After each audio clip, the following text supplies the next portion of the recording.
October the 21st, 2025. This meeting is being held in person and by electronic means. Council members and the public may participate by either method.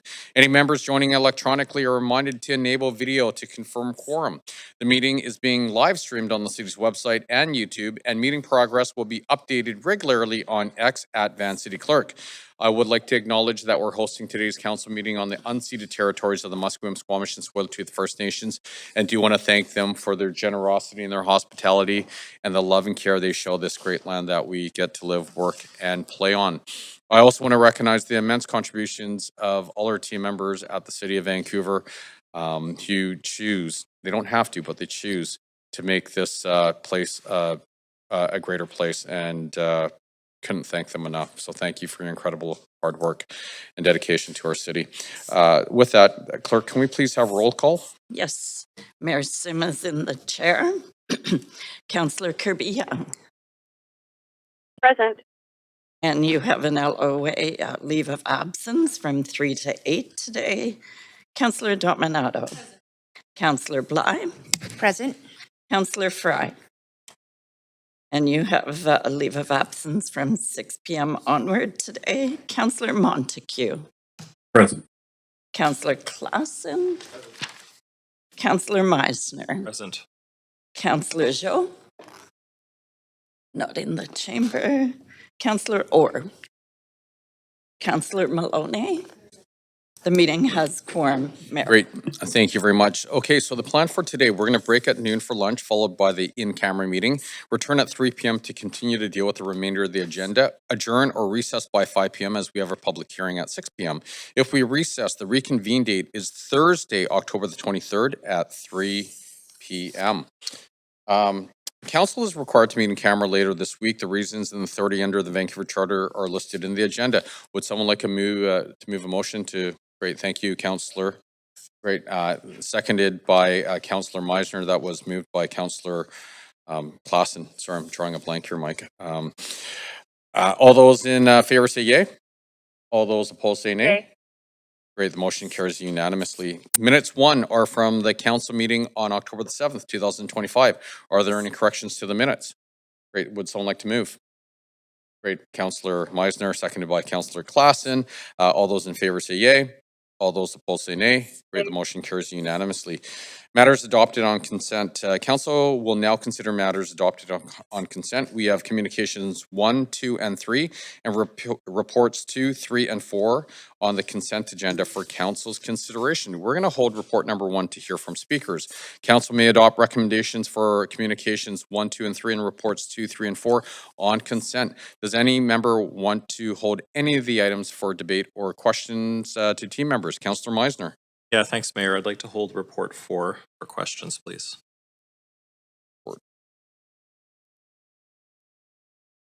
Great. Councillor Bly.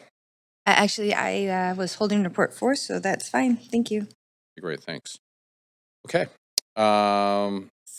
Before we consider the consent agenda, if anyone believes that they have a conflict of interest, now is the time to declare it. I don't see anyone's hands up, so I'm assuming there are no conflicts to declare. So we have communications 1, 2, and 3, and reports numbers 2 and 3 for consent approval. Great, thank you very much, Councillor Dominato. Seconded by Councillor Meisner. All those in favor say yay. All those opposed say nay. Yay. Great, the motion carries unanimously. So we have the following have been approved on consent. Communication number 1, changes to the 2025 council meeting schedule. Communication number 2, 2026 council meeting schedule. And communication number 3, appointments of council liaisons to advisory committees, task force, and policy council. We also have report number 2, delegated authority. Report number 2, delegated authorities for civic collections. And report number 3, grant to Four Sisters Housing Cooperative for capital repairs to the co-op building located at 118 Alexander Street and 133 and 153 Powell Street. Great. So presentation number 1 will be the capital plan implementation update. Before we begin this item, does anybody believe that they have a conflict of interest that they wish to disclose? Seeing none, we do have team members here to present this item.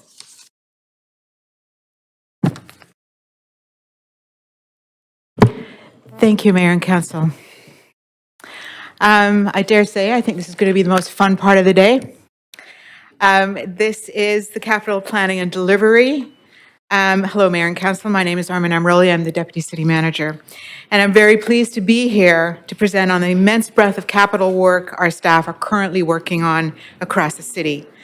The City of Vancouver owns more than $34 billion worth of infrastructure and amenities that include water and sewer infrastructure, roadways, walkways, greenways and bikeways, affordable housing, community facilities, parks and open spaces, fire halls, police stations, libraries, and service yards. Over successive capital plans, we've made significant investments that serve both the city and the Metro Vancouver region. Despite the challenges of the current social and economic landscape, staff are continuing to deliver on our capital plan while working on optimizing our processes, reprioritizing our financial capacity, and augmenting delivery through external capacity. To illustrate some of these amazing investments and what they look like and their benefits to our communities, I'll hand it now over to Lon.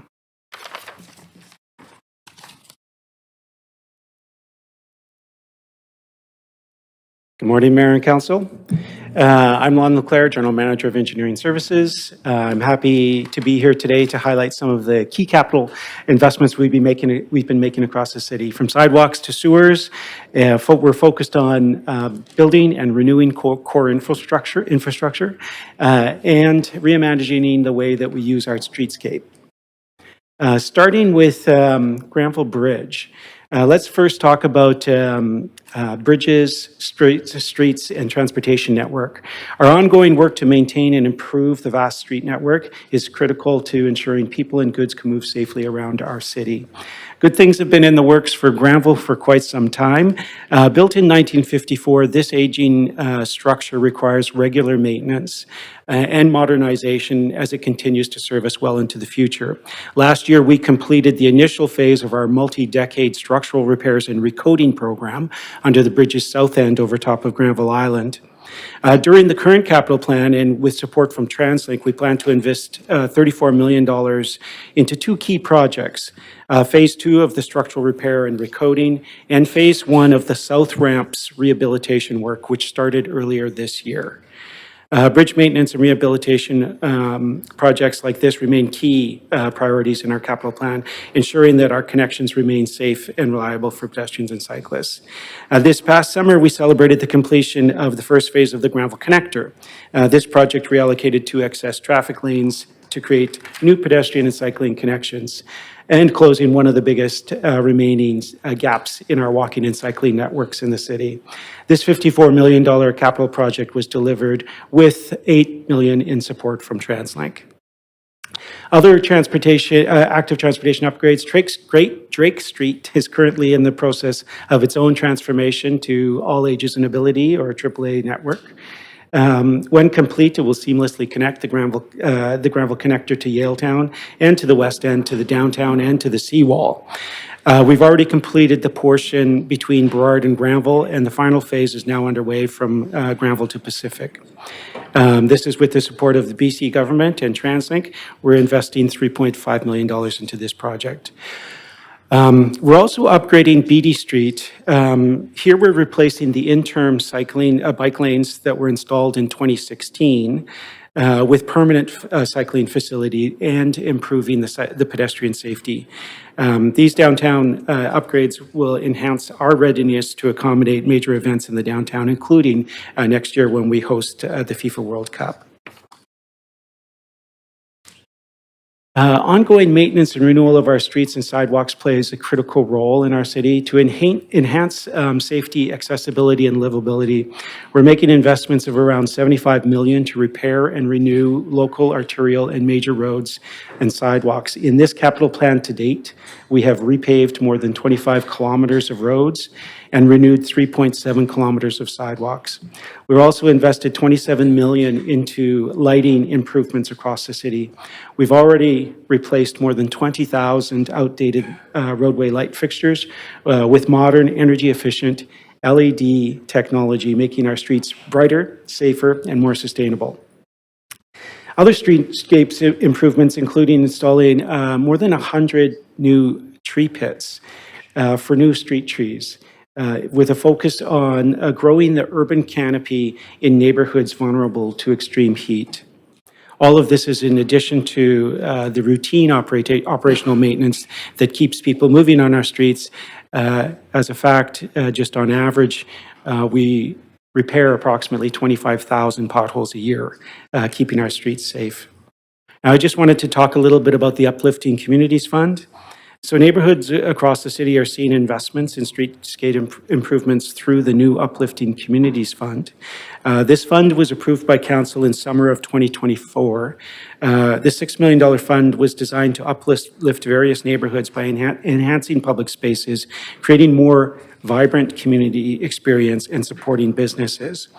In 2025, we started making investments in Hastings Sunrise, Mount Pleasant, and Marpole. From sidewalk rehabilitation, electrical upgrades, new bike racks, tree planting, litter bin receptacles, and more, these investments are actually tailored to the specific needs of the neighborhoods themselves. This is a 2-year program, so you'll see it rolling out in more neighborhoods in the next year. So just be sure to keep an eye out for the Good Things in the Works signage, which actually highlights where those tax dollars were at work. And as I say, it's different in each neighborhood, depends on the needs. Now I want to talk about our conversion of temporary plazas to permanent. So due to the popularity and strong community support of our plaza program, we are investing in spaces such as public plazas. And we're upgrading 5 plazas from temporary to permanent. We're using flexible designs with new concrete plaza surfaces, plus new durable seating, lighting, and landscaping to support year-round use in community events. We're also making it easier for pedestrians and cyclists and transit users to move through these spaces with wider sidewalks, separated bike lanes, and bus stop improvements. Butte Robson will be the first to open later this year, with plazas at Cambie and 18th, Kamloops and Hastings, then Granville and 14th, and then Main and 14th, all underway and set to open in time for next summer. These spaces are just a handful of spaces where I expect people to gather and enjoy big events like perhaps FIFA World Cup when it arrives next summer. In particular, I would say that we're thankful for the ongoing support from our plaza partners who steward these spaces, and for the province for supporting the project through the Growing Communities Fund. Now on to the utilities. So now talking about the more invisible investments and infrastructure that exists in the city. Water, sewers, and utilities are actually the largest and most expensive part of our infrastructure, but generally hidden from view. But that doesn't mean that it's hidden from view when construction happens. Of course, that's very visible. And on behalf of the city, I do want to take a moment right now to thank everyone for their cooperation and patience as we actually renew this type of critical infrastructure. In our busiest summer period, we can see upward of 500 projects, large and small, under construction across the city, constructed by both the city and by others. This includes some of the major projects delivered by others, like the Stanley Park water supply tunnel, which is being delivered by Metro Vancouver, or the Broadway subway, which of course is being delivered by the province. Hastings Sunrise. So to help maximize on the capital investment while minimizing long-term disruptions to people, we try to do what we call a dig once approach. whereby we upgrade multiple pieces of infrastructure at the same time.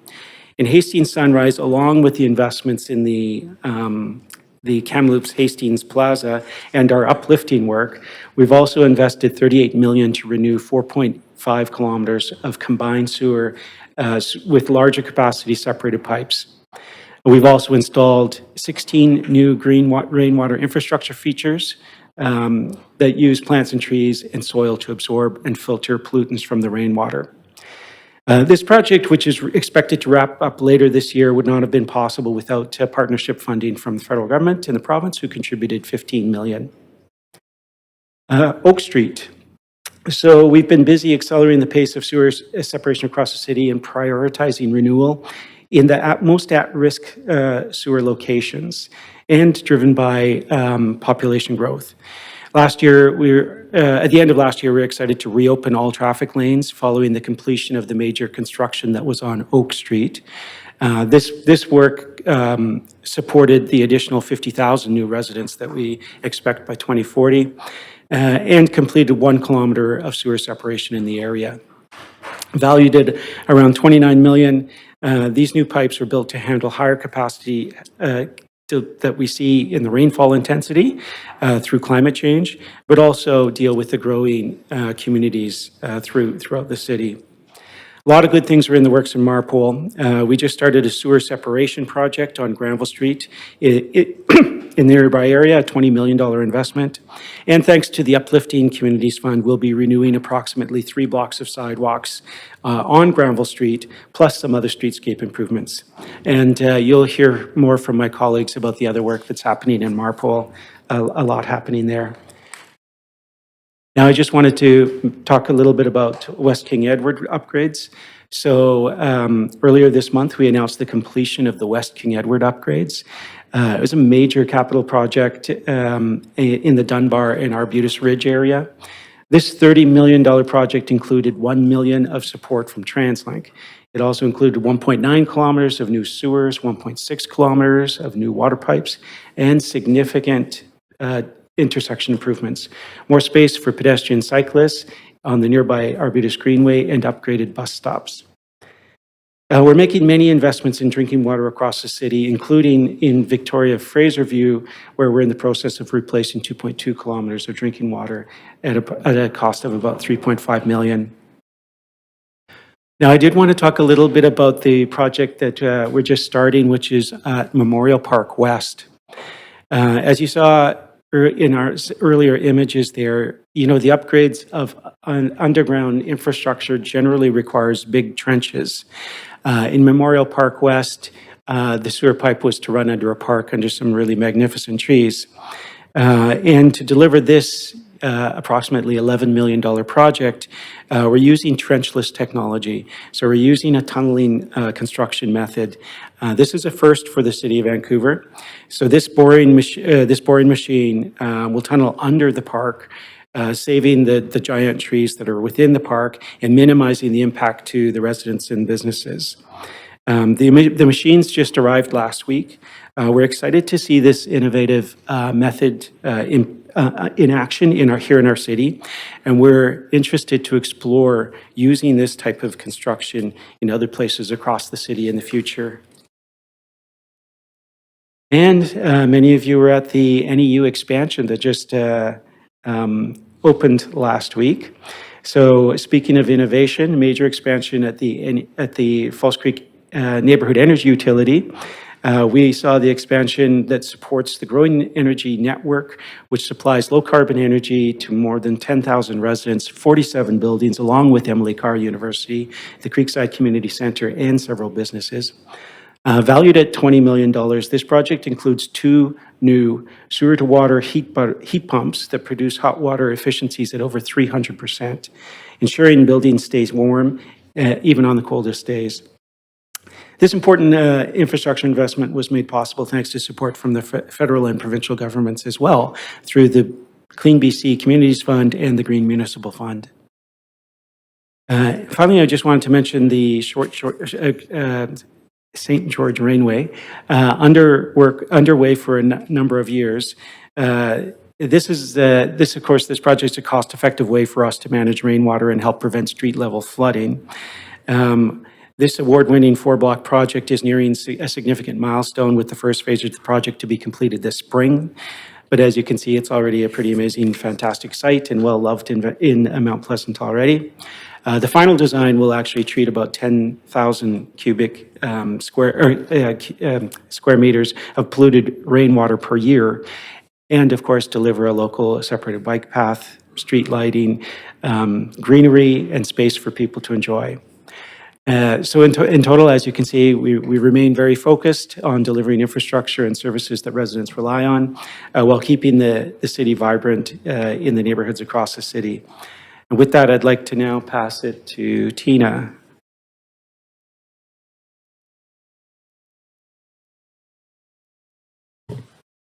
Good morning, everyone. Mayor and Council, thank you for receiving this presentation today. Hello. For those that don't know me, I'm Tina Mack, and I'm the Director of Park Planning and Development at the Park Board. I oversee the Park Board's capital delivery program. It's a 4-year program with an approximate value of $230 million. And it's been another busy year here at the Park Board with new and renewed capital projects coming to life across the city. Our project and program delivery targets are being met year over year, on time, on budget, and in scope. The first project I want to share that opened earlier this year is the Canyon Creek project. In June, we marked the completion of the stream daylighting work at Canyon Creek at Spanish Banks Park. We had a celebration event involving interest holders, local nations, board and council representatives, and assorted media. Visitors can now enjoy the stunning sights of the restored creek from a new viewing platform, as well as new naturalized and vegetated areas and hectares of habitat for bird, aquatic, and pollinator species, half a hectare in total.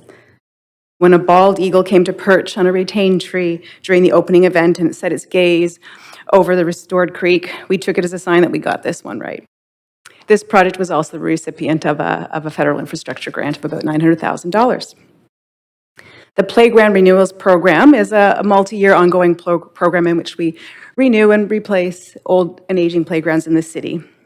We replace these for all ages and abilities. We completed work on the renewal of 2 playgrounds already this year, adding improved spaces for kids of all ages. In the downtown area, the renewed Oppenheimer Park playground brings exciting new play features for younger and older kids, as well as enhanced rubber surfacing for accessibility throughout the space. Further west, we completed improvement work on the playground at Tatlow Park, which now features a wooden playhouse with slide, a variety of swings, and a large climber with monkey bars. A river running through the new rubber surfacing provides a playful nod to the nearby Tatlow Creek daylighting project, which we unveiled in 2024. And it wasn't just Vancouver's youngsters who were given new opportunities to play and explore this year. 2025 was a banner year for new and improved dog off-leash spaces for the city's canine community as we completed construction on 3 exciting projects. And these spaces are about so much more than our canine friends. These are places for people to connect with each other, and they bring social activities to parks in the early mornings and evenings, which in turn contributes to community safety. In May, we opened a new off-leash area at Heather Park in South Canby, providing new agility features and a large open space for dogs to explore. And later in the year, we completed work to renew and expand the off-leash area at Emery Barnes Park in Yaletown. This new and improved space offers a new area for small or shy dogs and an expanded space for all dogs to enjoy. And while we often talk about synthetic turf for our field sport users, soccer, field hockey, etc., here we have our first pilot synthetic turf area for shy and small dogs, which has been very well received. And hot on the heels came another new off-leash area, this time at Fairview's Granville Park. We've been filling gaps in dog off-leash provision across the city. The Granville Park off-leash area features a large space for dogs to stretch their legs alongside a separate space for small and shy dogs. And last but not least, Collingwood Park renewal. We were thrilled to welcome visitors of all ages to Collingwood Park in the Renfrew Collingwood neighborhood.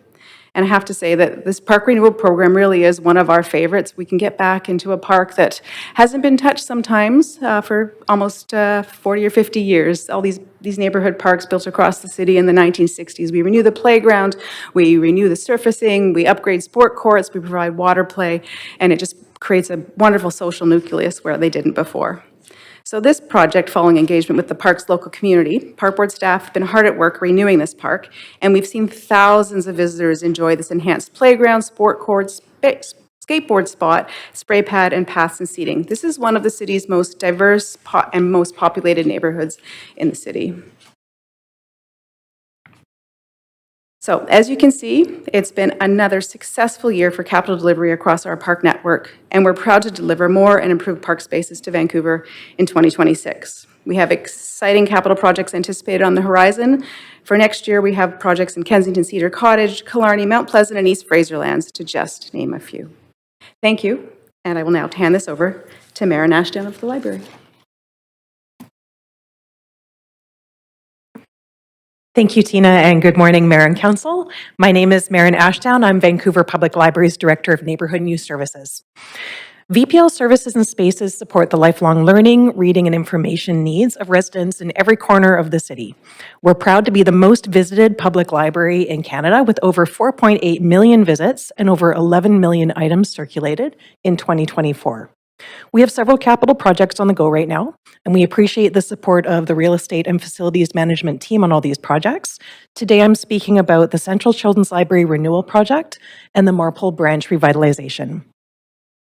Construction is now underway on the Children's Library at our central location, and this will be the first significant renovation on this destination space since the Central Library opened over 30 years ago. The total budget for this project is $8 million, with $4.5 million of that provided by Council through the Province of BC's Growing Communities Fund, and the remainder provided by the dedicated and generous donors of the VPL Foundation.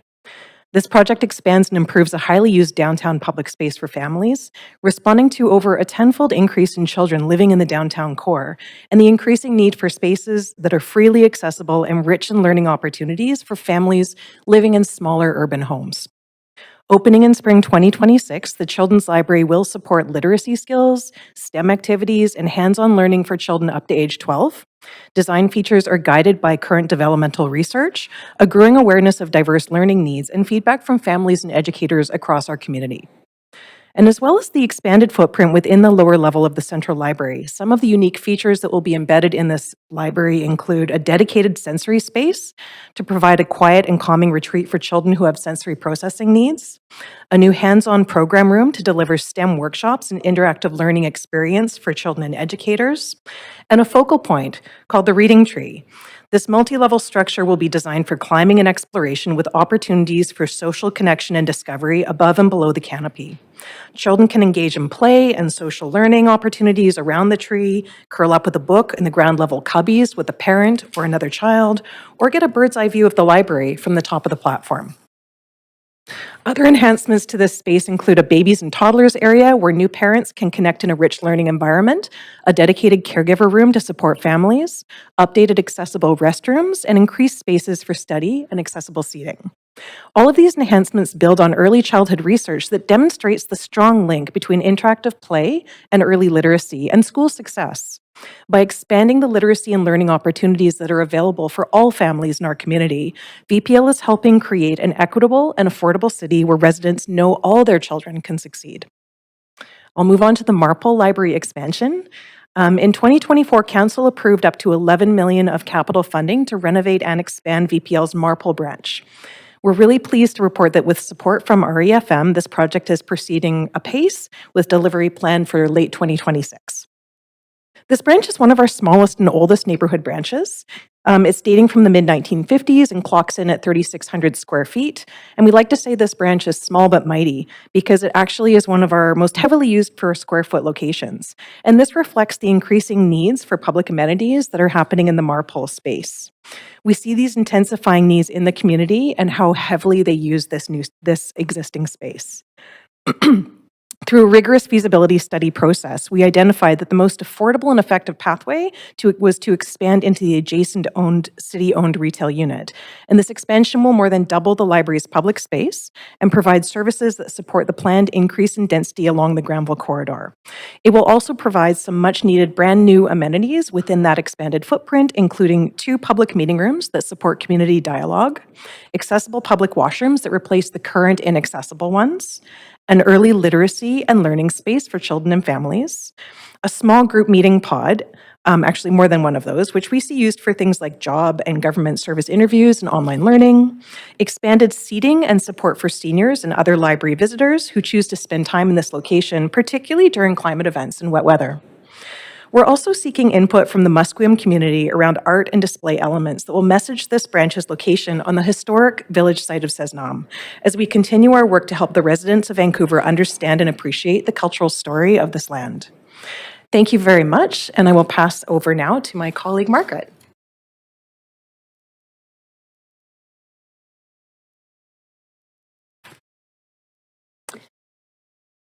Good morning. I'm Margaret Whitkins, General Manager of Arts, Culture, and Community Services. Capital investments in childcare, social infrastructure, and arts and culture are making life better for people and communities across Vancouver.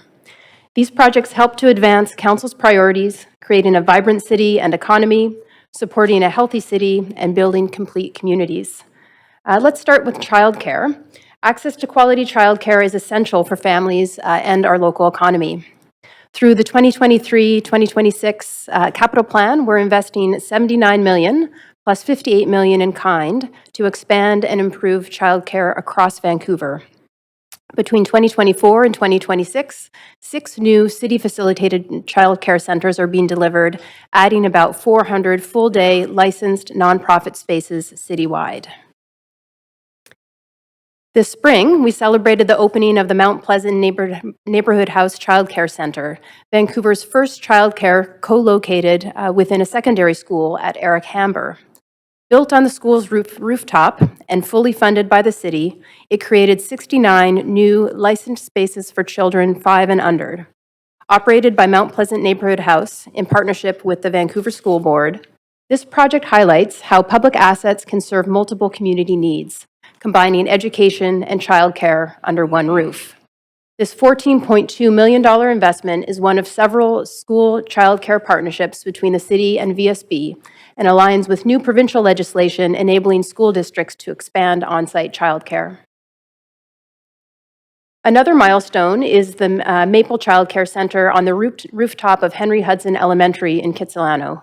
We actually celebrated its opening just last week, following the same successful co-location model.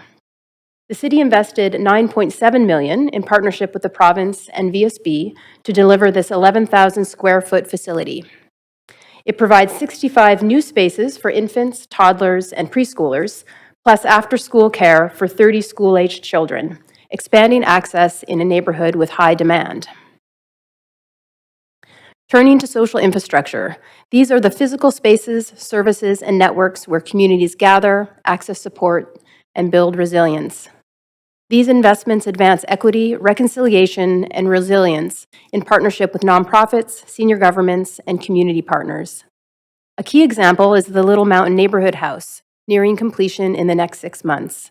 It's part of the larger transformation of the Little Mountain development at 33rd Avenue and Main Street. Led by BC Housing, in partnership with Holborn Properties and the city, this mixed-use neighborhood will include a variety of housing, a park, public spaces, and a city-owned building with the neighborhood house, childcare, and social housing delivered by REFM. At 485 West 42nd Avenue, the developer is also delivering a 14,500 square foot nonprofit hub to be city-owned. The hub creates long-term space for organizations delivering essential social, cultural, and community services. When complete in Q1 of 2026, the hub will provide office, program, and community space for multiple nonprofits with below-market leases, strengthening the nonprofit sector and community impact through co-located services. These projects highlight the city's commitment to partnership and equity, using city assets to support the social infrastructure that keeps Vancouver connected and resilient. We're also supporting arts and culture in Vancouver, nurturing creativity, supporting artists, and creating inclusive cultural experiences. At 2111 Main Street, we're developing a new 5,800 square foot cultural amenity space that will help retain and grow Vancouver's visual arts sector.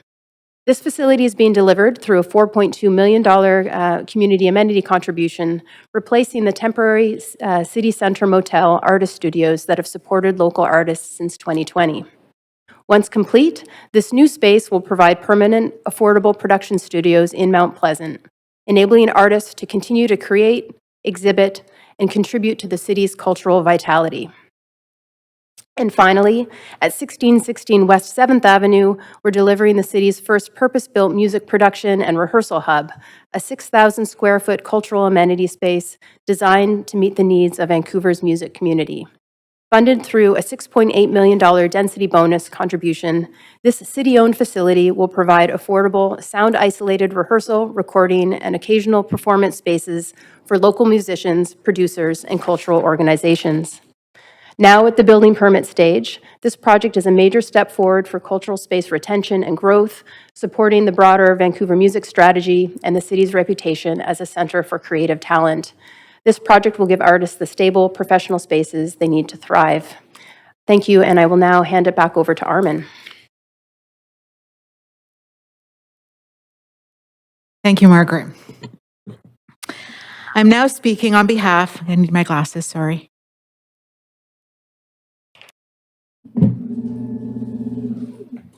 Thank you. I'm now speaking on behalf of the non-market housing and REFM teams. The city has had a long history of contributing to the preservation and creation of affordable housing in close partnership with senior levels of government, nonprofits, and housing co-ops. These contributions and partnerships have resulted in the delivery of over 13,000 affordable homes across 250 sites in the city, forming the Vancouver Affordable Housing Endowment Fund, or VAHEF.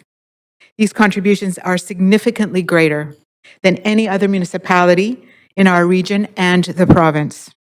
The city continues its commitment to make significant investments into housing that reflects the needs of Vancouver's growing and diverse communities, with the current capital plan contributing approximately $617 million towards this housing. Next slide. One of the most impactful ways the city supports social housing development is by providing land and preparing these sites for development. In doing so, we can help accelerate the process to design cost-effective, livable, and inclusive housing, helping to make projects more viable for our partners. The city currently has a development pipeline consisting of an additional 30 projects, and one of these is located at 981 Davie.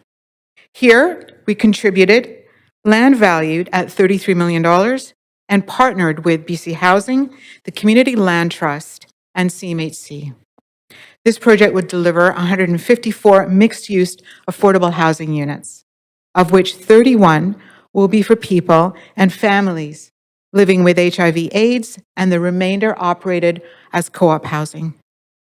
The building will also include a new LGBTQ2+ social center on the first two levels. This will be operated by community. With project delivery management provided by REFM, the city has contributed $11 million to the development of this community space. Next slide, please. At 5085 McCarty Street in East Vancouver, the city played a key role in delivering 102 new co-op homes by providing approximately a $5.8 million land lease at a nominal value towards the project.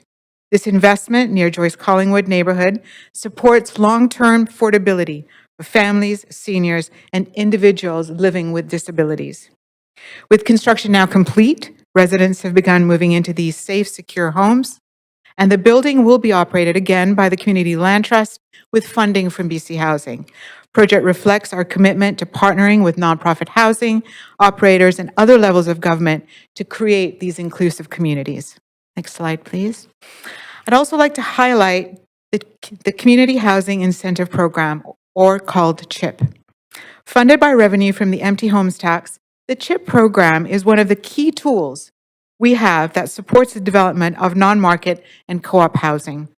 CHIP provides capital grants to nonprofit organizations to create equity to build housing on land that they own. These grants now make deeply affordable homes financially viable. Without these grants, this would be incredibly difficult. For example, we provided $5.3 million to the Entre Nous Femmes Society for their project at 1656 Adanac Street, which will deliver 97 units of mixed-income social housing. This project is also supported by funding from BC Housing, and we recently celebrated the start of construction this September. Next slide, please.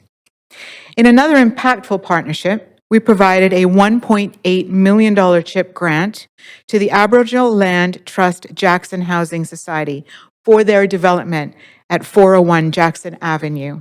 Once complete, this project would deliver 172 units of mixed-income housing in the downtown east side, with priority given to Indigenous residents. Next slide. This recently completed project at 177 West Pender reflects our commitment to delivering affordable and culturally appropriate housing for both Chinese senior and Indigenous women. In partnership with senior levels of government and local nonprofit housing providers, the project is being developed on city land valued at approximately $11.9 million. We've also contributed $8.2 million in capital funding, coupled with capital funding from CMHC and operating subsidies from BC Housing. Residents will benefit from a 24/7 staffing model, light supports, and access to health services and culturally appropriate programming, helping secure stability, safety, and dignity for older women facing housing insecurity. This strong example of how city investments in land and funding can deliver lasting community benefits and respond to the urgent needs of housing. Next slide. I'd like to now also speak about our city's investment in community facilities across our city. As part of this capital plan, the city is investing approximately $390 million in community facilities and an approximate additional $60 million in civic facilities. This is critical infrastructure that supports both vibrant neighborhoods and enables core municipal services. From libraries and rec centers to service yards and fleet infrastructure, REFM plays a central role in the planning, delivery, and maintaining of these spaces. We work closely with our partners across the city, including ACCS, BPL, and the Park Board, on many projects that you've heard about today. Here are some key updates on some key community projects we are now delivering. Next slide, please. In South Vancouver, we're developing the Marpole Community Centre. Last summer, we hit a major milestone with the completion of the building's mass timber and steel structure, including the dramatic curved roof. This is a $91 million investment, supported by over $11 million in grants from the provincial and federal governments. This community centre is one of the largest community facilities and investments in our current capital plan. It's also a model of sustainability, built to achieve near zero gashouse gas emissions and targets a 40% reduction in embodied carbon. This project will also provide 74 new childcare spaces. Construction is progressing well, and we anticipate opening the doors in the fall of 2026. Next slide, please. Last fall, we broke ground on the new 11,000 square foot addition to the Sunset Community Centre in South Vancouver. This marked a major step forward in creating dedicated space where seniors can stay active, engaged, and connected to their communities. Over the past year, we've completed construction milestones at the new center, including site preparation, work, foundation, and structural framing, the building envelope, and roof installation. This $16 million community-guided project is made possible through a $10.6 million grant from the federal government. The new facility is being developed in partnership with the Park Board, who will operate the center. We're on track to complete construction in the winter of 2026, just over 1 year from the start of construction, a major milestone that speaks to the dedication of our project team and the strength of our partnerships. Next slide, please. And lastly, I'd like to share an update on the transformative renewal and expansion of the Peony Amphitheatre, now officially named the Freedom Mobile Arc. This project is a major investment in Vancouver's cultural infrastructure and will significantly expand access to music, festivals, and multifunctional outdoor space for both residents and visitors.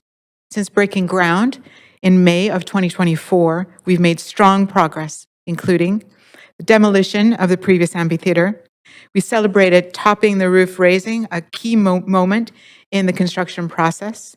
And notably, the final glulam beam, which was recently placed onto the mass timber roof structure, marking completion of the structural frame with final roofing installation now currently underway.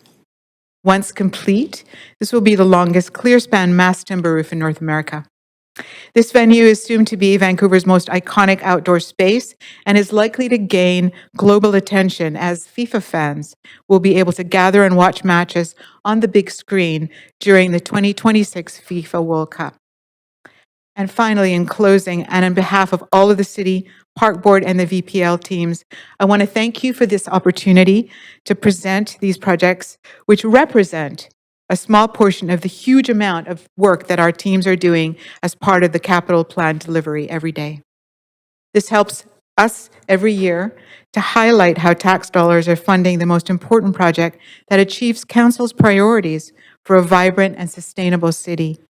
And for more information for these projects, please go to the city's website, vancouver.ca/good things. Thank you again, and this highlights our good things in the works. And I would be completely remiss to not shout out to Maria and her communications team for putting this together for us. Thank you. Great. Thank you very much for that incredible presentation. Very comprehensive, and I love the active video on it. It was pretty awesome. It came to life. Okay, council members, you have up to 5 minutes to ask questions of team members, and there are a lot. So, Councillor Kirby-Young, you're up. Thanks, Mayor. Can I move for a second round off the bat? You sure can. Councillor Klassen, any discussion? No. All those in favor say yay. All those opposed say nay. Great. We will have a second round. Councillor Kirby-Young. Thank you. Thanks, Mayor. And thanks very much for the update. This is probably my favorite update that Council gets on Capital.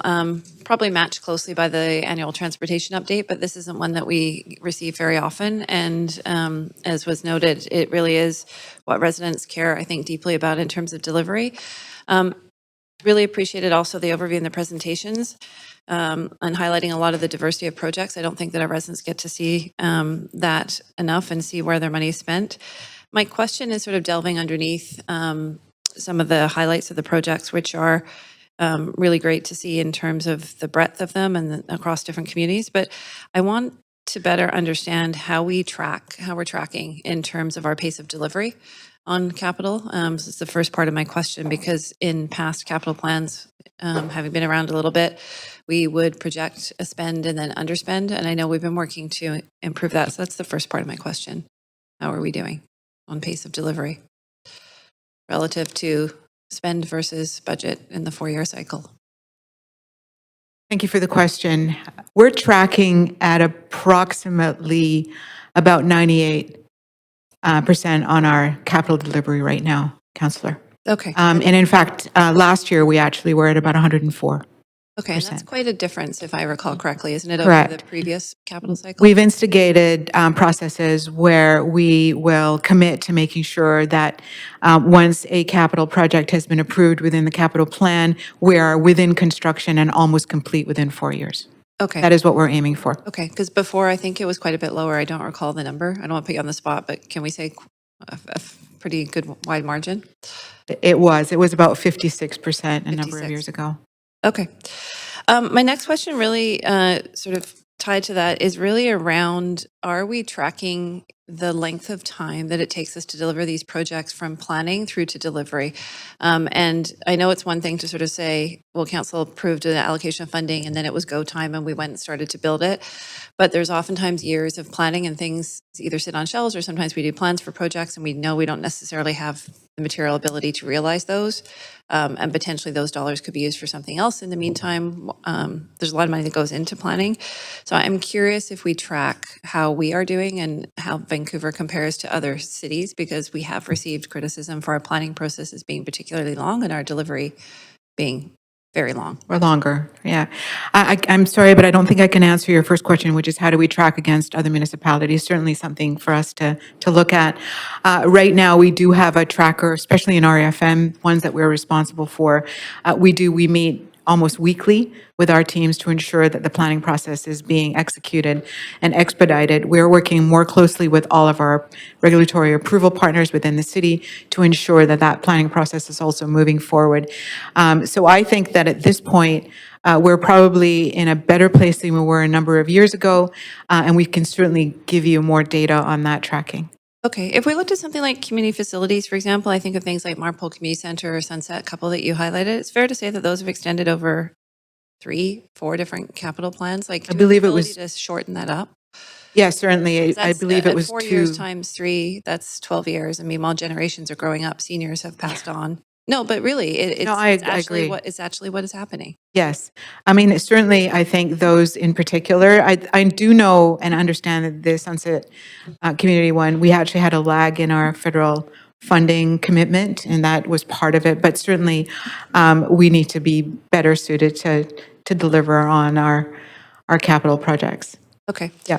I'm going to switch to what might seem a minor and a simple question, but on the Granville Bridge improvements, and Lonnie spoke to this, it's an ongoing project, and there's still work to be done, a process of improvement. But the sort of famed and now memed bench on the bridge, what are the plans to improve that rather interesting bulge in the middle? Yeah, so during in the midst of the pandemic, that project, which had a much bigger vision, was scaled back to the very minimum viable. We were in a very big financial crisis at that time, in the middle of the pandemic. And so we took it to the point of where if you take it any lower, then there wouldn't be a project at all. Original plan was to widen the sidewalk for the full width of it. Instead, what you see out there right now is a kind of a first phase, which provides for the connection between the lower walkway and the upper walkway with these asphalt ramps periodically, so that you can switch from one sidewalk to the other sidewalk. Staff chose to put in some benches at some of these ramps. It does provide for a place to stop, but certainly we would aspire to do something much more interesting on the bridge, and we certainly have that ability with the amount of space that we now have for pedestrians on the bridge. Thanks, Lon. And we're over time. Just so you know, because we have a second round, I'll let it go up to 30 seconds after, but I'll take it off your next slotted time. Thank you. Councillor Bly. Thanks very much, and thanks for the presentation. I have a global sort of question about it, but I just want to start with the non-market housing delivery update. Can you, Armin, I think you presented this part, right? Yeah. Could you just contextualize these projects in terms of the broader capital plan? Like, is this just a sampling? How does this fit in with the bigger commitments we've made in our 2023-2026 capital plan? Thank you for the question, and you're absolutely right. It's just a sampling. We have far more projects than the ones that we've highlighted, either through capital deliver responsibilities or the CHIP grant obligations that we've actually expended to the project. So we can get you a whole list. We have 30, Councillor, in the pipeline right now in various stages of development, working with senior levels of government. So, and that's about 6,000 additional units to the 13,000 we already have. And yeah, I would welcome additional information. We can send that. Yeah, and I think similar to other previous question around timelines of delivery. Actually, I just drove by a new project across from Emery Barnes at Davie and Seymour, and that one too, I think, would be one to highlight here. Its partners are BC Housing, BC Builds, or Build BC, whichever way it goes these days. BC Builds. Yeah, City of Vancouver, and other partners. But what's interesting, I think, is timelines around this, because we have to recognize how quickly we're able to deliver our projects that are related to non-market housing, and some of them push about 10 years. So yeah, I would wager to say that we're accelerating probably better with our non-market housing portfolio, Councillor. One of the things that the non-market... I have other questions. So okay. I'm happy for you if it's a brief, quick addition. I actually want to ask you the question, and I'll try and weave it in.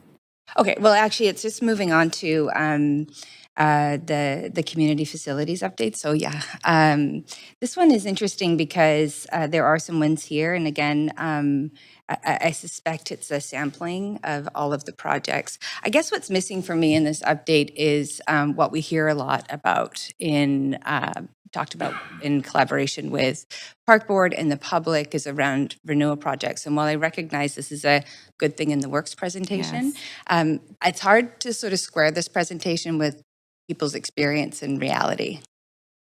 What would be your perspective on that? Yeah, we can, I understand the concern, and I can certainly understand how the public's perception of that has evolved. Certainly, we are putting more emphasis on renewal, and I think you're going to start seeing that as we move forward, where we want to stretch the capital plan dollars as far as we can. And we also understand that renewal is a big part of ensuring that we keep our facilities operating optimally. I'm going to just jump in, Armin. Have we had a previous capital plan update this year? I'm just trying to recall. I do not believe we have. Okay. No. Okay. Got it. Well, I am not sure I need to come on for another round of questions. I just will make a comment because we're just receiving this for information. So Certainly. thank you very much for your responses.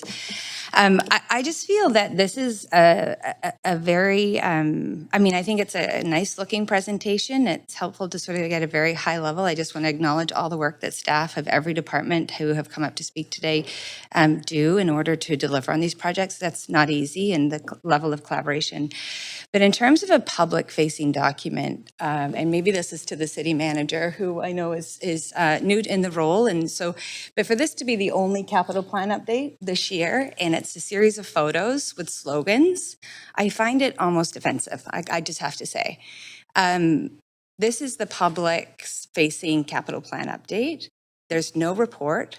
There's no financials. There's no deliverables. There's no way to square this with what the public is expecting us to deliver.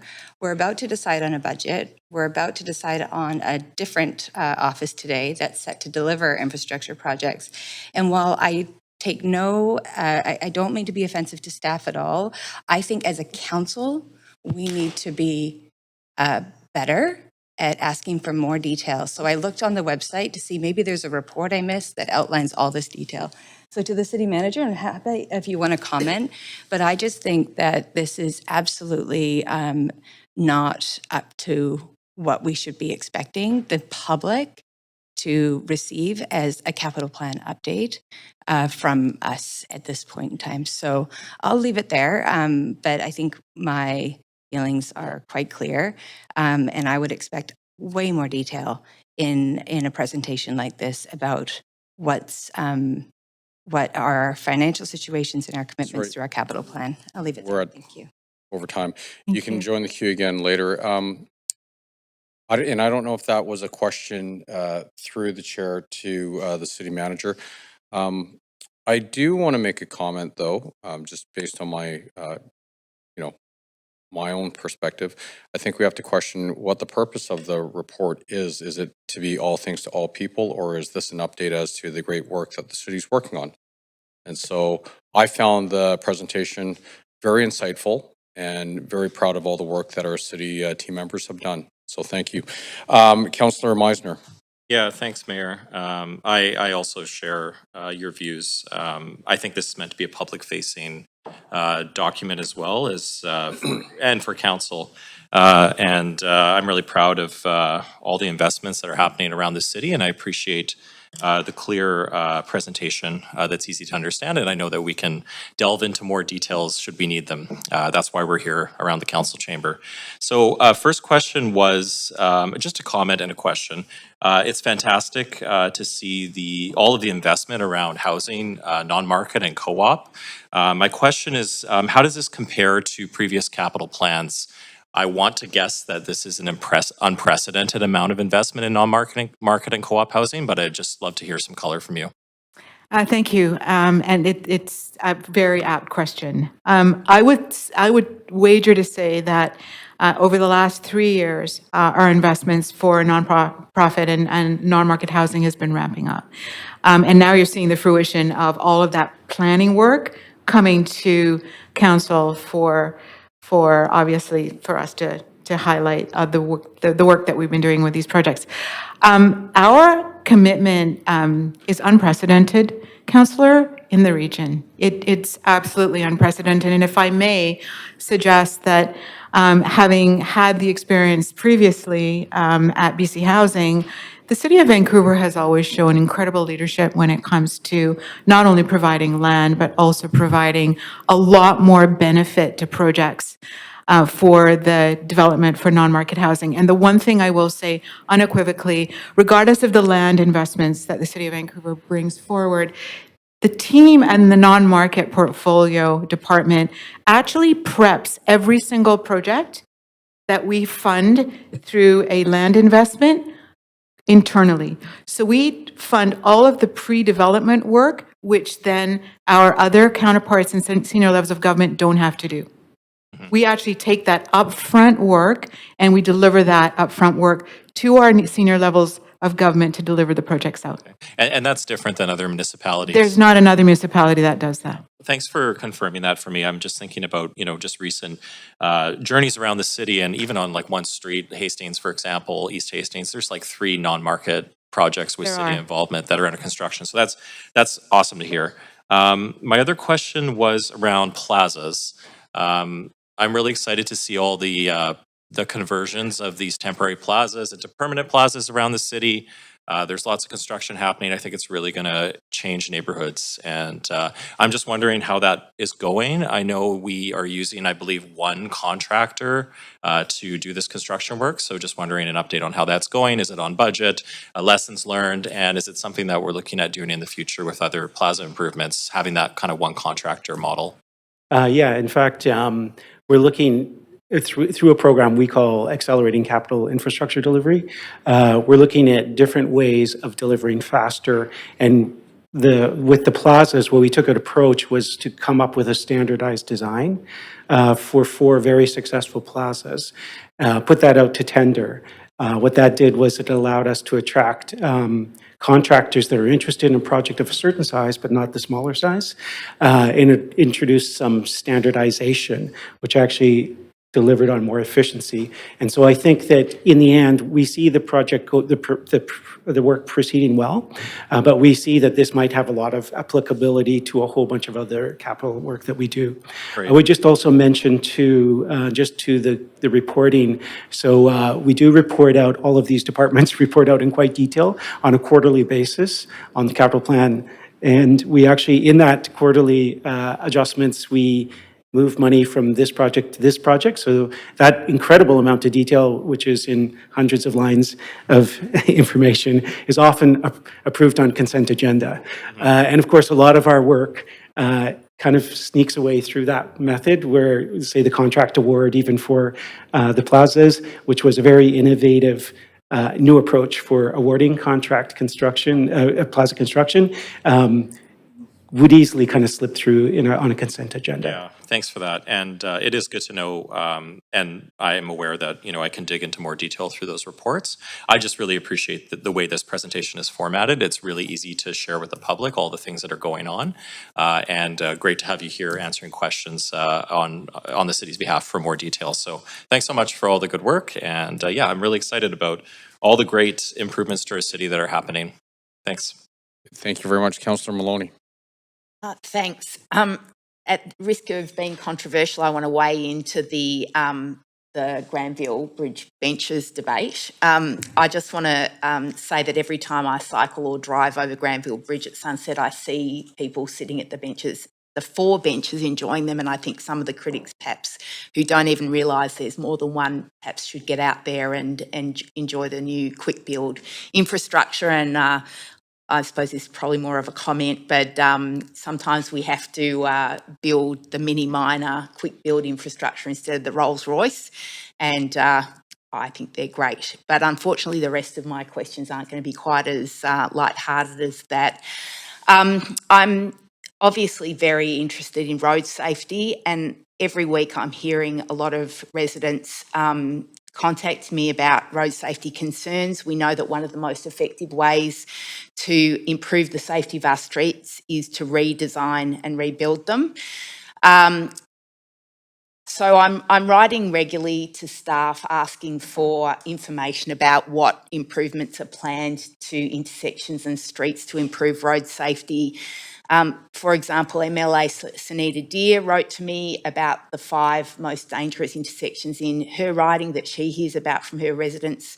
And staff feedback was that only 1 out of those 5 intersections had improvements planned in the next 1 to 2 years. And I'm deeply concerned about, this, for me, this report and my concerns about the capital budgeting process are about prioritisation. And, when people's lives are at stake, I wonder whether we could put more emphasis on traffic safety and saving lives on our roads. Yeah, maybe I could just speak to that a little bit. So we did present to council in the spring the annual transportation update, which gets into all the details about all of the many safety programs that we have, whether it's spot improvements on bike routes, school safety, intersection safety by all measures. And we do have a limited budget. This council has actually increased our budget for road safety in successive years, and that has helped us deliver a lot more than we had originally planned in this capital plan. And so we do have all of that detail. We do try to be very strategic in those investments to make sure that they are at the locations where we're seeing the most issues. So the perception of safety is one thing, but also the actual physical safety is the other piece. I would also mention that a big move for this council was direction to staff to update the Vision Zero program, which is actually very much about the targeted investments in road safety that actually result in reduced serious injury and death on our streets. That will be coming to council in the spring for your consideration. So the detailed plan on how we accelerate that work will be coming. That's great, thank you. I would just also like to provide a little bit of feedback that apparently there's extremely poor compliance with traffic lights at King Edward and Arbutus Greenway, and I'm interested in knowing whether you've heard any updates from the province about the progress of their RFP process for automated enforcement and whether that intersection would be included. I don't have an update on the automated enforcement, so I'll have to get back to you on that. There are a number of locations where signals create those kind of problems, and we're always looking at new ways to kind of improve on that. And so that would also come through our safety work. Great, thanks very much. Thank you. The next thing I'd like to talk about is seismic safety. When is the next capital budget process taking place, just for a new player?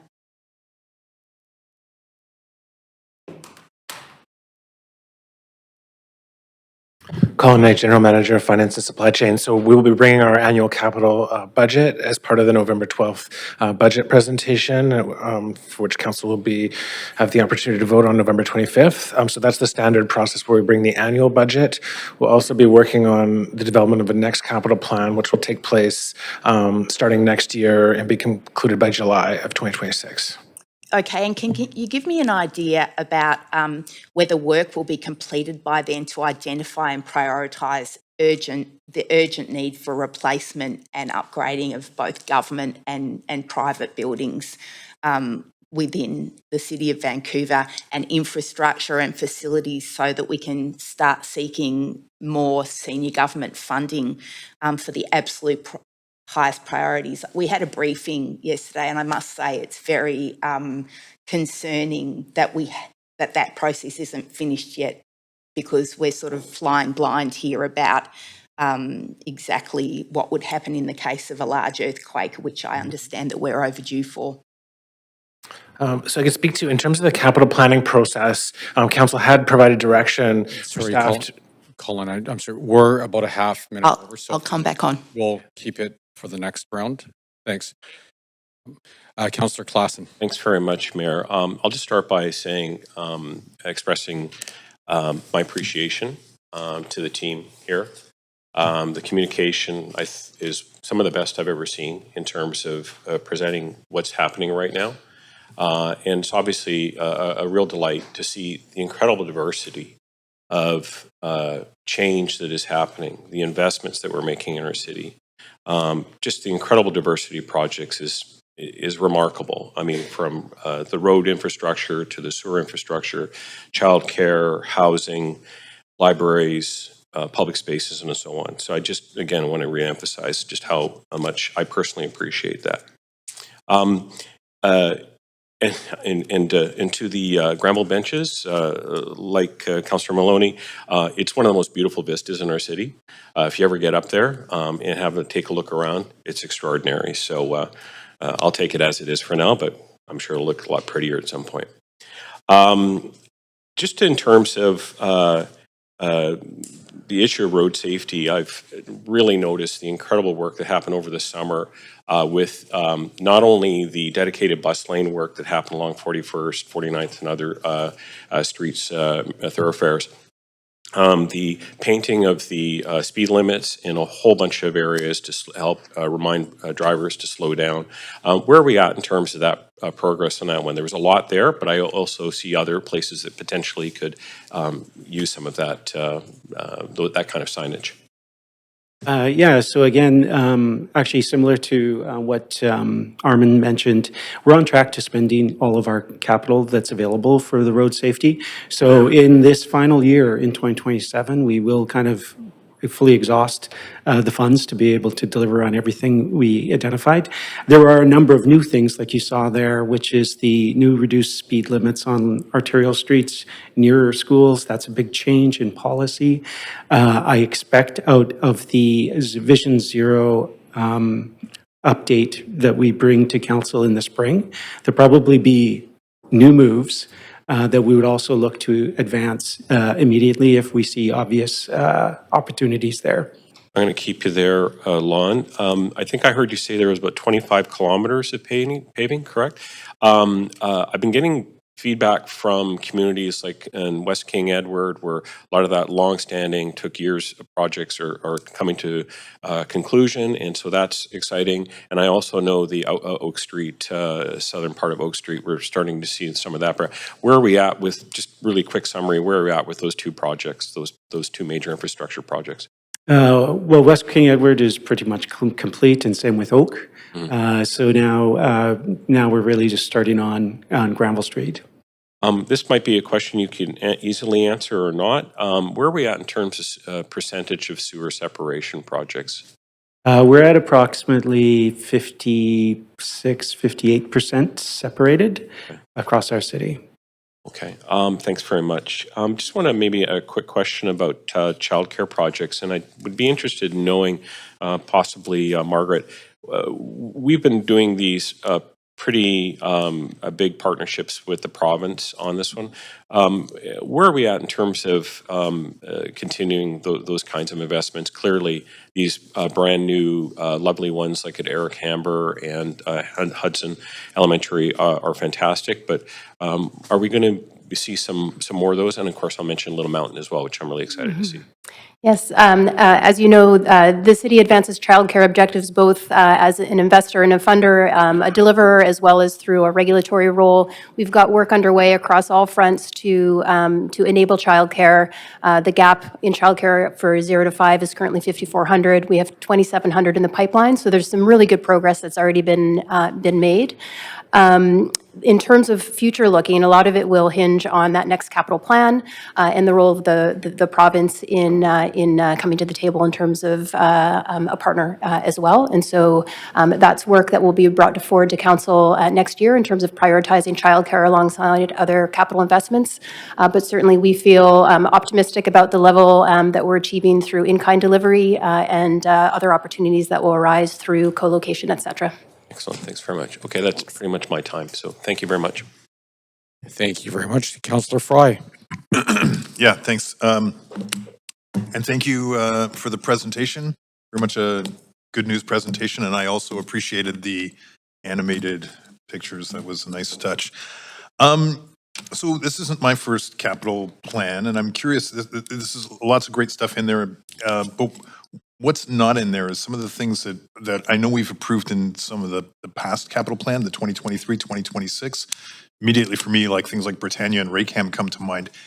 do we have, can we expect a presentation about what we're not meeting in the capital plan and specifically stuff that might have been approved at plebiscite? Is there any kind of,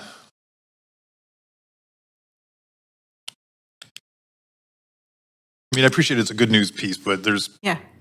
other pieces that are, Yeah, certainly. I don't think we've turned our mind, Counselor, to what we haven't put forward.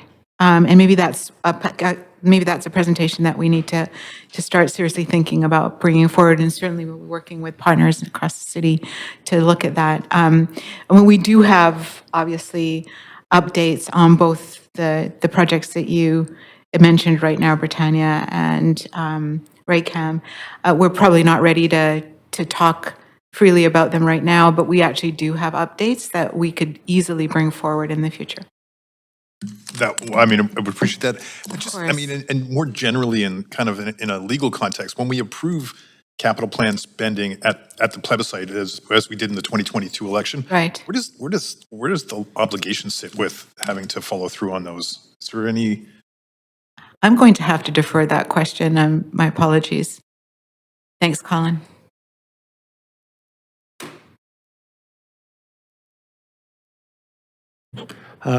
Colin Knight, General Manager of Finance and Supply Chain. So the authority is, the plebiscite authority provides the authority, but essentially it can be used for certain categories of infrastructure and amenities. And if not used for those, then that authority just is not used. And then in the next plebiscite, we would go back to ask for authority again. So what council can do and has done is vary authority, and so that is one thing that council can vote on. But that was the last update to the capital plan. We provided council with options, and we'll be able to do that as part of the next capital plan next year. Yeah, no, I appreciate that. I just need that clarification because it has come up that, these are things that were approved in a plebiscite, and for a lot of folks, they feel that might be a binding vote that they had made as Vancouverites that go into the ballots, and obviously we're coming up on an election, so I appreciate that clarification that it's really just they're examples, right? They're not actually binding. It's just to give the authority to borrow to do those things. Yeah. Okay, on that subject, and aside from borrowing, how much of this capital plan work is property tax funded, and what is it going to look like in the context of the zero means zero? We got a pretty compelling letter from Park Board Commissioner Laura Christensen about some of the impacts of what the zero means zero budget imperative is going to mean on park facility planning and the like. Are we rolling into, like, what are we anticipating this 0% budget increase is going to mean for some of this capital planning work underway and obviously ongoing? Yeah, so council's direction to staff did state to preserve the funding for infrastructure renewals. So as we go through the work of developing the budget and bringing that to council, we'll follow that direction to make sure that that capital renewal funding is prioritized. It is a sizable portion of the capital plan is funded through property taxes and utility fees.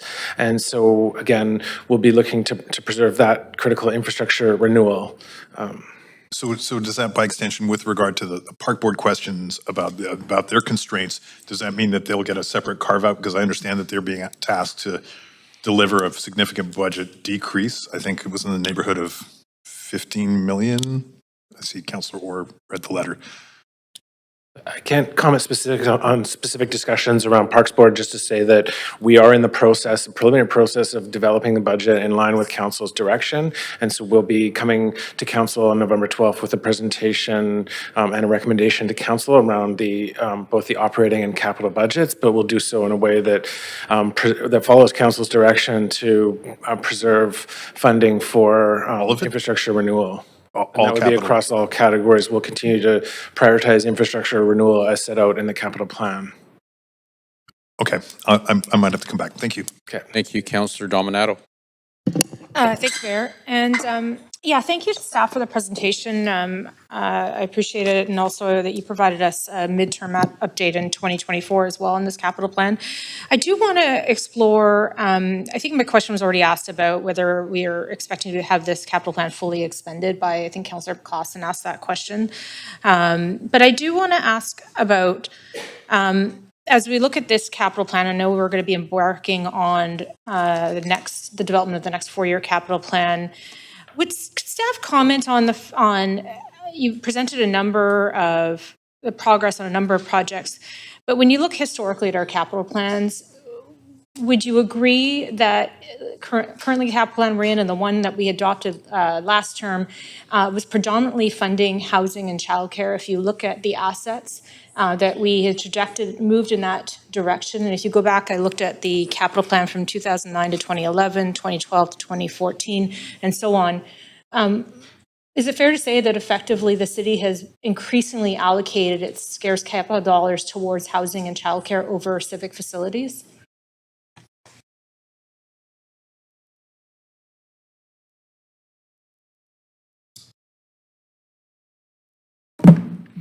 Thank you. So I can confirm that those categories, housing and childcare, are substantial portions of the capital plan, but there are also other key areas around infrastructure and roads and bridges and sewers. So it's a part of it, but it's not all of it. So I want to emphasize that. But I think acknowledging to the question that there is funding that is going towards those priorities, which has been council's direction when the capital plans have been brought forward for approval.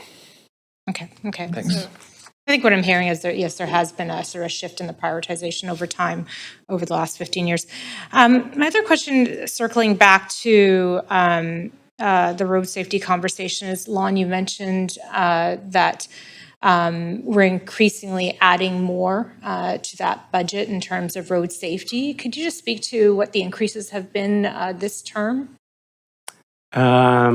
Off the top of my head, I can't recall, but each capital plan we brought forward to council, I believe it's been in the order of 1.5 to 2 million, in that range, of added investments on road safety, largely. And again, we applied those to school zones, to school safety, to intersection spot improvements, et cetera. Yeah. Okay, thank you. And then I did want to ask, just as you're presenting this update today, you presented us an update a little over a year ago as well in terms of a midterm implementation. What are you seeing in terms of cost escalation in projects? So what is that looking like? Because I know you always factor that into the planning, but what percentage are we talking about in terms of impacts on labor, materials on average for these type of projects? For this term, we've kind of seen dramatic increases in costs, very unlike we've seen in the past. So much so that time is literally money, and it's another good reason to accelerate capital delivery. Increases in the order of 60%, whereas in the past, year over year, we might have 1 or 2% increase in cost escalations. What that means is that we would have been delivering less with the same amount of money in terms of what was available in the capital budget, had council not kind of further added to those funds. Okay, thank you. Thanks, Mayor. Great, thank you very much. Councillor Kirby-Young. Yeah, thanks, Mayor. So in terms of a follow-up of what's coming up, I really appreciate the overview, and I think it does for me fill a missing gap when the public always asks, where are my tax dollars going? And to be able to tangibly see that in real terms, it's very different seeing a spreadsheet than it is seeing actual footage of real facilities that people can enjoy. So I appreciate that. But maybe just through the city manager in terms of the next steps in the process of how we knit this together. Am I correct that we also receive sort of semi-annual financial updates that will show us how we're pacing on capital spending, things like capital plan adjustments and reallocations, for example, but there's other components that kind of delve into the financial side of the capital, maybe through you, Mayor, to the city manager?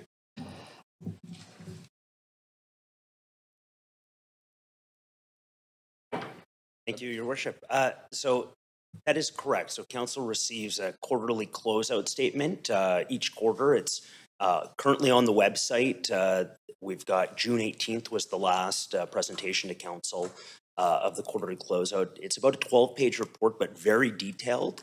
It meticulously goes through project by project, how they are doing financially, as well as implementation, It's an opportunity for council to ask any questions. In fact, the next quarterly closeout is actually on the next council agenda, so you'll be receiving it very shortly.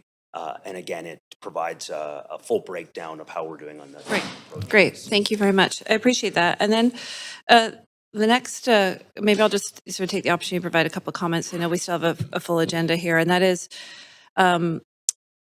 it's really encouraging to sort of see the update and the increase in the pace of delivery. I think, these are round numbers, but sort of from 56% to 98%, that's something I think I've been a bit of a laser focused on the capital plan, maybe coming from my park board background and knowing how important those community facilities are to residents across all of our neighborhoods. And we have increased our pace of capital delivery, which I think is a great foundation to build on. And then the motion that I brought forward, which was roundly supported by council, is now intending to take the next step and shorten our cycles from planning to delivery.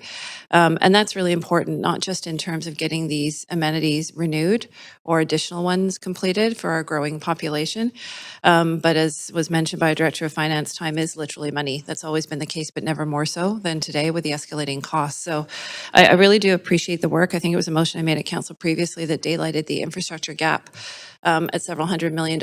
And a lot of that was attributable to the fact that the City of Vancouver was spending in jurisdictions that were traditionally the purview of senior governments, and that included things like childcare and housing. And so we haven't gotten out of that business. We have refocused and decided what is the appropriate role for the city. And so, for example, in childcare and housing, the city can provide sites. It can do all of the pre-development work on non-housing, as was mentioned by our presenter on that. It can also provide sites for childcare, but we don't necessarily provide the capital, and then we have to redirect our capital to that infrastructure gap that was created. And I know that we have had, just for clarification, previous updates from staff that have affirmed that was the case, I think going back to the previous Director of Finance, and from other staff in the subject matter areas that have affirmed that. So I think this has really been about refocusing back to what the city is the only partner really in delivering the majority of those amenities most of the time. We do sometimes get some supportive funding from senior governments, but it is pretty tough to come by. So I'm really looking forward to this next capital plan. I think it really matters to residents. Again, I appreciate seeing the specific updates. What I'm going to be looking for is not just increasing the shortening the planning and delivery cycle, but also those smaller projects that can really make a huge difference. And so it is things like the dog parks and the playground renewals and the other components. $91 million for Marpole Community Center, those are big bites, same size as an aquatic center. We still need to do those. There's also a lot that we can do in terms of some of the smaller projects. So I really appreciate the work, and I'm looking forward to the proposed capital plan. Thank you. Right on time. Thank you, Councillor Maloney. Thanks. Yeah, I'd just like to go back to my question about will work be completed in by next year's capital planning process to identify and prioritise urgent need for replacement and upgrading of government and private buildings, infrastructure and facilities so we can seek senior government funding for the absolute highest priorities.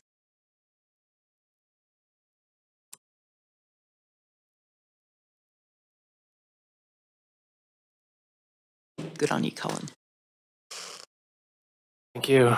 So just to continue the response, in terms of council has given direction for us as we approach the next capital plan in the spring of next year to ensure that we're using capital management practices to assess prioritization, which will take into account the urgency of need, and that'll be information that we'll assess and we'll share with council as part of the prioritization process for the capital plan. And with respect to the work on seismic specifically, there is significant work underway.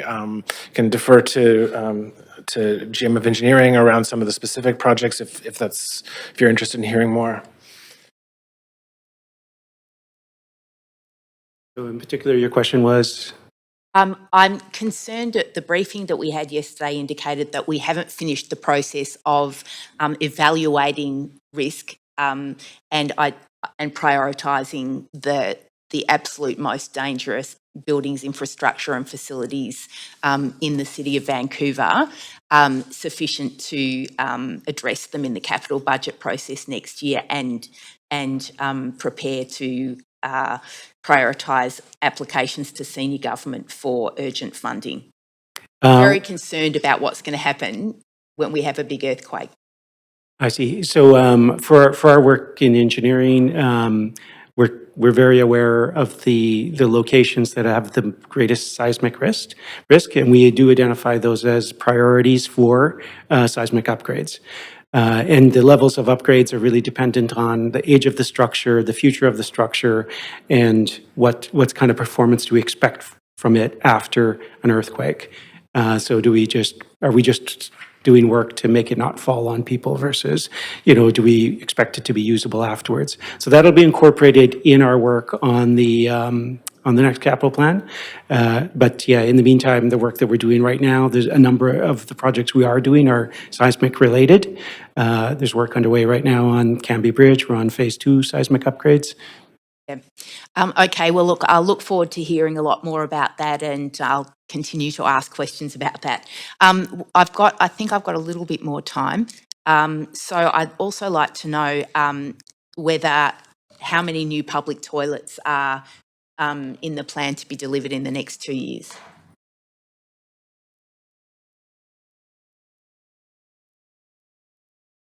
Margaret's telling me that the washroom strategy is coming in November. So we'll have that information to council next month. Great. Also, I've got just a comment about non-market housing, so you're off the hook, Lon. Thank you very much. Yeah, I'm very impressed with the incredible work happening, and also I think it's useful to put it in context of the enormous challenge before us with homelessness increasing again this year.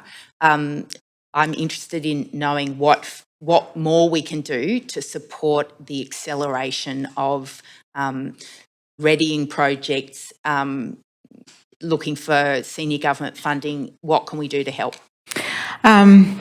Broad question for sure. And the issue of homelessness is massive. We have a number of projects that we work with senior levels of government, typically BC Housing, on those. They're the ones that give us all of the funding for any of the supportive housing that we would require to actually combat homelessness and the pressures that we're feeling. We have a number of projects that we're working on with them. I've got Ryan Bigelow here, who can give you a listing of those.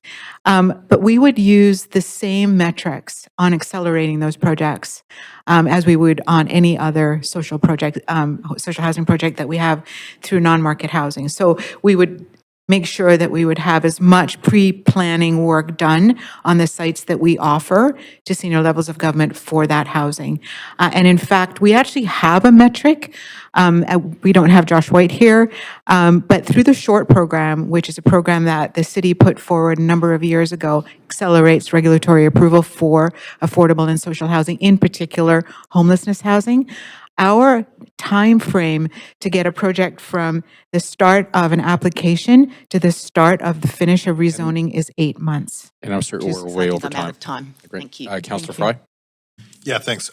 Just to follow up with Colin on the specifics around what the 0% means for, now you mentioned infrastructure renewal, and I recall that it was 0% inclusive of infrastructure renewal. That was the specific language. Are we anticipating any changes in any property tax funded new investments in capital or anything of that nature for the upcoming budget? Obviously, some of the renewal projects have ballooned in budget costs as well. So I'm just curious what we can anticipate. Sure, thank you. And again, right now we're in the midst of doing that work, and we'll be coming to council on November 12th to summarize it. But the council's direction was to preserve the infrastructure renewal funding. And so what that means is that for the past number of years, an extra 1% property tax has been allocated to capital to increase the envelope of capital that can be used for critical infrastructure renewal. And so that, based on council's direction, will continue to plan for that. So it will continue to provide the envelope of funding for renewal that's needed for critical infrastructure renewal. Right, but I'm specifically thinking more in the realm of, obviously, that might not necessarily cover all the infrastructure renewal at 1%, because there's more infrastructure renewal that would be supported by that, but also new investments. Is that off the table? Well, we'll continue to use the capital plan based on the midterm update capital plan that council approved as the guide. And so basically we'll use that to identify the new projects and programs that we'll bring forward for council's approval for next year as part of the budget. And then beyond that, we have the capital planning process that will start next year with council that would be looking at the prioritization of capital funding for the 4 years beyond that. Okay, so when we talk about cuts to operational, potentially things like REFM and stuff, is that going to impact our capital planning? So just in terms of the different budgeting streams, the operating and capital are separate streams and prioritizations. So capital planning, we use the capital plan as the guide for what comes forward. I think as part of our ongoing work, we always look at what we have the ability to deliver and make sure that we're delivering as much as possible. And so that will be when we come to council with a list of projects that we can proceed with and complete. That would be we'll have a list of capital projects as we normally do for council to consider. And then the work with respect to council's direction and the tax increase will be focused on operations, so on the operating budget. Right, so sorry, what I was trying to get at was like with the cuts to real estate and facilities management staffing on the operations side, do we anticipate that's going to impact capital planning moving forward and delivery of all this stuff? Are they not the same kind of department? So I'd defer to our GM of real estate and facilities manager, deputy city manager, Armin Unruly, to speak to the specific question around the facilities department. If I'm asked, I think I'm interpreting your question to being, will the cuts or going down to the 0% and the cuts to REFM, would it impact core services? I think you're asking that question. And specifically around the capital planning. We'll have to adjust the capital plan, obviously, to make adjustments for that. But our commitment is on core services and to keeping core services. And we've done a substantial amount of work, Councillor, as we're moving towards the planning for this 0%, to ensure that core services remain stable. Okay, thank you. Thank you very much. Councillor Dominato. Thanks, Mayor. Just one more question for my second round. We touched earlier on some really great highlights of all the different projects underway in the city over this course of this capital plan. Lon, you addressed my question around inflationary costs. I'm just curious, given this is an implementation update, I don't know who wants to take this question, but what would you say would be the learnings from implementation of this plan? Has there been any unexpected hurdles that have come as part of implementation or other challenges other than inflationary, or any other learnings that you've gleaned from implementation of this capital plan that might carry over to future planning work? Yeah, so I would say, I mean, certainly from engineering department, there's been a lot of learnings, especially on the areas that we spend the most money, which is sewers and drainage. And if you look at the funding source for that, it's not tax. It's actually generally mostly user fees. So it's sewage fees. In fact, most of the engineering capital is not tax funded. So it might be funded through DCLs, through partner funding, or through fees. But in the case of sewers, we use renewal as the opportunity to sewer separate. In the example of Memorial Park West, where we're doing the tunneling, we're actually reusing the old pipe, we're relining it, so we're twinning it, we're boring the tunnel for the second pipe. That's an innovative method that we didn't anticipate. In terms of the building, we're bringing an update to council for public hearing for the building bylaw update, which manages rainwater on site. Through a tanking method, which actually eliminates the trigger for sewer upgrades as a result of increased intensification of development. The green rainwater infrastructure piece has been really successful at dealing with those really high intense rainfalls that we get now, 15 minutes of downpour, and reducing flooding in areas. So, we see a lot of new approaches, I would say, as we look to the next capital plan, that take all of the knowledge that we accumulated in this capital plan and we'll apply it to that. Fantastic. I appreciate that. And I just, on that note, I'll just reflect that I really appreciate the presentation this morning and the updates and all of the great questions, because I think this is one of the areas of greatest interest to the public is, how are we managing and planning for the future our infrastructure in the city? I think it's a very common conversation about, what's happening with my community center, what's happening with this and that. And I think it's really helpful to show us all of the different projects underway, and even I was surprised at a few of them where I haven't actually seen them in development. And so I think it's really valuable, but also an opportunity for us to have those questions about what are the risks, what are the things we're mitigating, what are the learnings, and how it might inform our future capital plans, because it is sort of the bread and butter of our city and urban planning. And so I simply want to say thank you to the team for all of the hard work. Thank you, Councillor Bly. Thanks very much, and appreciate the questions around the chamber today. I actually just, and I was right up against the wire there, but wanted to ask the city manager, and just if I can contextualize that question again.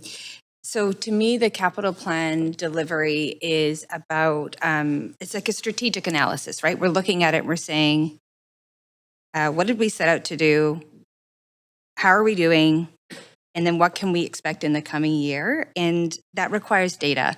And so all I'm saying is that from a front-facing perspective, like we can ask those questions here, but people in the public are working. They're not listening to all the questions around the council chamber today. They're busy with their lives. And I think there's lots of good questions that provide that strategic analysis and the data that's needed to understand where we're at. It's a critical time for us, and appreciate the midterm update last summer. And I mean last summer, like a year and a half ago. But this is an important piece of going into this budget cycle. So, and I'll just say also, in our lobbying with UBCM and the provincial government and FCM and the federal government, we talk about infrastructure deficits.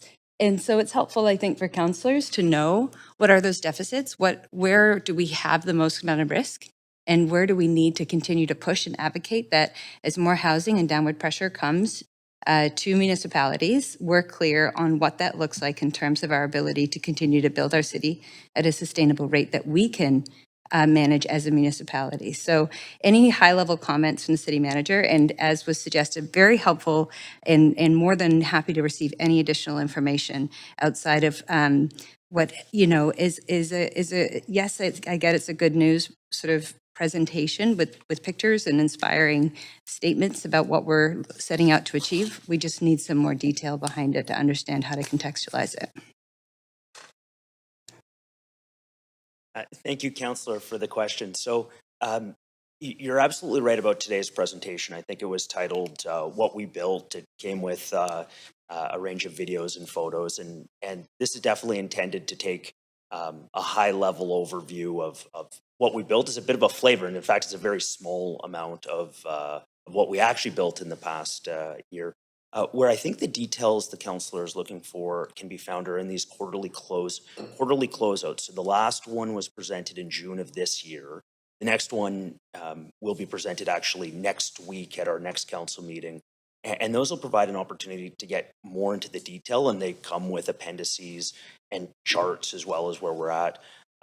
I should note staff are always welcome to provide, or council's always welcome via resolution to change our processes, but I will say this is a pretty thorough process as it relates to other cities I've seen in terms of providing capital updates, prioritizing both in terms of the capital plan, the quarterly closeouts.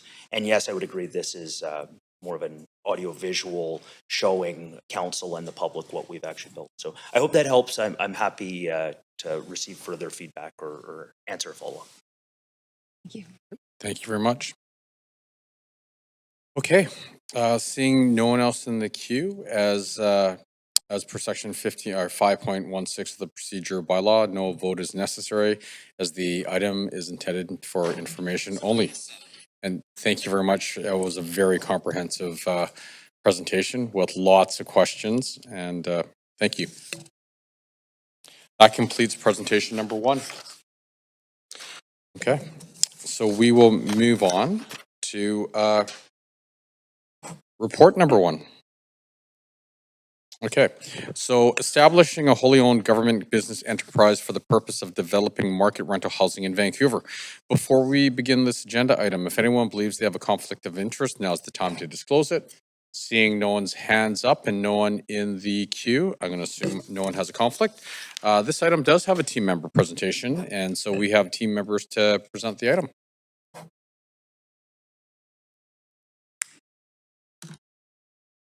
Thank you, Mayor and Council. My introductory comments will be brief. There's a movement in many public institutions across Canada to leverage their land assets, to raise capital or ongoing revenue to invest in institutional or civic infrastructure. There are many local examples, including UBC Trust, Simon Fraser University, the Surrey City Development Corporation, and recently formed Burnaby Housing Authority. When the city started the VHDO, the Vancouver Housing Development Office, in the January of 2024, as a result of the Mayor's Budget Task Force in the fall of 2023, the mandate to us was twofold: provide housing and optimize the land assets held within the Property Endowment Fund to provide housing and revenue. This new corporation being proposed is the embodiment of that mission. We are proposing through the government business enterprise the structural change required to deliver both housing and generate long-term wealth for the City of Vancouver. Wealth that can be reinvested into aging infrastructure, new and replacement civic facilities, or new non-market or co-op housing. This new corporation will provide the financial flexibility and capacity required to secure the capital required to deliver nearly 4 million square feet of housing the VHDO will eventually have in its pipeline. It will also provide the city an opportunity to increase its equity share and therefore profitability. The city is proposing to work with industry in joint ventures, sharing in the development risk. The city cannot provide an opportunity to increase its equity position, and the city cannot take on the extra amounts of debt, and public funding is scarce. None of the debt this new entity assumes will be secured by the City of Vancouver. It's also equally important to understand the balance that we have created within the VHDO. It has a non-market component of 13,000 units, as you've heard earlier today, of non-market housing, over 250 sites that are owned by the city, roughly $4 billion in land assets alone. With approximately 30 additional projects and 6,000 units in various stages of development, this creates the balance of a rental and non-market portfolio. Next slide, please. I'd like to now introduce the team. Brad Foster, Director, Vancouver Housing Development Office. Grace Cheng, Director, Long-Term Financial and Strategy and Treasury. Ryan Bigelow, Director for the Non-Market Housing Portfolio. Jeff Greenberg, Team Lead, Legal Services. Michael Jaworski, External Counsel, Clark Wilson, and Vivian Chan, Partner, KPMG. The object of this report, next slide please, is to establish a wholly owned corporation to be operated as a government business enterprise, or GBE, for the purpose of developing rental housing on city land. To transfer 6 development sites to the newly formed GBE for development, to deliver 4,000 plus units, and to provide an $8 million startup for the capital required from the Property Endowment Fund. And now I'm going to pass it on to Brad.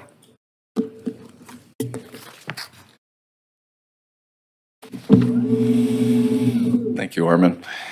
I was very, and good morning, everybody. I was very happy to see the capital update plan precede us, because what we are about to present and what we are presenting in this report are intimately connected. Next slide, please. Just a brief overview. Armin's already alluded to this. The VHDO was established in 2023. We got up and running in 2024. There are two major components to the VHDO. On the left side is the rental housing piece, which really has a mandate to maximize the delivery of rental housing on city-owned land, as well as generate long-term financial returns and non-tax revenues to the city. This stems out of the Mayor's Budget Task Force, which was delivered in, I think, January of 2024 as well, or 2023, I'm sorry, which really shone a light on the Property Endowment Fund and how it's largely underutilized. We have about 400 properties in that fund. Over time, they've not met their potential in terms of annual dividend returns to the city. And really what we're proposing here is to try and boost that annual dividend to the city, as well as deliver housing, of course. In 2024, as a reminder, Council adopted the rental housing on city land public benefit and rezoning policy, which is now in play with 4 of our major sites within the VHDO. On the right side, of course, you've already heard quite a bit about the non-market housing side through VAHEF. Set up in 2021, the mandate is to preserve and grow affordable housing in a sustainable way. And as Armin just spoke to, 250 sites, 13,000 units. The City of Vancouver is punching way above its weight on the delivery of non-market housing. So it's something we can all be proud of to this point. Next slide, please. In terms of the continuum, left to right, we have all the types of typology, or all the housing typologies contained within this graph. We're addressing homelessness, we're providing housing with support services, we're doing social housing, we're looking at adding affordable rental housing to our portfolio. Affordable home ownership is a possibility within this new corporate structure. And of course, you're all familiar with the market rental housing that we now have in play. Next slide. These are the 6 sites that we are currently studying within the VHDO market rental side. 4 of these sites are now in zoning or have been approved. You have can't see that very well. You have Pacific and Hornby on the north side of Broad Street Bridge. That's about 1,100 units of market rental. Main and Terminal right next to Science World, which is now in zoning as well. It's about 800 units of market rental. Granville and Pacific, the Loops parcels that were made available through the deconstruction of that assembly will deliver about 800 units. We have a 201 unit site there now at DP through VAHEF, which will be all affordable or non-market housing financed by our provincial partners at BC Housing. 24th and Main, this is what we're proposing to be the first project within the GBE, the Government Business Enterprise. This is a 100 unit thereabouts project. It is ready for DP, and we're proposing that this project be the first one that the GBE actually gets into business on. And 2400 Kingsway, I know you're all familiar with that. That one is now in rezoning, and and we're working through all of the processes with our planning and development services colleagues to ensure that these get zoned in accordance with the policy. And then lastly is Marpole, Granville and 67th approximately. It's a consolidated site that the city is still working on consolidating. We're at the inquiry stage on this, and that promises to deliver about 400 new units of housing along with a new Marpole public library. Next slide, please. All told, those sites, and I'll just introduce Ryan here in a second, all told, those sites have the potential to deliver about 4,100 units of market rental housing and very significant revenues to the city on an annual basis once they are built out and stabilized. And Ryan is now just going to give you a quick overview on the non-market portfolio. Thank you. Thanks, Brad. Ryan Bigelow, Managing Director, Non-Market Housing Development, City of Vancouver. To complement the market rental sites Brad just highlighted, I wanted to emphasize the city's significant and long-standing role in the growth and preservation of social housing in Vancouver. Over the years, the city's committed more than 260 sites, which translate into 13,000 homes across Vancouver. These sites are primarily located in and around the downtown core originally, but have expanded to all corners of the city, and you can see on this map here. Next slide. In addition to these sites, the city has an active development pipeline creating new affordable housing. Since 2017, when the city's Housing Vancouver strategy was put into motion, the city has committed over 50 sites towards the delivery of social housing. 30 of these sites are in various stages of development and will make up approximately 6,000 homes once completed. These projects are delivered in partnership with senior government funders and nonprofit delivery partners and are delivered outside of the proposed GBE. VHDO will continue to manage the growth of this pipeline to progress our social housing targets. And back to Brad. Thanks, Ryan. Short and sweet. Next slide, please. So the rental housing piece, the key objectives within the VHDO are really four. And really it's important for us to look at our portfolio as a whole, which includes the property endowment fund properties as well as the properties within VAHF to increase the supply of rental housing generally on city land. That's number one. Number two is generate public benefits through this development, and those public benefits are, of course, the housing itself, but also the ancillary potential around each of these sites to deliver new daycare space or neighborhood houses, which I'll talk to down in the next couple of slides. But really, the important piece here is to generate is to build that generational wealth for the City of Vancouver. That's why we're doing this. That's what the Property Endowment Fund is in existence for. It's to generate that long-term wealth. To this point, it's been very underutilized. The key way of doing that is to actually get into the development game, to develop long-term financial proceeds. So nothing that we're talking about today is going to happen tomorrow. This is about the next set of council, the next set of city managers, down the road, 25, 30 years down the road. What is the financial picture for the City of Vancouver going to look like, and where is that money going to flow? Next slide, please. So just a couple of examples. I mentioned this one already, the Granville Loops Assembly. We have 4 sites there. A, B, and D are considered market sites. This was zoned as both a strata and a market rental site. Site C is our social housing site on this, and this is a perfect example of what can be delivered when you cross-pollinate the market side with the non-market side. 201 new social housing units. This is a great partnership with BC Housing under the Community Housing Fund. And deeply affordable units here, 20% shelter, 50% at Hills, and 30% at low end of market. In total, about 887 new homes could be delivered on this site. Next slide, please. Kingsway. This is our most recent rezoning application for the famous 2400 motel site. In addition to about 863 new rental units on this site, we're going to be providing a new neighborhood house at about 15,000 square feet, which is very important for this community because nothing like this exists in this Kingsway area. In fact, just to organize our open houses for this, it was very challenging even to find a place to do it.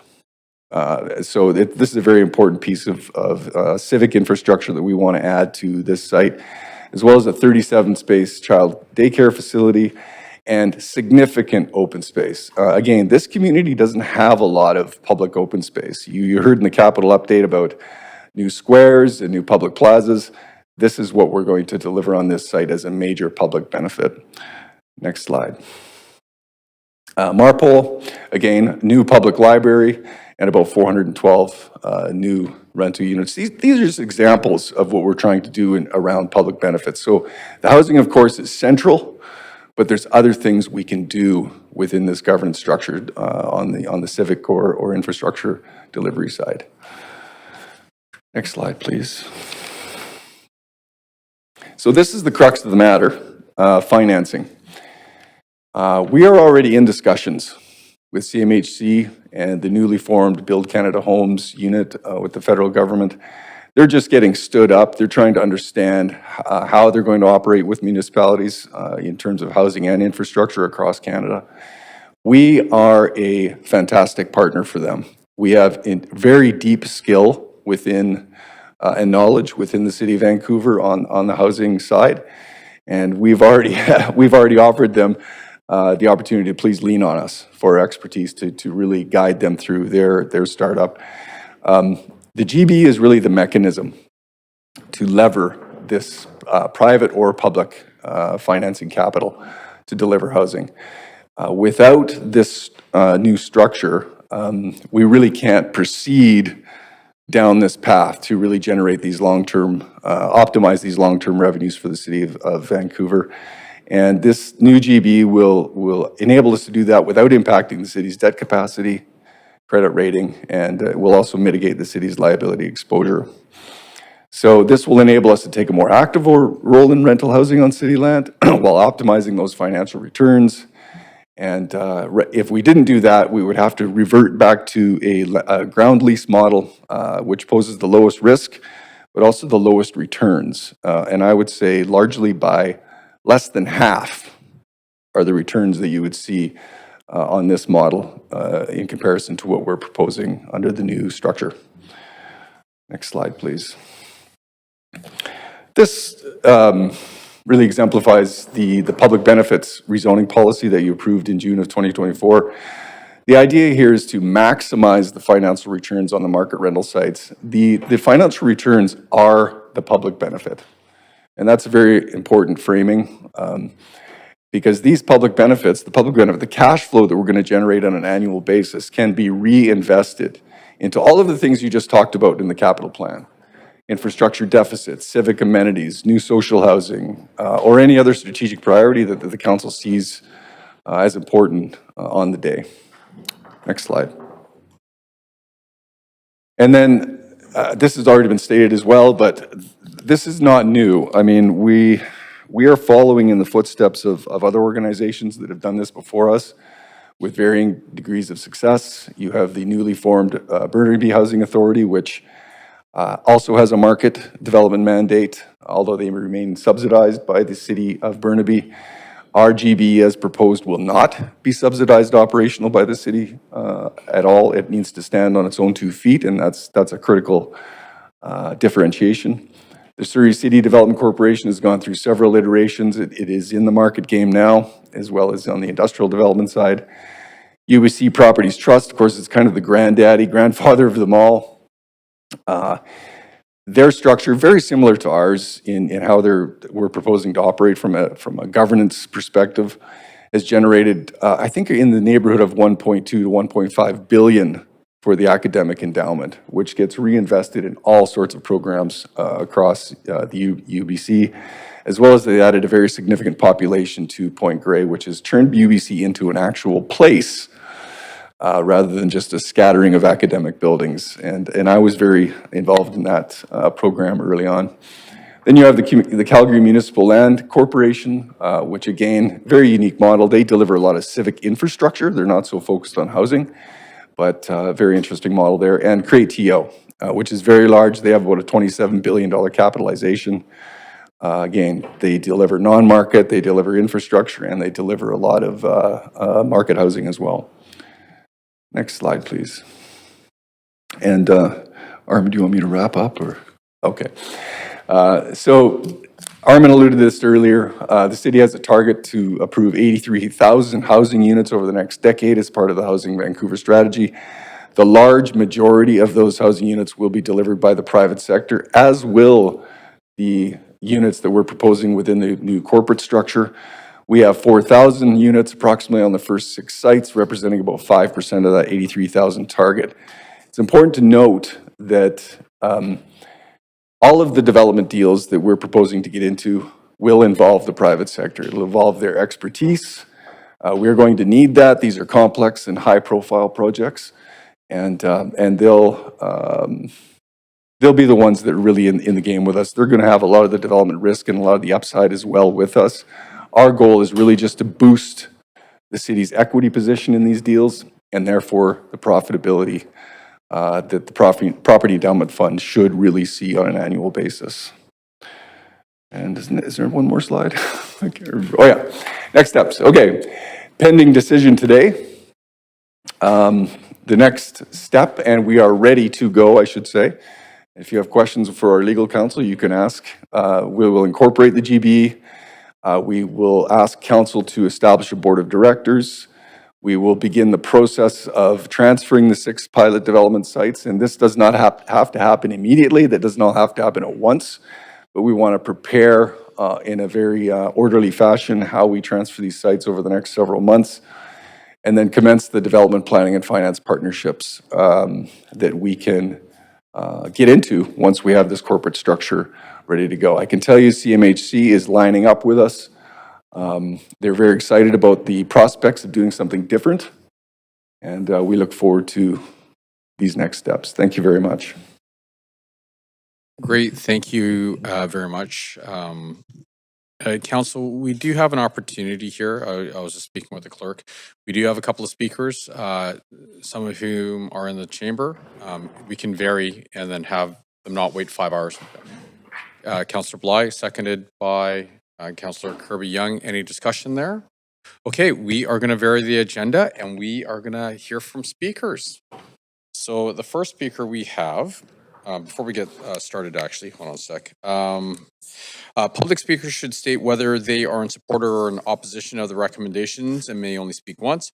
I will ask speakers if they are residents of Vancouver if it's not noted on the speakers list.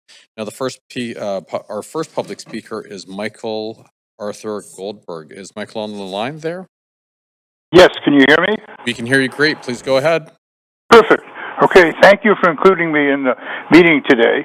And just a very short background on me and why I feel comfortable and strongly supporting this initiative. I've taught and studied real estate and housing markets for over 4 decades at UBC. I've served on numerous boards of directors, including many real estate companies and many governance committees. Most relevant, I served as a director of the Surrey City Development Corporation, which was already mentioned, which is closely analogous to what's being proposed. I was a director for 5 years and chair for 3 of them. I also was director of 7 other real estate companies, both public and private. I strongly support the proposed initiative from my very positive experience in Surrey and from the opportunities that presented themselves to the Surrey City Development Corporation.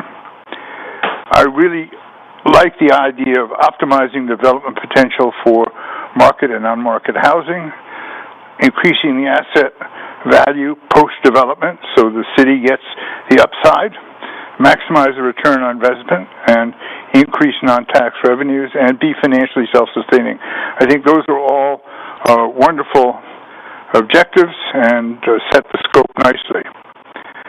Among the elements I really value about the proposal as I've read it is first it adds to a much-needed housing supply, often referred to as the missing middle.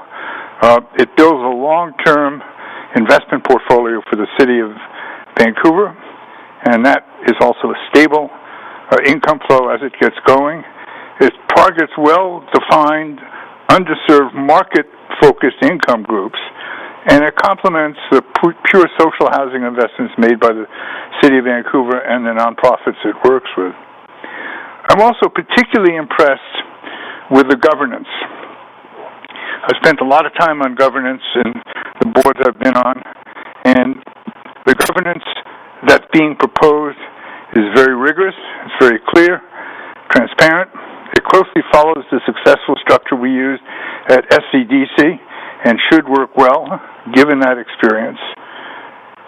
It introduces a strong cohort of independent real estate professionals, and that's critical for success, that this is a market-based developer, and you need people with market-based experience. So I think that's a very important role, and 6 of the proposed 9 directors will be from the private sector.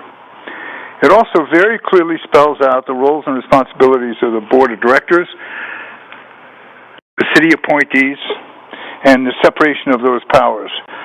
Most importantly, the shareholders' interests are very, very well defined and protected. So I see this as an excellent proposal, building on the successes of other places. You're at time, Michael. Yeah. Okay. Thank you very So much. I wish you good luck. Awesome. Thank you very much. Bye. Bye. Our next speaker is Heather Barkley. I'm just checking, Mayor. No, speaker number 2 was on the line, but has dropped off. Okay, and then speaker number 3 has withdrawn. Yes. Okay, so that is the end of our speakers list. I do want to thank Michael for calling in today. And so with that, we're going to go back to questions. So bear with me for 1 sec. Council members, you have 5 minutes to ask questions of our team members. And Councillor Klassen, you're the first in line. Thanks very much, Mayor, and thanks, Brad, Armin, and team for the presentation. It's been alleged that some developers have been lining up against this initiative. Is it because they see this as potential competition, or am I misunderstanding what's actually happening out there? Are we getting more positive looks from the development sector? Thank you for the question. And we've heard the apprehension as well from the private market.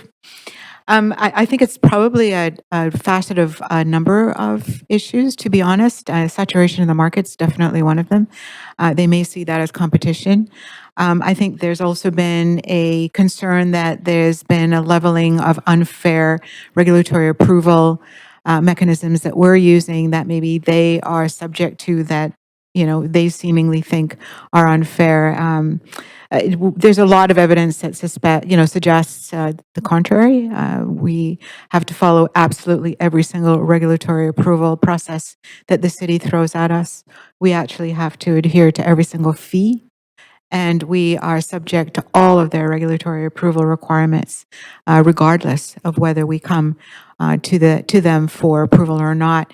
The only component of the VHDO that would have any kind of benefit with the planning and development group would be the short program. And you would have to demonstrate that you are building 100% social housing to be actually take advantage of the short program. So we have no advantage there. The market is volatile, Councillor. We understand that. We are not going to put the city at risk. We have no intention of developing 6 of these sites out altogether. We understand that we're going to have to get a cadence that makes sense. If we do not believe that a right development partner is coming to the table, we will stall that project. We will not go forward. We have no intention of going into foreclosure on any of these projects.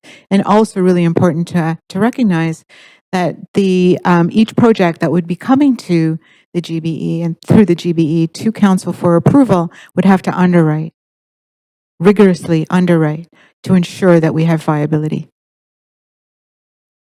Yeah, and thank you for that. I know there's been some sensitivity in the market. We've, in our due diligence, Armin and I did at least a year-long roadshow with every major developer in the Lower Mainland. And I could tell you that most of them are waiting for us to be able to get into deals. Right now, the city does not have that capacity or ability to do that. Our sites are extremely high profile. They're beautiful rental sites. And I think once we get up and running and get our processes in place, you'll see that attitude shift dramatically.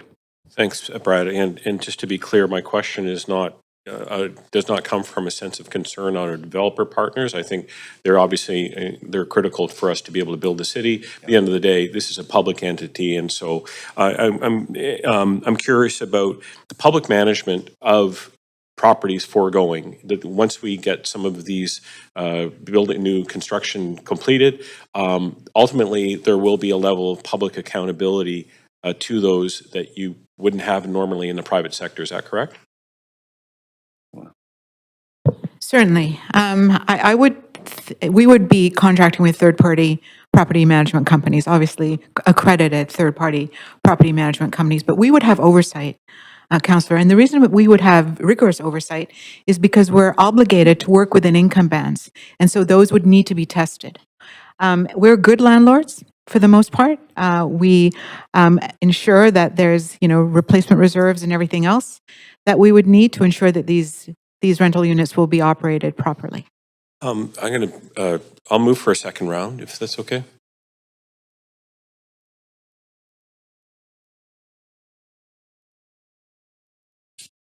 Thanks very much. Sorry, is that going ahead?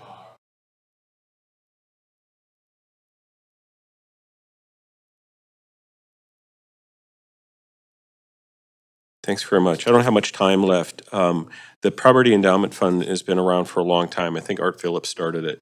Why did it take us 4 decades, 5 decades to get to this? You're gonna have to give a short answer. Well, that's a great question.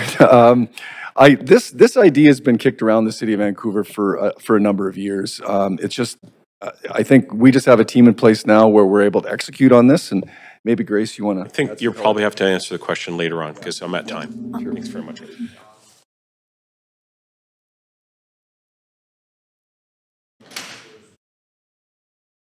I'd like to move to complete this item before our lunch break, if possible. Okay, seconded by Councillor Kirby-Young. Is there any discussion here? There are. Yep. Just I'm noting just that going to stop Councillor the timer.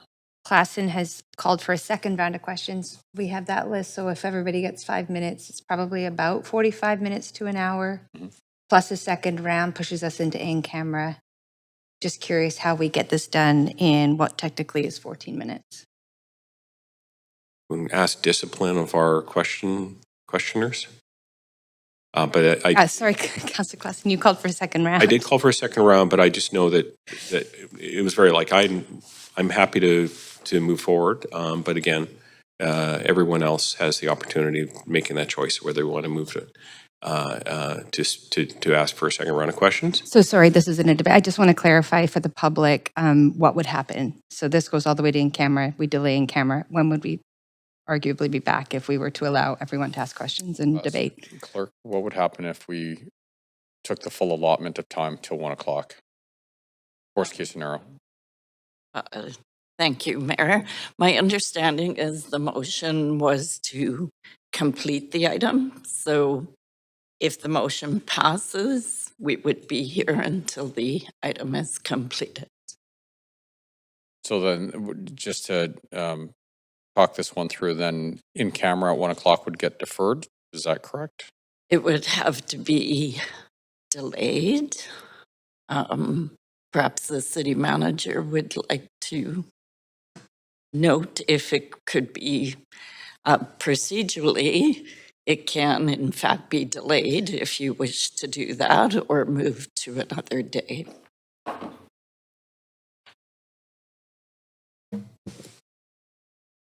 Your worship, do you mind if we have just a 2-minute recess? Sure, that'd be great.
Have to skedaddle here because we got a lot of things to do in about 3 minutes here.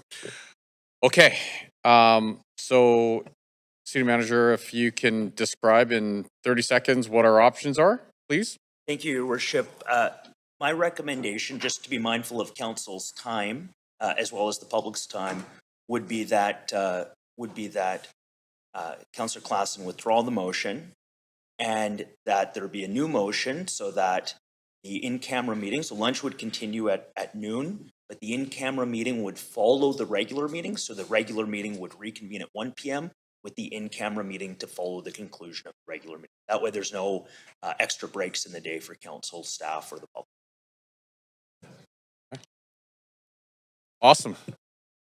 So, Councillor Klassen, any comment on that? Yes. There you go.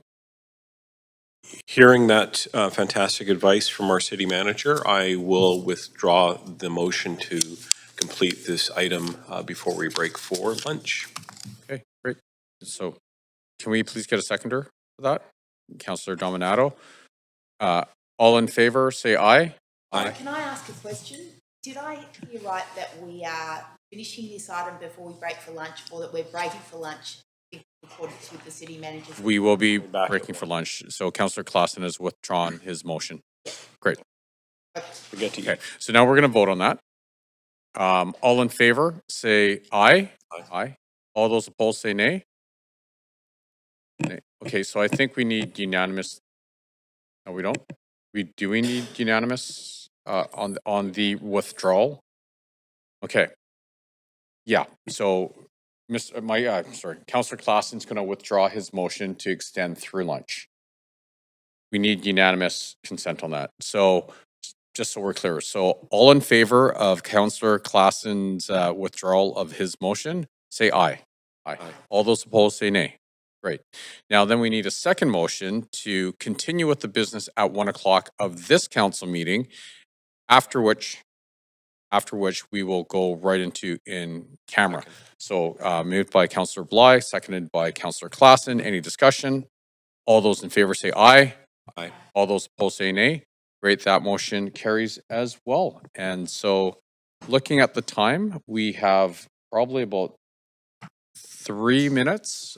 So what I would suggest is we cap it now, unless Councillor Meisler can finish all his questions in 2.5 minutes. Probably not. So why don't we break for lunch and we will come back at 1 p.m. in this chamber. Thank you very much. Okay. Stop timer. Okay.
And oops, thank you very much. So we're going to get started again.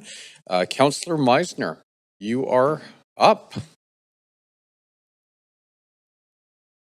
Very much, Mayor. First question that I would like to ask was around the sites. I'm just wondering the rationale around transferring all 6 sites at this time. Why not just transfer, say, the first development site and then go from there? So just looking for some explanation around that. Grace Chang, Director of Long-Term Financial Strategy and Treasury. You are absolutely correct. So in the wording in the recommendation is to seek council approval to transfer the 6 sites. However, the timing of it is subject to, it will be delegated to the city manager for his approval and determination. So the GBE does not need all 6 sites all at the same time at once. And in particular, we need to really kind of look at what is the carrying cost for the 6 sites when the GBE doesn't need all 6 sites to start development all at the same time. So the timing will be strategic, but we're just seeking council approval, a commitment for now for all the 6 sites. That's all we're asking for. Okay, but that doesn't mean they're all 6 sites are going to be transferred at the same time. No. Correct. Okay, Yeah. thanks for that. Another question that I had was around the structure of the GBE.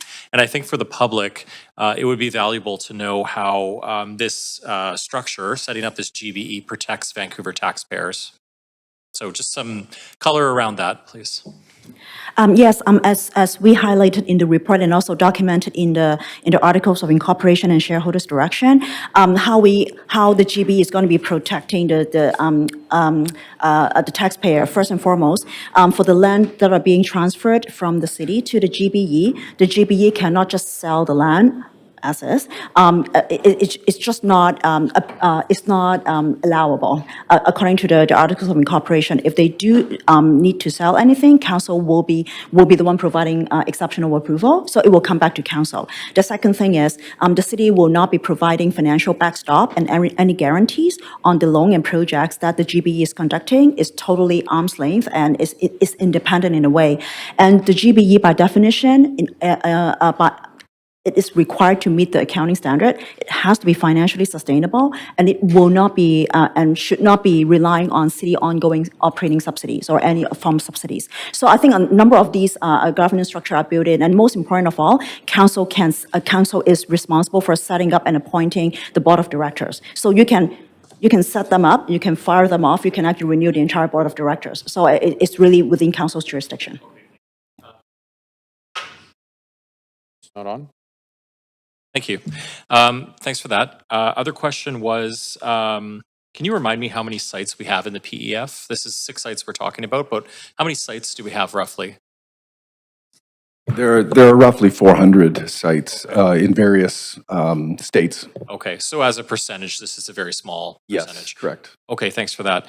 And then a question around financing. So if the city was to seek CMHC financing or say Build Canada Homes initiative financing, is there a case or could we foresee a requirement from those government agencies to provide, say, below market housing in these developments as a condition of getting that financing? Correct. We would have to demonstrate at least a 20% below market rental. Okay, so this doesn't mean that necessarily these buildings are going to be 100% market. There could be 20% below market if we were to seek that financing. There could be. Okay, okay, that's good to know. Thank you for that. And then my other question was on the revenue piece. So we talked about infrastructure, community centers, et cetera, that the revenue could be invested into in city priorities. Are there any restrictions on what we could use the revenue for in the future generated from this? There shouldn't be, because this is really not coming in the form of a development contribution. It is just dividend coming to the city. So it's kind of like yet another new stream of non-tax revenue. Council of the day can decide where and how you want to invest in. Okay, that's great. Thanks very much. Great, thank you very much. Councillor Kirby-Young. Yeah, thanks. Following up, and Councillor Meisner touched on a couple of my questions, so that'll help me speed through it. But just confirming the city one, the first one, the city owns the land long term. The land, the expectation is that the government business enterprise holds that land, and it does require a council decision to not hold it. But the intention, is it fair to say, is really to continue to hold that land in perpetuity for the most part? This is correct, because the whole intent of the mandate of the GB is to really develop and hold and operate the rental housing so that there will be ongoing income stream coming in. It's not about flipping. Okay. That's great. And then with respects to some of the correspondence that council's received from past folks that have been in the housing portfolios or maybe have been more familiar with on the real estate side with the city's PEF. I know you touched on this, I think, Brad, in your presentation. But one of the questions is, well, council should just continue to lease as it does now in the PEF. And so love you to answer what the response is. And is that correct? Because I think I heard you say that there's a potential for twice as much revenue than the current model in the PEF, which arguably has more modest returns. That's correct. I mean, the land lease model really, thank you, won't generate nearly the returns, both on a cash flow basis or the capital appreciation of the assets that we're contemplating developing. So if you just did a land lease, I don't have the precise numbers, but it's roughly half of the value would be generated just on these 6 sites if you just did land lease through the developer. Okay, so that's a pretty significant upside. Yeah, it's very, very significant. Okay. The other comment that was raised was around, quote, I'm paraphrasing for simplicity's sake, but in layman's terms, should the city be competing with the private sector? And I guess I'd love to hear your perspective on that. I would ask you if you sort of would agree that proportionally, we have, I think, hundreds of thousands of parcels of land across the city of Vancouver. You mentioned that we're talking about 4,000 units here over 6 sites when they're realized over years. So it's a fairly small proportion. I wouldn't necessarily deem it as competition. And then that's the first part of my question. The second one is that are we not seeking the opportunity to actually partner with the private sector on their expertise to? Yeah, completely. I mean, these projects would be delivered by the private sector. We would enter into, especially the large projects, we would enter into joint venture deals, trying to achieve a 50% equity position. That's all this GB is trying to do, is boost the city's equity position in a development deal.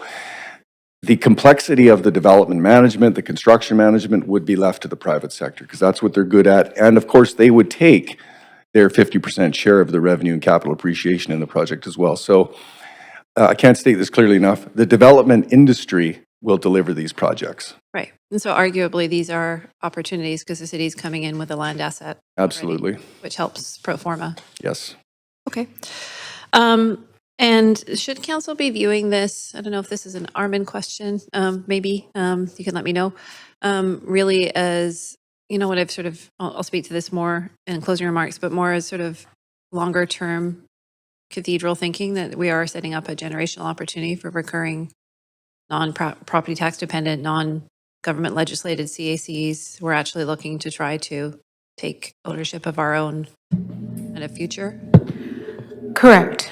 We believe that the GBE will allow us to actually maximize our potential to make use and use very, very low-cost financing that both the provincial and federal governments have now committed to doing.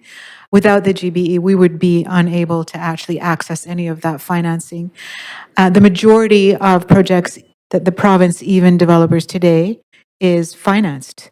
They mortgage all of their work and all of their projects. This will allow us to do the same, but through the GBE with very little risk to the city. In fact, no risk to the city. Okay, I'll leave it there. Thank you. Okay. Thank you very much. Councillor Orr. Yeah, thanks very much for this. I know it's been a long time coming and you've put in a lot of work.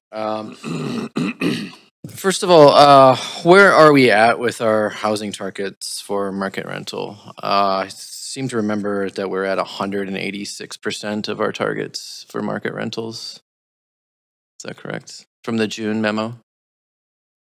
I'm sorry, we don't have that information because we hadn't contemplated looking at the overall Vancouver housing targets. We can certainly get that for you right away. Okay, sorry, I just thought there was a June memo that said we're at 186% of our targets and only 48% of social housing.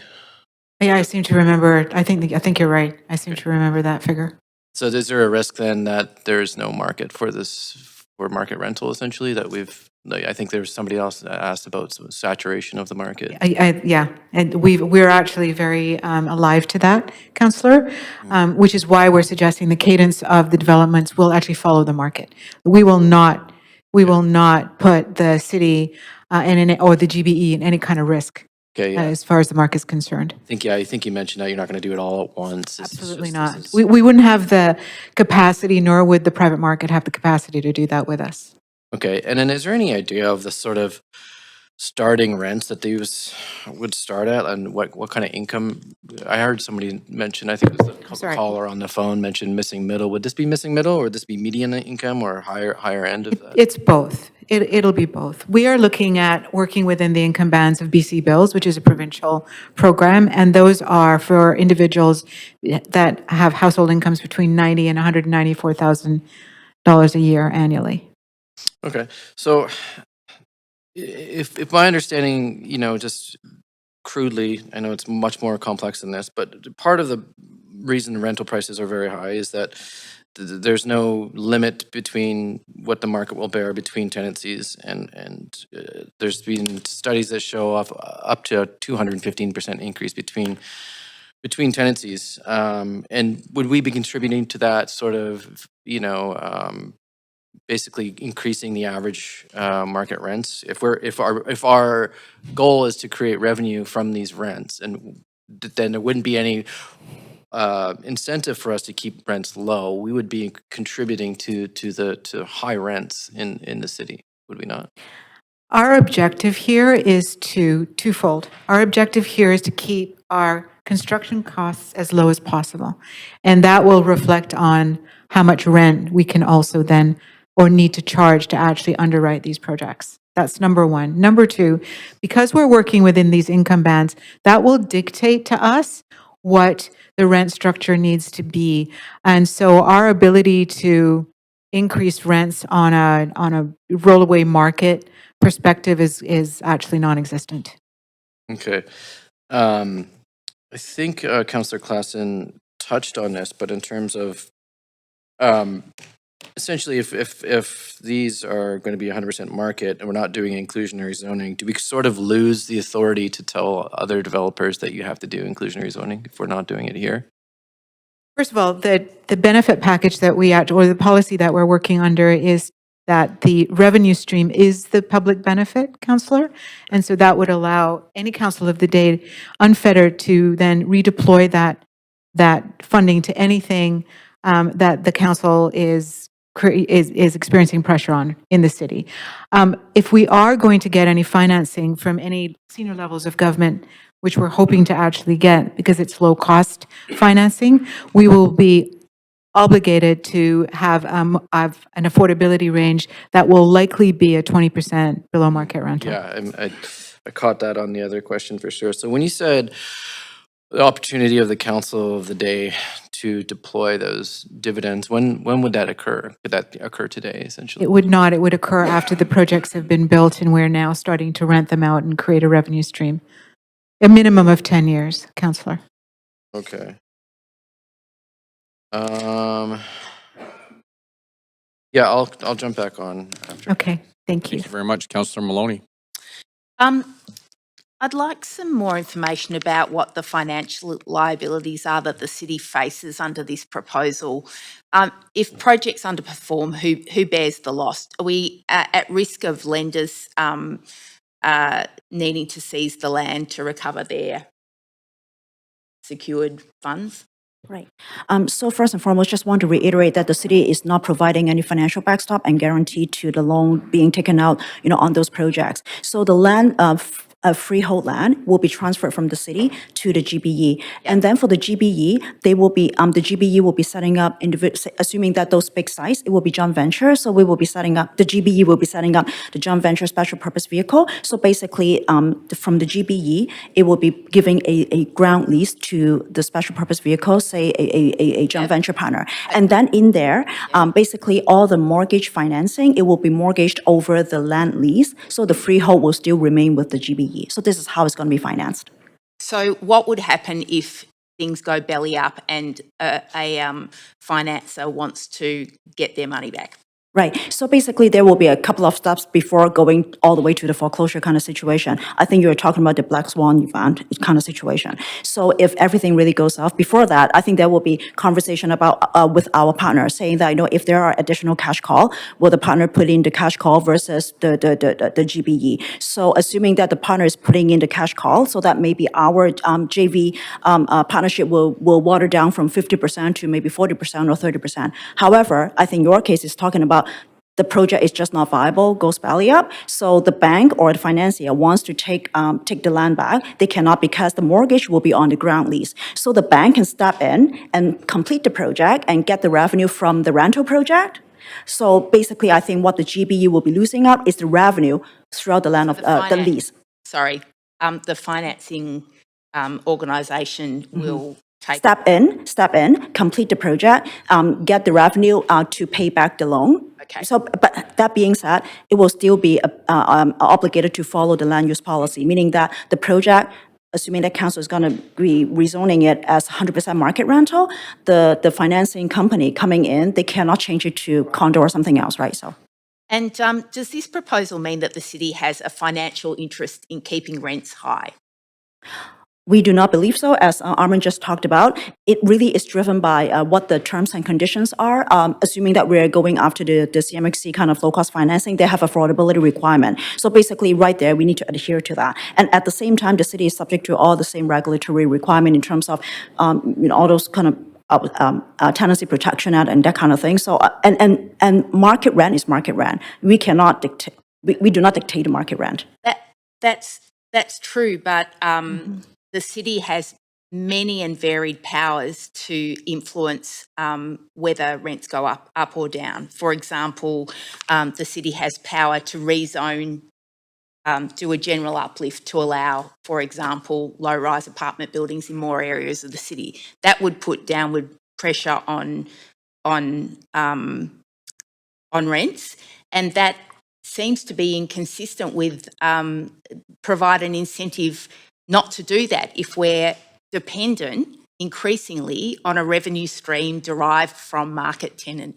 I would give my short answer, and maybe if Jeff, you want to kind of step in, because council have two roles, right? One is as landowner, and then one is as regulator. Yep. I do not believe council will be as regulator to try to not upzone other land so that you can keep the rental market like very small so that we can actually jack up the rent. I think that would be very far-fetched. And going back to the presentation, this 4,000 units is roughly 5% of our housing target. I don't think we can influence. But this is a pilot program, isn't it? And that there's plans to expand this. And we can see that we've got a 0% property tax increase contemplated. So this is very clearly moving from relying on property taxes that are paid by a particular group of residents more than others in our city and transferring revenue raising onto the backs of tenants. Instead of maybe answering directly to this one, I would say that just looking at the past year or year and a half, I think the biggest factor contributing to the downward pressure on the rent is actually the immigration policy, more than the zoning and upzoning or the downzoning. But, okay, yeah. Given that private developers are pausing projects. And I'm sorry, that's. I'm sorry, I'll Councillor Bly. Thanks very much, and great question so far. So I'll just continue on a little bit of a rapid fire. I'm just curious if so at the beginning, I see that there's 2 board members as part of the recommendation, city manager and the general manager of finance. Can I get a little bit of an idea of the thinking behind that? Should there not be 3, which would be typical in terms of following good governance practices? And the second part is, what will the board look like a year from now?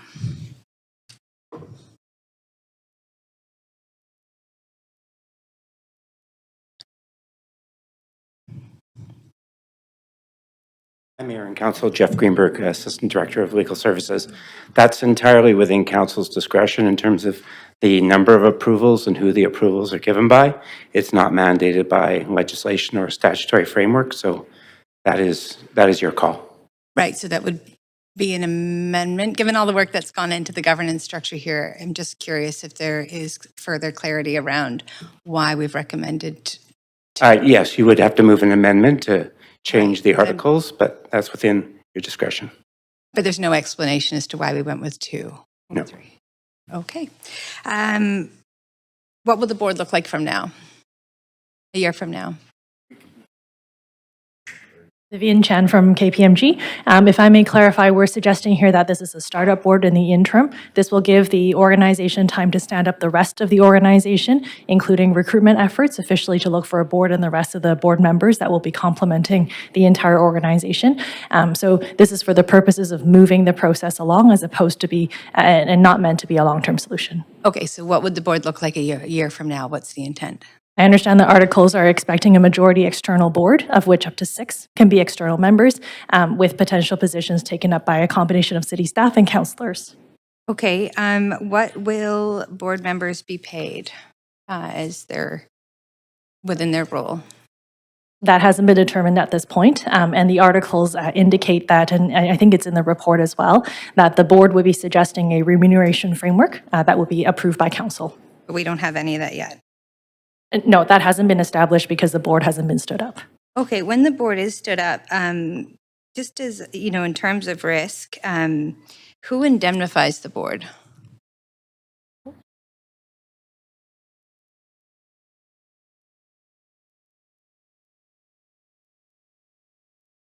Just wondering if the city's intended to be backstopping this. Sure. Michael Jaworski, external counsel from Clark Wilson. The corporation will obtain insurance, and the corporation itself will provide the indemnification to the directors. Okay, So there will be no backstop for the city. Okay, good. That I didn't read that in the report if it's in there. I don't think it is, but that's helpful information. I just wonder if there are typically, again, with good governance, it's typically required a second sign off, and I don't mean to suggest anything. We're the council of the day, we're the staff of the day, but in 10 years, it could be a different council, a different staff. So typically there would be a double sign off for anything related to sale and execution of any agreements that's outlined in the recommendations. And I'm wondering if staff could comment on the decision just to have a single sign off with the city manager on negotiations, closing dates of sales, and other terms and conditions of any particular sale.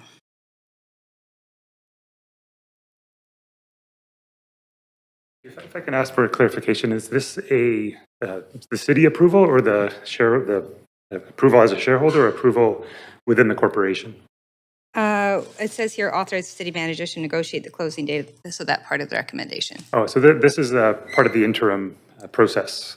So this is not the way that Okay, you would great. run, So but what will it look like in the fully sort of built out governance structure? Do we have an idea? So yeah, the board of the day will establish signing authorities with itself and with the GBE's own staff. Normally, there would be board authority for extraordinary transactions. So I would imagine those JVs entering into land leases would be a board decision. Okay, that's helpful. Thank you. One last question before I run out of time is the GBE as proposed completely insulating the city from any impact related to the amount of debt that will be borrowed? Can I just hear confirmation of exactly that? As long as the GBE adhere to the PSAS requirement, as the 4 key requirements laid out in the report. Yes, correct. Yeah, because otherwise, if it cannot adhere to that, meaning that it's not self-sufficient, it's not independent, then Grace, eventually. I'm sorry, we're at time. I'll come back on, Grace. Thank you. Thanks. Councillor Joe? Yeah, thanks, Mayor. A few of my questions were answered, so I just want to follow up some other questions. So I think this initiative aligns with the Mayor's budget task force, which is to optimize the under-leveraged portfolio, also boost the annual dividends to the city. So do we have any projection of how much money we're talking about? What is the return of investment? So, very high level numbers, of course. With the 6 sites projected over, say, a 25 to 30 year period, we're looking at roughly $250 million a year in net dividends to the city. So very substantial. And of course, that's just our first 6 sites. The revenues grow over time as debt gets paid down on each of the developments. A 10-year outlook, you're probably, if we, knocking on wood, of course, if we get our first 3 sites up and running, you're looking at 55 to 60 million a year in net revenues to the city within the first decade on an annual basis. On an annual basis, $50 to $60 million. And when up running for the 6 sites, that's going to be $250 million per year. Roughly, yeah, in good time. So how much equivalent that money to the property tax every year? That I cannot answer. Maybe Grace can. I would say between 11 and 12 million dollars, 1% property tax increase. So as of today's tax base. So. Okay, so $250 million will be 25% of the property tax? Yeah, but I just want to maybe caution, thank you for sharing the numbers. This is very preliminary numbers, and the return coming to the city, it really depends on what is the JV kind of, percentage that we're putting in, whether the city is taking on 50% or 30% or self-development. So I think it's best for us to kind of report back once we have a better picture in terms of how we're going to pursue the 6 sites. Okay, that's fair. So for the revenue coming to the city, other than the property tax, what other areas we can use for this additional revenue, infrastructure? It's really up to council because the merit of this is really is through in the form of dividend coming back to the city. It's not in the form of development contribution. So you're not limited to allocating it for just new amenities. It can be for renewal, be it amenities, be it community centers, be it park renewal, be it Granville Bridge or Canby Bridge renewal, not renewal, like rehabilitation. I think it's really up to council how you want to invest in the money in, and at the same time, not necessarily going to asset as well. You can actually invest it in programs as well. Okay, so basically we can't use anything that city. It's very flexible because it's just additional non-tax cash flow coming in. Also, just to confirm, we can reinvest this money to affordable housing or social housing. Absolutely, yeah. Perfect, thank you. Other questions? Okay, so why we select this 6 sites at the beginning? Can we use, what are the benefits for those 6 sites? These sites were identified actually prior to starting the VHDO as low-hanging fruit within the PEF. They're all vacant sites to a large degree. There's no existing tenancy on them. From a development perspective, they're relatively straightforward sites to target. Okay, so I realized there's no site on the west side of the city. Is there any particular reason why we don't want, Well, Marpole, Granville Street, and of course, Pacific and Hornby is, I guess, on the west side, yeah. Well, that's in downtown, but... Yeah, downtown. Yeah. Marpole, Granville and 67th, that's west side. Okay. Technically speaking, yeah. I mean, we will keep it, part of the work going ahead is really to keep looking at potential development sites and doing the due diligence on them and looking for development feasibility as we go forward. We're just starting with these initial 6 and have brought them a long way through zoning already. So in the future, when we want to transfer more sites to the GBE, it's going to be council's decision or? That's correct. Okay, so it's going to be case-by-case basis. Case-by-case basis. Okay, thank you. Other questions? What happens if in the future council would like to change the direction for this initiative? As it's noted in the Articles of Incorporation and the shareholder direction, council has full control over this entity. The council will also weigh in on an annual basis on the annual plan of the organization as well as the 3 to 5 year strategic plan. So there won't be any shadows with this organization with council. You'll understand fully what the strategic direction of the organization is on an annual basis. Okay, and even if future council like to close down this entity, it's possible, right? It's possible. Okay, thank you. Another question, I think, Armin, you talk about the risks for this GBE. So as we know, the rent has been decreasing in Vancouver. So what happens if the rental market collapses? Would that put any risks in this GBE? And sorry, Councillor, we're at time. Oh, okay, I'll come back. Councillor Fry? Yeah, thank you. Lots of questions. So earlier you mentioned UBC Property Trust, which of course is prohibited from freehold. It's all leasehold because it's UBC, and Create TO, which is also leasehold kind of arrangements. So, and as far as I'm aware, the City of Vancouver is always engaged in leasehold arrangements with property trust. Why are we proposing to sell this property to the GBE rather than a 99-year lease or something similar? Because that will give the GB a lot more flexibility to enter into joint venture and development partnerships, and it will enable the GB to become the landlord of that land rather than the city, which will give the GB much more financial flexibility in its financing arrangements. UBC Properties Trust, what they do is, it's very similar in notion. They transfer the property development rights to UBC Properties Trust, but they maintain the land, and then UBC Board of Governments pretty much walks away from the decisions of development. But it's still a leasehold arrangement. It's still a leasehold arrangement. So what would happen? I mean, bankruptcies happen and big developments fail all the time, and certainly in the city they've failed. What happens to the land if one of these GBAE projects fails, and have we lost that land? The GBE will be holding on to the freehold land. Even for the mortgage, through on the JV construct, it is the mortgage will be on the leasehold that the GBE is granting to the JV limited partnership. So basically, at all time, the GBE will maintain the freehold land. So as I explained before, if in the worst case scenario, the financier basically needs to foreclose the project. What they can do is complete the project, step in, and continue to run the project as rental and recoup their debt. But they will never be able to get the freehold because the freehold is not being mortgaged. So I'm not following then how it provides the financial liquidity and the asset to presumably borrow against and finance this, but it's not being mortgaged. Right. So basically, the GBE will be getting the freehold land, right, to start with, and then for each of the project, a JV, call it limited partnership, will be set up underneath the GBE. The limited partnership, the JV, basically will be 50% owned by the GBE, and another 50% owned by our partner, and then the 50% plus one by the GBE, or 50%? Well, we're calling it 50-50 right now, but again, all these are negotiation, right, depending on what kind of equity that we're putting in. So when the mortgage is being taken out to finance the project, the mortgage will be taken out on the ground lease, which is the leasehold interest, basically going into the JV. So basically, when if the bank has to foreclose something, they can step in and run the project however they want to, but it will not be on the freehold land. The mortgage will be always on the leasehold. Ground lease. Held by the GBE. So the GBE becomes the leaseholder, the city of Vancouver. The JV becomes the leaseholder. The GBE is holding on to the freehold land. It's complicated. So I think if there's a picture, it will be easier to demonstrate. My apology. We don't have a picture here. No, I mean, it generally, I understand what you're saying, but so why wouldn't we, I mean, other than like improving the financial ability to borrow through ownership, why would we not pursue a leasehold as the city?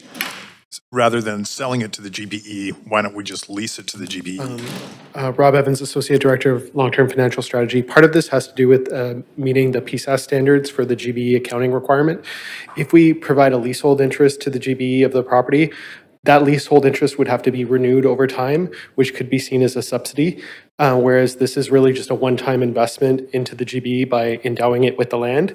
The GBE doesn't have the right to sell that land. As the sole shareholder, we still effectively have control of the land if we wanted to bring it back into the city or do anything like that. So that's mainly consideration. There are other considerations around ongoing payment of property transfer tax every time you extend a lease to that entity and whatnot, right? Okay, so so we're authorizing the city to sell these parcels of public-owned land to the GBE. That's what we're contemplating today. Where does the fair market value play into this? How is it that we are selling it to the GBE and not to Colliers or whoever else might be interested to outbid the GBE? So when we undergo that transaction of selling the land to our company, that transaction will be done at fair market value in exchange for shares in the company. So that will be our investment, basically, like as the shareholder of that entity to basically get going. And is there the opportunity then to outbid the GBE on this if somebody saw even more potential value in that land? Sorry, Councillor. But the GBE is an entity wholly controlled by the city. Sir, we're at time. Councillor Dominato. Thanks, Mayor, and thanks for the presentation this morning. Just circling back, a couple of quick questions. Just given the line of questions that are sort of emerging, maybe staff could revisit the intention of a wholly owned corporation and that effectively it's a creature of the city and controlled by the city. Could you speak to that and maybe just elaborate on that again? Thank you.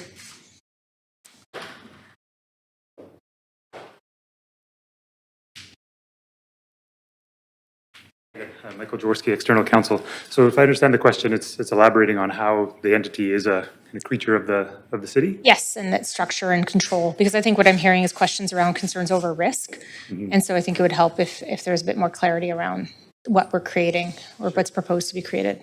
Great. So what we're creating here is a wholly owned subsidiary of the city under the Business Corporations Act. So it's a wholly, owned, meaning all of the shares are held by the city. The main power of a shareholder is to make fundamental decisions about the entity. So if the shareholder direction wasn't as extensive as it is, that would mean that every year the directors would come to the city and say, here's the plan, here's what we've done in the past, approve major transactions, and then appoint the board. So there's accountability there automatically. So it's a separate legal entity, but as a shareholder, you have significant control over the governance and business of the entity. In this particular proposal, we've built into the shareholder direction much more involvement in the city by the city council into the major strategic as well as exceptional business activities of that entity. So separate legal entity, but the governance is very closely tied together. Okay, thank you. I appreciate that. And then I did want to ask, so I think I made a bit of an assumption from the presentation, but I just want to make sure I understood, is that in establishing this and putting this in the context of the entire Vancouver Housing Development Office, well, the GBE is intended to develop market rental. What I took away is that because of the generated public benefits and financial returns as well as non-taxable revenue, that may contribute in a positive way to the portfolio, which could contribute towards social housing and other non-market housing down the road. And so could you just speak to that and confirm that I understood that? Well, that's not what's intended to be delivered in this. The offshoot benefits of these financial returns and non-taxable revenues could contribute positively for the city to support non-market housing. Correct.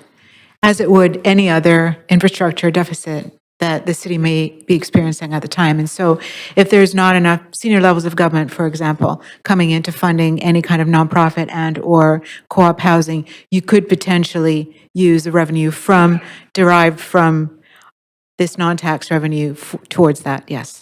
Okay, thank you. And I think it's been answered earlier. It could also address other deficits in our infrastructure that we talked about this morning around it's unfettered. Community infrastructure. Libraries, community centers, pools, every other deficit, yeah. Okay. Yeah. I think most of my other questions have been asked, so I'm done, Mayor. Thank you. Thank you very much, Councillor Clausen. Thanks very much, Mayor. Just following through on it, and to appreciate all the good questions being asked by the council here today. Just with regards to the income band, at $90,000 being sort of the baseline, that could mean potentially a household with a $40,000 income earner and a $50,000 income earner combined, correct? Obviously, so we're talking about people with very modest incomes potentially in the household, assuming it's a two income household. Correct. Okay. I want to zero in a little bit, and also just to the point that with the zero means zero, clearly people are still going to be paying property taxes. It just means that the property taxes are not going to be increased, assuming that that goes forward. But in terms of putting this onto the backs of renters, we have I think I heard a $35 billion portfolio of real estate assets. Presumably, many of those are rented out, and we collect rent from those, and whether it's a commercial or a residential property, correct? You mean the 400 properties that we have within the correct. PEF? Yeah. Correct. So we're already assuming a land. Yes. Okay. So I think it's just important to note that the people are paying for their use of property one way or another in the city. Typically, apart from the VAHEF portfolio, all of our properties within the PEF are market. I want to just because I'm not, this is your world, not my world, I really want to understand how important it is to have that low interest financing and having access to that for whether it's CMHC or a provincial entity. It seems to me that this is really one of the underpinnings of this idea. It is. There's not a benefit that I can think of when developing any kind of rental housing where the benefit of a lower than bank rate interest on the borrowing would then be a benefit to the actual project itself. Your revenue then just increases exponentially as a result because you're creating a larger equity base. It seems to me that was really one of the fundamental successes of BC Housing originally. Correct, and it was why BC Bills was actually as successful as it is. And there was somebody actually that suggested earlier today that one of the projects in the downtown east side of the three that are being developed is a BC Bills project, and that one absolutely did take advantage of low-cost financing. It was the only way that project could have got built. So I want to talk about people who struggle in the city in terms of their levels of incomes, the kind of access to, we talk about housing a lot, but I'm thinking about the need for improving services. So community centers, growing aging demographics, senior centers, those are high cost projects that the communities are demanding, and we Correct. really need those things. I'm drawing the line, but it seems to me that it's obvious that low-income people in this city would benefit greatly from having those kinds of amenities. Correct, and we're seeing the pressures on our capital plans right now. There's more need than there is financing available or finances or grants available to actually build all of those community assets out. This will allow a unfettered response to all of those pressures. So outside of your capital plan, and any given council will be able to redeploy that funding towards all of this critical and I think aging renewals that are also required. I tried to pose this question. The PEF, the Property Endowment Fund, has been around for a very long time. Leveraging this as an asset has kind of eluded previous councils and previous governments here. We're starting to see this emerge more broadly right now. Why now? Why should we be doing this now? Yeah.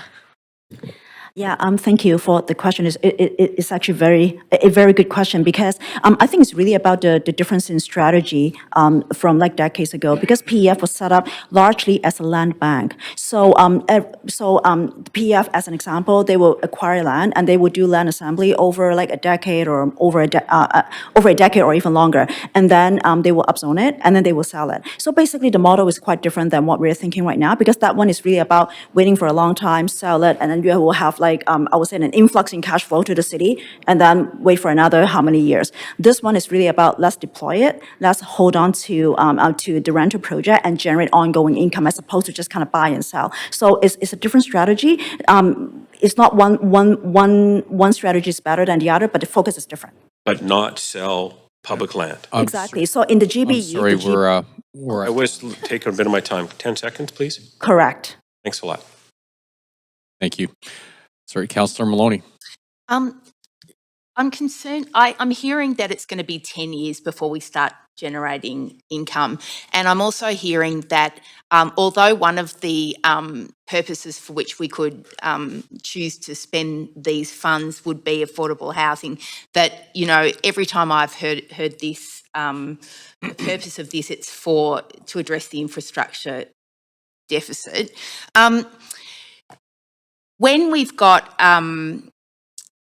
at least 10 years before any money gets contributed to VAHEV or other affordable housing, wouldn't it make sense to have the purpose being to provide break-even housing from the beginning to get slightly more affordable housing from day one that we start renting these out?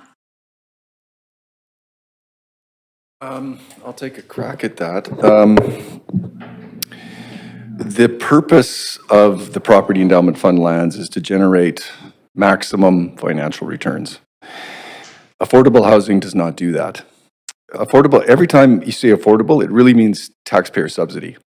So the only way you get affordable housing is an injection of financing from BC Housing or CMHC grant financing. So, you know, that's not really the purpose of what we're trying to do here today. We're trying to generate the revenue. I'm just short of time. So you noted that capital appreciation is one of the key stated advantages of this setup. So capital appreciation is only relevant if we're selling these. That's correct. Yeah. That's correct. So that. Or refinancing down the road. Yeah, where you can pull equity out of a building and reinvest it into another development. So do you see this as being an important thing to do, to be able to sell these off to private operators? No, the intent is to have long-term hold and have the recurring revenue over time, but the option does exist. And you know, capital appreciation isn't a bad thing. It adds to the balance sheet. It gives the organization more ability to refinance or lever that existing asset for additional acquisitions or financing down the road for housing. There's been some correspondence that's come in about, actually I'll just have to go to it, about the Vancouver Charter requiring consultation with the education boards. So that's the VSB and Conseil Scolaire Francophone. Under section 562.1 subsection 1. Can someone tell me, has that been done? Not to my knowledge.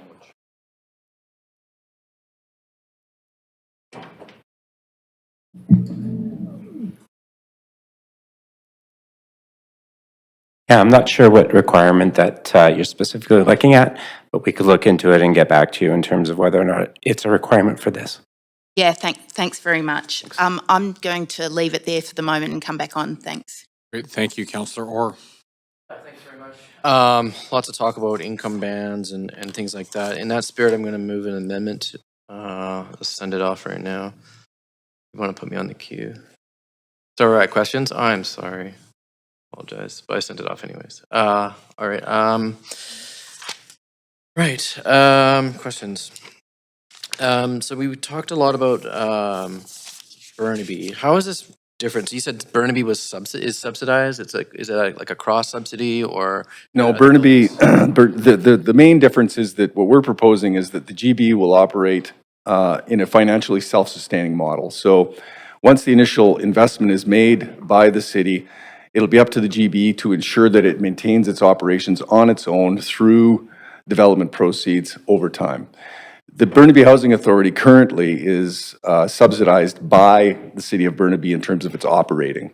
So X million a year goes into the BHA to sustain salaries and, you know, development activity, et cetera. This would be completely separate from the city of Vancouver. Okay, I see. And then, so there's also been a lot of talk around future councils, and so would the sort of limit be 2/3 of a future council vote to transfer these lands to a private owner? I believe so, yes. Yeah. Interesting, okay. And it also says in the report that sorry, I should pull it up here. Further that council delegate to the Deputy Director of Finance. Who is the Deputy Director of Finance? That's, who is this? Go ahead, Grace. It's Greg Kruger, responsible for financial reporting. Oh, okay, excellent. Those are all my questions. Thank you. Councillor Bly. Thanks very much. I have a question. I'm interested in understanding, and given all the questions here in this, like when things are set up, when the board's established, then we'll know, then we'll have a strategic plan, then we'll have structured payback schedules, like we'll just have all the information. Why transfer the land now, and rather than just pursue the setting up of the GBE and then coming back with the details that are clearly of interest to this council? You need to give the GB something to work on. You need to attract a board. One site. You could just do one site. It'll probably be one site at a time. Yeah. Yeah, it'll probably be one site at a time. That's correct. Okay, but the request here is for all 6 at once, so I'm just wondering. No, I think we're requesting the delegation of authority to the city manager to transfer those sites when it is determined feasible. That's the same as this council providing its approval? Yes, that's correct. Okay, I just don't want to mince words. No, that's correct. Clear. Yeah. So one site would be sufficient, and if that was the case, which site would it be? Our first development target would be the 3971 Main Street site, which is a more modest development of about 100 units. Okay, and then how feasible would it be to then come back to council with anyway, all the things I've already mentioned after the fact, meaning you don't need all 6 sites in your portfolio to be able to come back with a clear plan of what the board and the business plan and strategic plan looks like? Well, I think we want to give the city manager and the GBE, a sandbox to play in. You need to have development sites. You need to have land to develop for this to be a feasible notion. And we just didn't think it made much sense to have to come back to council each and every time on the development sites. It's much more expeditious process to delegate that authority, and when the timing is right, transfer. Why was it ever contemplated to establish a housing authority first, sort of get our establishment in that work, and then move into more of a market rental GBE model?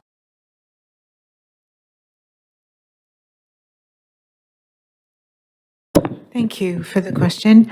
It was a result of the mayor's budget task force to look at optimizing lands that were not optimized previously, and those were in the PEF. The VIHAF portfolio is, as you know, non-market, and we're also working right now within that non-market portfolio to optimize those lands, working with our senior levels of government funding to actually increase affordable housing. We have 30 of those sites, Councillor, right now, with another 6,000 in the pipeline. Okay, that's helpful. Would you say that VAHF essentially is a housing authority, or are there distinct differences? If you're looking at VAHF and compare that to the GBE, no, it's not, because the GBE that we are proposing is a separate entity. It can enter into contract on its own. It can take out debt on its own, but VAHF is not, because it's just part of the city. I'm just asking for the difference between the housing authority, which is not on the table right now, and VAHF, because some people have said, isn't that the same thing? So I'm just asking for that clarification. I think it depends on the definition of housing authority. Very different, right? There's no definition of housing authority per se, legally. Yeah, okay, that clarifies. Thank you. Is that my time there? Right. I'm just checking. Oh, no, I have another minute. Let me just quickly check so I don't have to come back on. Can I just ask for a reminder of the threshold for delegated authority in terms of signing off? Sorry, let me say this clear. At what threshold do you require council's approval for any financial transaction? I just truly don't remember. Is it 250,000 or is it more or less?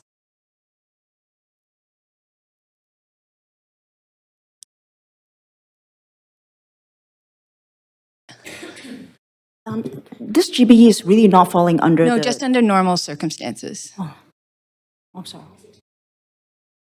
2 million. Is it 2 million? Yeah, it's the procurement, right? Procurement, $2 million coming to million? council for approval. Okay, Yeah, okay, sorry. that's helpful. Thank you. Oh, 3 million. Thank you. Sorry about that. What is the final answer? 3 million. Okay, great. And we're at time. Thank you. Councillor Joe. Oh, thanks, Mayor. So I just want to address one comment made by Councillor Maloney about, we have to wait 10 years to see the revenue generating from those projects. My understanding is maybe 10 years, we're going to finish all these 6 projects. It doesn't mean we have to wait for 10 years. Once we finish one project, there will be revenue generated. That's correct. I mean, that number I gave you was just a 10-year outlook. Yeah. Hopefully, we can get it done faster than that. It just depends on how quickly we can move through development permits, all of the regulatory processes, the joint venture agreements. These are things that take time. So, yeah, if we start today, 5 years, I think we'll probably have a building up and occupied. Okay, perfect. So for the regular, timeline right now for other applicants is about 2 years, 3 years. So that means we can probably see the revenue 2 years, 3 years, right? Yeah. Okay, thank you. Other questions, of course, this is a very complex initiative, and there might be some misunderstanding in the council chamber, also in the public, because it's really complex. So Yeah. what is our communication strategy to communicate that to the public? And maybe some, I don't know, some frequent asked question about their concerns from the public. Can we do some communication? Yes, I think we can and we should. The bottom line message is we're utilizing city-owned assets for public benefit. I mean, that's what we're doing at the end of the day. Okay, and the public might have some questions. Can we address their question one by one from FAQ or something? Yeah, we can work with our comms team to do that. Yeah, hope to see that. And also we mentioned the BC bills that support the rental units. And also in the federal government, they have the Canada bills.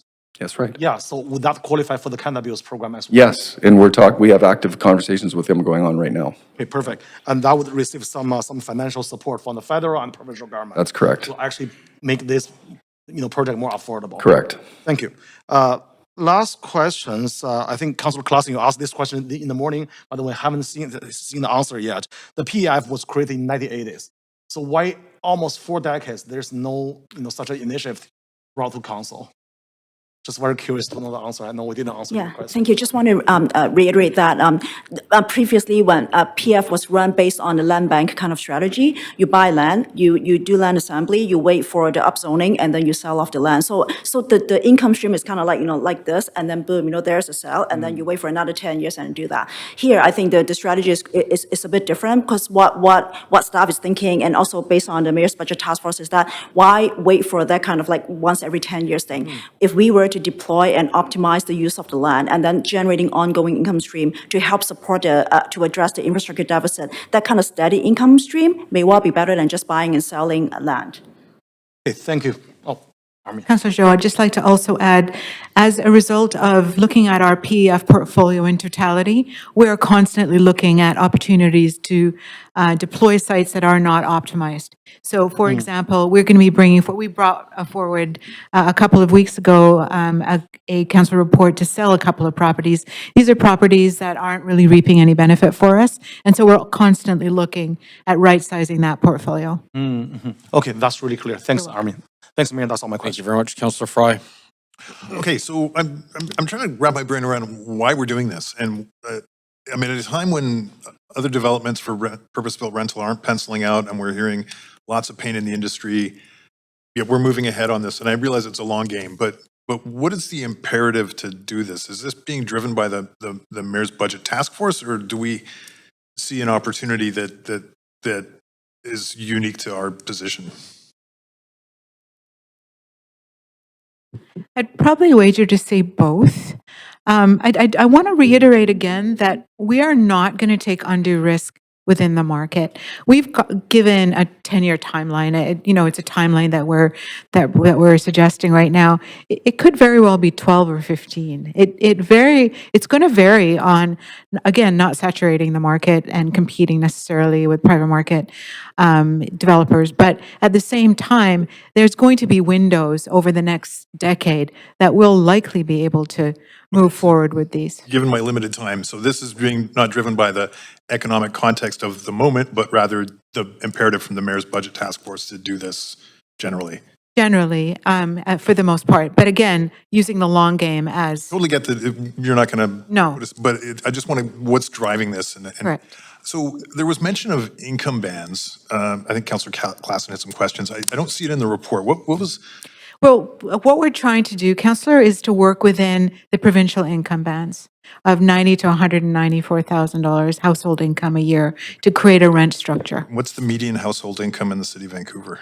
I think it's 65,000, but we're using the provincial ones. We didn't make these up. These are No, sure. I just want to put it into context of what the median household income in the city of Vancouver is.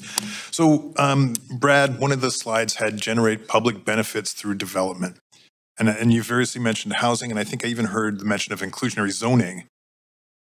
But I'm curious where the mandate to generate public benefits is in this, because I've definitely heard that this is about generating wealth, and that specifically the approval being sought today is captured in Appendix B, which is the purpose of the company is to generate a substantial source of recurring revenue.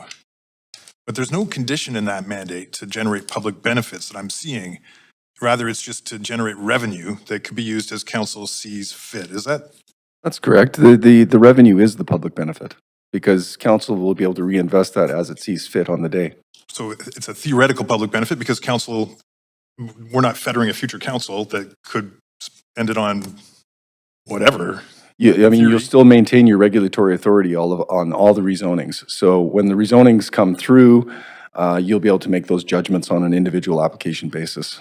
But I just, yeah, and I appreciate this is up to a future council to make decisions on how those revenues would be spent, and they could offset property taxes or what have you.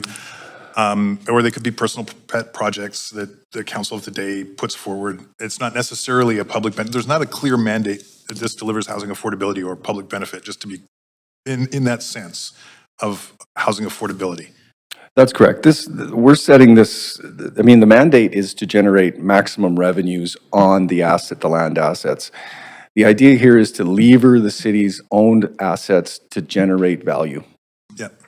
The value is the public benefit. How that value is divided, ascertained is up to council.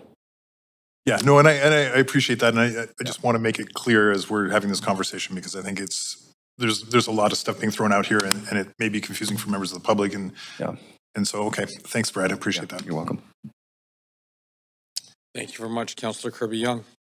Yeah, thanks. I appreciate the conversation and the discussion because I think this is a long-term vision and it's sort of a generational opportunity. So I think it's important that council is doing its due diligence. I just want to follow up on some of the questions that I've heard around the table. There was a concern raised, and I think it's always an important one around considering affordability and that for renters and around, I think it was framed around the backs of renters and this one versus a smaller subset of folks that pay property tax. I wonder if one of our staff can speak to, does everybody pay property tax, including renters, basically through their rent, that those costs are passed on? They may not get the bill directly, but property taxes are levied and... Yeah, correct. Property tax are levies, even including social housing, they pay property taxes. Supportive housing is the only one that they are not paying property taxes. Right. So like if I'm a renter, I pay a monthly rent, but my landlord has figured out their cost to run that building. It's part of the rent that they're getting. They will not set the level of the rent that they cannot even cover their operating cost. Including property tax. Okay. That's helpful to clarify. Another sort of comment or question that was raised was around it might take a decade to sort of start really accruing the material benefits. And again, I recognize this is a long-term vision, and why don't we build nonprofit housing in the short term? Can you just talk generally speaking, maybe Brad, this is a good question for you, or Armin, whoever wants to take it, around the timeline? It isn't necessarily quicker, is it, to build one versus the other? And you still have to go through the process of the economic viability, the financing, and oftentimes you have to wait for senior levels of government funding to deliver the nonprofit. It's not like we could materially build nonprofit much faster than if we No, the development process, as you're aware, is long and complicated. There are several agreements that will have to be worked through. You have the zoning of the property, you have to take it through DP. If you have a development partner, that has to be negotiated. The financing agreements all have to be negotiated. So several steps, and then you have to get into construction, of course. So there are several steps that have to be completed. Okay. I've got two more questions in the time I have. The other one is around, another question I heard was around why not do one site at a time? And you sort of said, well, that's probably the intention anyway, realistically, right? You're going to look at what the opportunities are. You've got to look for partners. You've got to do all the viability work. Yeah. So would it fetter you to sort of not have an agreement? Again, this is in principle. The sites aren't being transferred tomorrow. It will happen as and when there's a viable opportunity and the economic conditions support it. But would it be fair to say that it would fetter you to if council limited that because you couldn't be having those opportunity conversations around what about this site versus that one, which partners are interested, et cetera? Like you would just be, you would be boxed into just one conversational opportunity or exploration. Is that fair? Yeah, I think the challenge will be that even when the GBE is incorporated, assuming council is going to approve it, but not really committing to transferring 6 sites just one at a time, that poses uncertainty. And in particular, when the GBE goes out and try to recruit board of directors, should the board of directors be recruited to look after like one site at a time, or is it like they know that there will be 6 sites already committed? It's just a matter of timing. So I think even that will be something that certainty will be helpful from a recruitment perspective, and also setting up the staff construct to manage the projects Okay, as well. appreciate the clarification. And then the other question that I heard, and again, this might be more of a question for law, but when Councillor Maloney was asking about the duty to consult with the school board, and that letter rang a bell for me, and I looked it up. We have a public hearing coming, and I'll speak very clearly because I'm not going to get into the public hearing, but on Thursday evening, I think it's for Fleming School on East 49th, that speaks about the section 562.1 of the charter, and it was referenced, do we have a duty to consult with the Board of Education? I'm reading that section of the charter in the letter. Isn't that duty to consult relating specifically to regarding plans for school facilities, including actually for school facilities within school districts? It is not a blanket consult with respects to land that the city has. Yes, we looked at the section, and it's not applicable to the decisions today. That would be in your regulatory authority, and today is your landowner authority, what you want to do with creation of a GB. Okay, so an inadvertent mixing up of two totally different things. That Yes, does not apply. well, it's not applicable to this. Correct. Okay, I appreciate that. Thank you. Councillor Maloney. If we designated the purpose of this organisation to build break-even housing for affordability rather than generating revenue, would we still be able to access senior government funding? We would most absolutely have to. You would not be able to do Yeah, it. but my question is, would we be able to? Yes, of course. Yeah. So, But again, just to be candid, you know, the provincial allocations for affordable housing are per unit based for the whole province. 4,100 units, even over 10 years, would cannibalize any program. So when people have questions about why we don't just, why VAHEV can't be used, can you just clarify for... We are using VAHEV, as you know, we have 30 sites with But it 6,000 can't users. be for taking out loans? Correct. Yep, okay. Correct. Thanks very much. Thank you very much, Councillor Fry. Yeah, just last question for me. I think it was just triggered. I think Councillor Kirby-Young was defending the recurring revenue generation to offset taxes, and I think mentioned that the property tax costs get passed through to renters, which is theoretically true. But I guess the converse of that, if we reduce property taxes through new forms of revenue generation, do those savings in property taxes get passed through to renters? Are we expecting with the new zero means zero budget that rents are going to go down as a result of reduced property taxes? Is there any evidence to suggest that, or is this just all a theoretical exercise that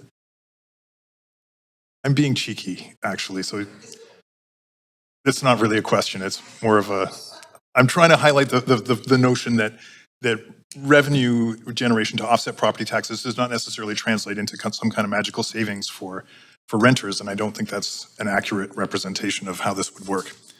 But anyway, thank you, and that's probably my time anyway. Oh, right on time. Right on time. Thank you for that non-question. Councillor Montague. Oh, Councillor, you're muted.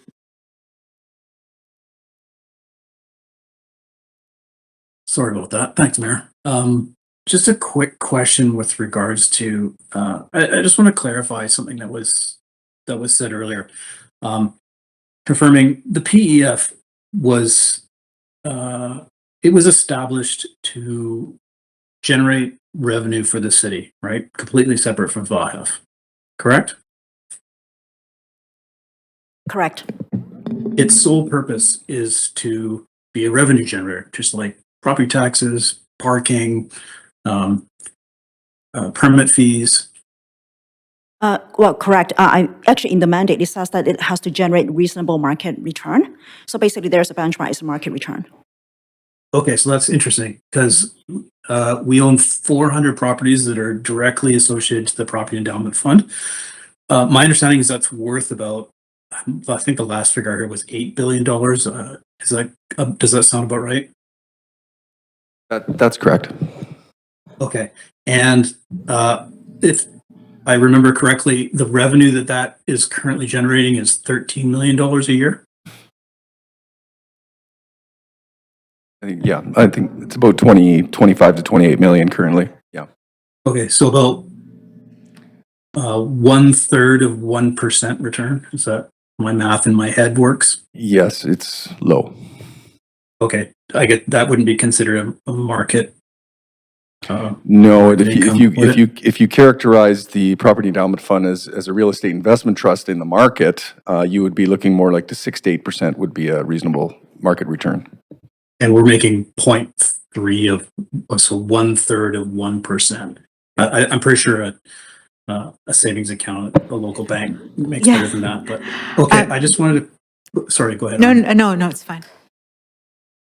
Okay, I just wanted to clarify that, and again, just for the public to understand, this is property that has been designated long ago to generate revenue, and how we are doing that.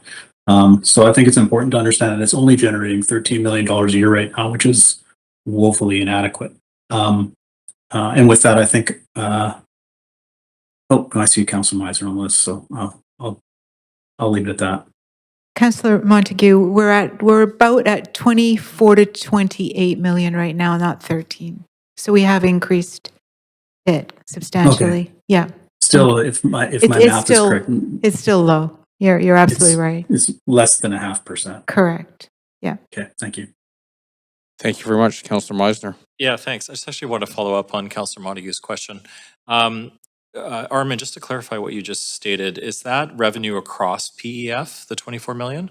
It is. What I was going to say was the portfolio is quite diverse. Mhm. And so at any given point, we're getting more or less on any given site. So COVID really took a hit for us. We made a lot of concessions to folks, gave them rent reprieve. That wasn't obviously all part of it. It's taken a while to get back. What we've now done is try to optimize all those sites as best we can. So again, looking at that portfolio, making sure that we're right sizing it. If sites are not being optimized, not being used, I don't have a lot of rentability, we're going to be bringing them to council to redeploy or to sell. What we're trying to do is maximize our properties to ensure that they're more marketable. So we're putting more TIs in to actually maximize what rent we can get. That's going to take some time, but I'm quite confident, regardless of whether there's 400, there could be 390 in a year. Just because we sell a few, we might buy a few. We're constantly now being a lot more driven to ensuring that we're maximizing on that portfolio. Yeah, that's great to hear. Just thinking about some of these sites that have been identified in the presentation, say Granville Loops, that land there, is it generating any revenue today? Say No, those 4 I do lots? not believe it is. Yeah, so it's just sitting there, just Correct. city land, downtown, prime land. Main and terminal, just sitting there. Yeah, okay. Just want to add one quick comment on that. The other thing is that because PEF is not a separate entity, it is part of the city. That's why all the land transactions, which is really not the norm in the real estate sector, all transactions are cash-based. So with that in mind, there's no leverage, so the return typically is lower because you're putting in 100% of the equity. By having a GBE going it through the GBE, that's the leverage. Okay, and on Granville Loops, just because it's top of mind for me living downtown, am I correct in recalling that there's a social housing building that is already proposed for one of those lots? Correct. It's 201 units Okay. under the Community Housing Fund, and it is 100% committed by the provincial government for funding. Okay, so that will move forward if the Quickly. GBE happens or not? Correct. Yeah, but the lots adjacent to it could be part of the GBE? It is part of the GBE. Oh, it is Correct. part of the GBE? It is. Okay, and Yeah. you said 200 social housing units? 201. Okay, Yes. that's great. And then my other question was around the 2400 motel on Kingsway, everybody's favorite, iconic hotel. There was a mention about a neighborhood house in there. Correct. Would that be possible in that neighborhood without, establishing this GBE? Are there funds for that right now from development? We do not have any capital funding allocated to a neighborhood house. Okay, and you were saying that there's a deficiency in that area of Correct. It's an area that could really use a neighborhood house. yeah. Okay, great. Thank you. Yeah, most welcome. Great. Thank you very much. Great. Thank you, Councillor Kirby Young. Who seconded? Councillor Claassen. Sorry, I got him first. Council, is there any discussion? And it looks like we have a few people. Yes, Councillor Bly. Thanks very much. I'm going to reserve my comments. I just have a very quick point of information through you, Mayor, to the city manager. And that is related to the threshold of a 2/3 affirmative vote for the transfer of city lands to the GBE, which is a portion, although not separated, as a separate vote that I can tell. Can I just get clarification on of this vote in terms of its threshold to pass? Sure, through the chair to city manager. Worship, I'm going to have our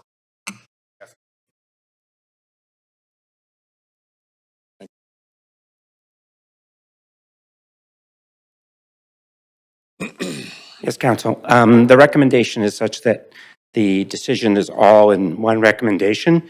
You could try and separate that into separate votes, but as it is now, it's 2/3 in the recommendation. Thank you very much. Councillor Claassen. Thanks, Mayor, and thanks very much for staff for the 2 years of work that has gone into this. It's an extraordinary initiative here. Today's decision represents an important moment in how our city manages its land and delivers housing for the long term. For decades, Vancouver has talked about leveraging the Property Endowment Fund for more effectively, about putting public land to work in ways that serves residents directly, generates non-tax revenue, and creates lasting public benefit. What we were voting on today is a practical modern framework that will finally do that, to establish the Vancouver Lands Development Corporation, or VLDC.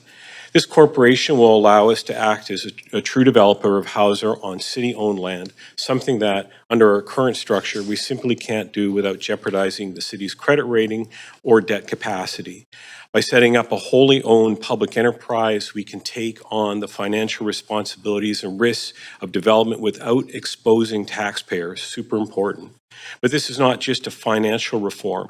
It's about public accountability and long-term affordability. Unlike a private developer, this corporation will be entirely owned by the people of Vancouver.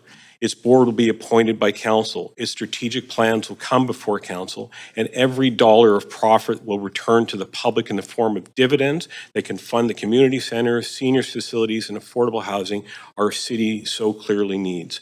Over time, those dividends will create a reliable source of funding for the public good, a funding source that isn't dependent on raising property taxes.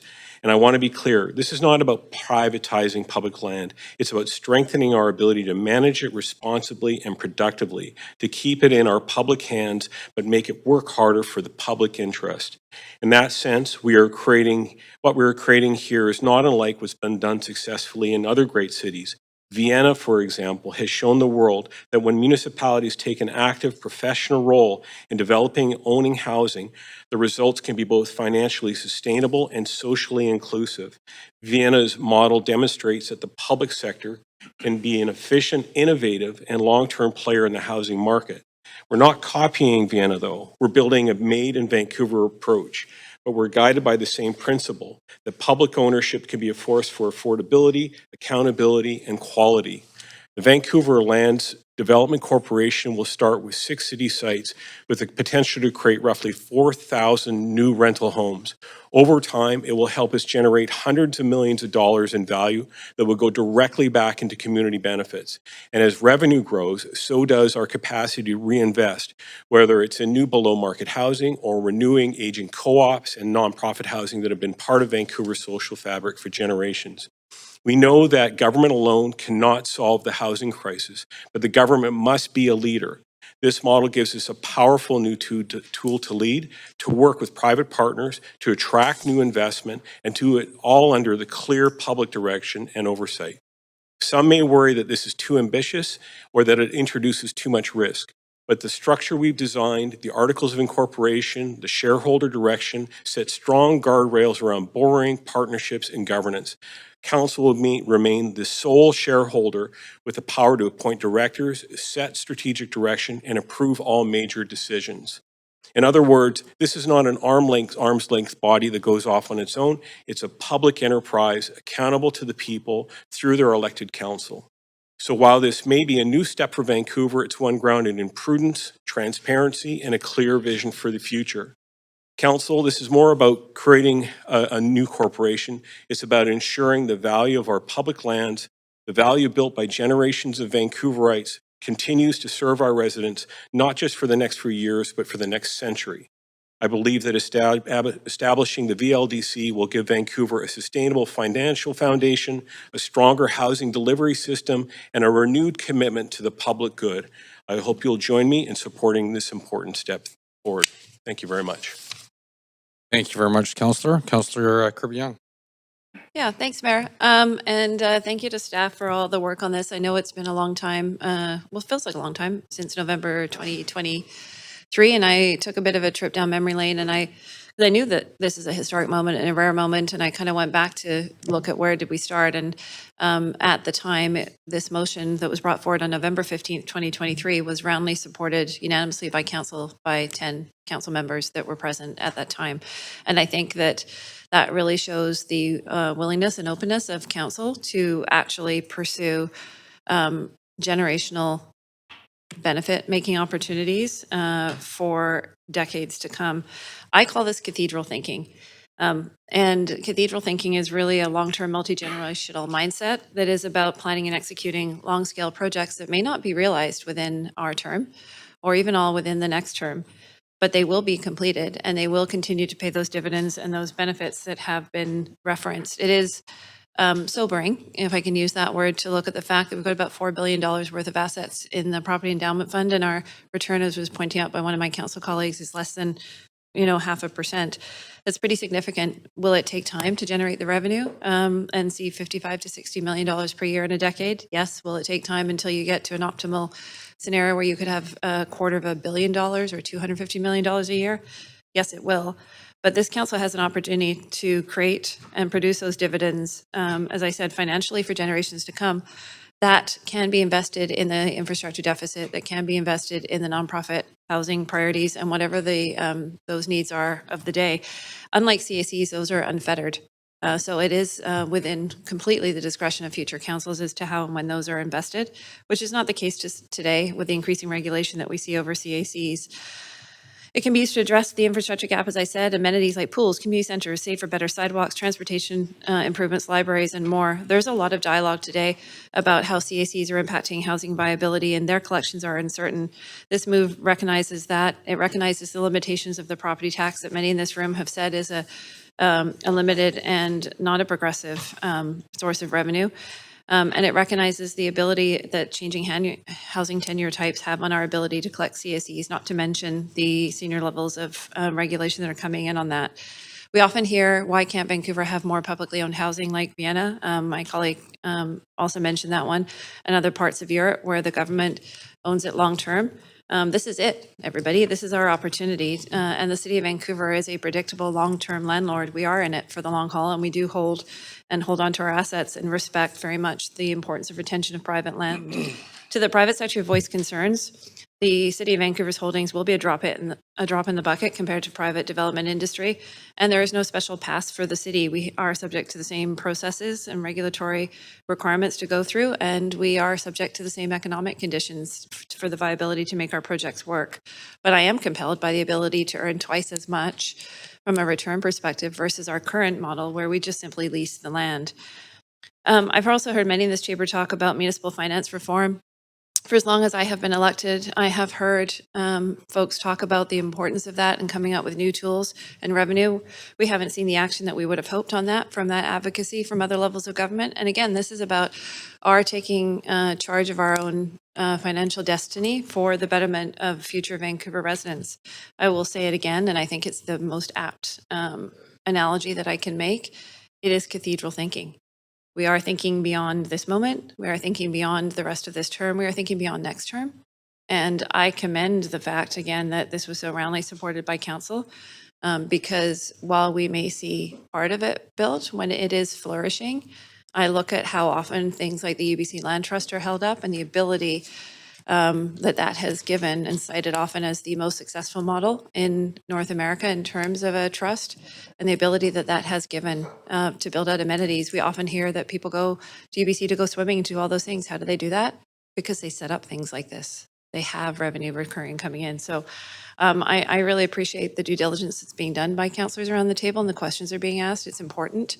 But I also think we should take a moment and recognize that this is a chance to be excited because we are creating something very special here. And that's what I fundamentally believe, and I'm very grateful for all the work. Thank you. Thank you, Councillor. Councillor Maloney. Sorry, I'll leave it for now. Councillor Joe.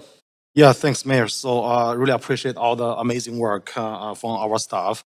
I think Council today we have an opportunity to take a major step forward, one that reflects both innovation and the fiscal responsibility by establishing this wholly owned government business enterprise to develop market rental housing on land, city lands. Council, I want to remind people this is a housing initiative in the middle of a housing crisis. But this initiative is more than just a housing program. It's a creative, forward-thinking way to generate non-tax revenue and deliver more than 4,000 rental housing units. By putting our lands asset to work for the public benefits. For too long, the city's revenue model has been rely heavily on property tax and development fees. But the needs of our residents, from affordable housing to community amenities to critical infrastructure, are growing faster than our traditional funding sources. This new model gives us the flexibility to invest and build in a way of that benefits everyone without adding pressure to taxpayers. By creating a wholly owned corporation, we are giving the city ability to maintain full public ownership of our land and also think creatively. This cooperation can partner with experienced developers, leverage financing, and deliver projects that are financially self-sustained, and also applying the support from the federal and the provincial government, all while returning dividends back to the city, which aligns with the recommendations from Mayor's Budget Task Force.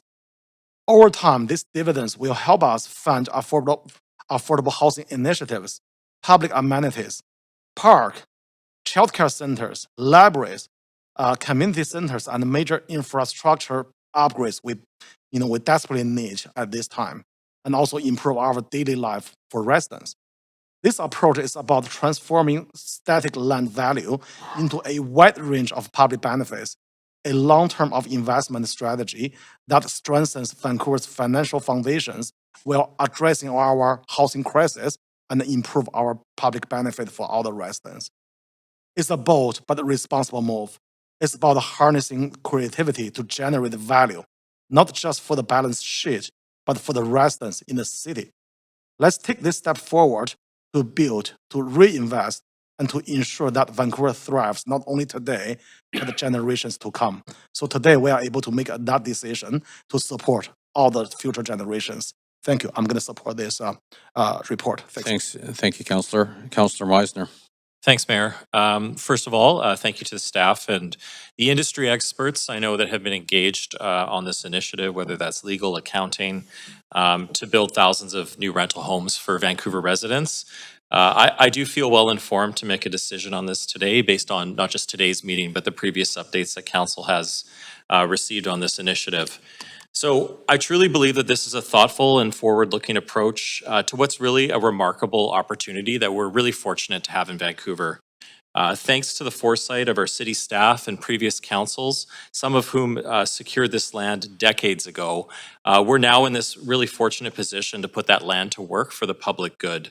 So I see this as a chance to deliver much needed rental housing for Vancouverites, particularly middle income residents, while also generating non-tax revenue that can be reinvested into the city over time.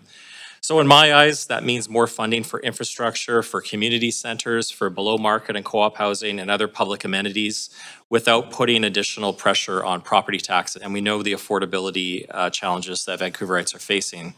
So I'm genuinely excited about this initiative and the opportunities I believe that it will unlock. And I think that we really have a responsibility to ensure that this city-owned land, much of which, as we've heard today, is sitting vacant and not generating returns, is used to benefit the people of Vancouver. It belongs to the people of Vancouver. It will continue to belong to the people of Vancouver. But in this way, we can create thousands of new rental homes targeted at middle-income Vancouverites. And as we heard today, this plan could also include social housing, below-market units, but also community amenities like neighborhood houses, projects that we currently don't have the funding to deliver through other means. So I really sincerely hope that as a council, we can rise to the moment and be visionary and support what I think is a well-thought-out and well-considered plan.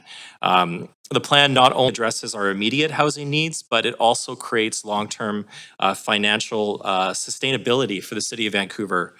So I think this is a win-win, and I'm really excited to move this forward. And I think 10, 15 years from now, we're going to look back and say, you know, this was the right decision, and we'll be welcoming people into new rental homes in the city of Vancouver, and that's going to be good for the entire city. Residents, small businesses, industry.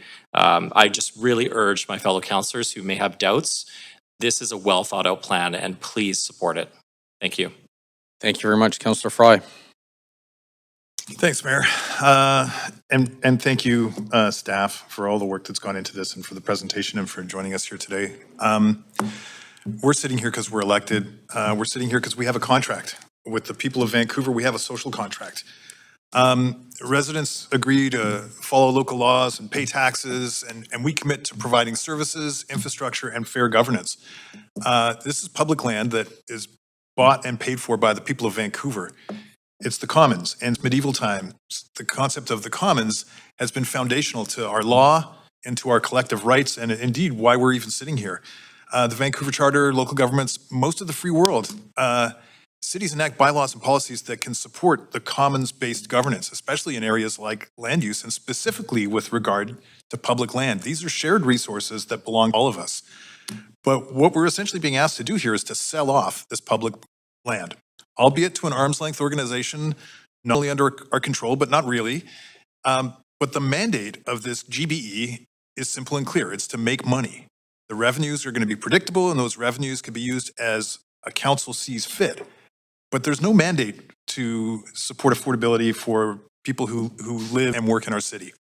I mean, theoretically, these revenues could offset taxes for some, but not universally and not equitably. And yes, theoretically, in the future, a council could move to use those revenues to lift up our most vulnerable residents and people who are struggling with affordability. But that's about as theoretical as the tax savings that would be passed on to renters magically. You know, we've heard that there's an imperative to build because there's a housing crisis. And yes, there's a housing crisis. But we've also heard from our staff that this is a long, because frankly, the economics aren't penciling out.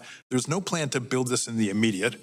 The real imperative here is political. This is the Mayor's Budget Task Force. This is an election year. This is all the things. It's trying to deliver on a big, sexy, let's lower taxes, let's make money, let's run the city like a business. All these incremental moves to running the city like a business are actually harming our city and our residents.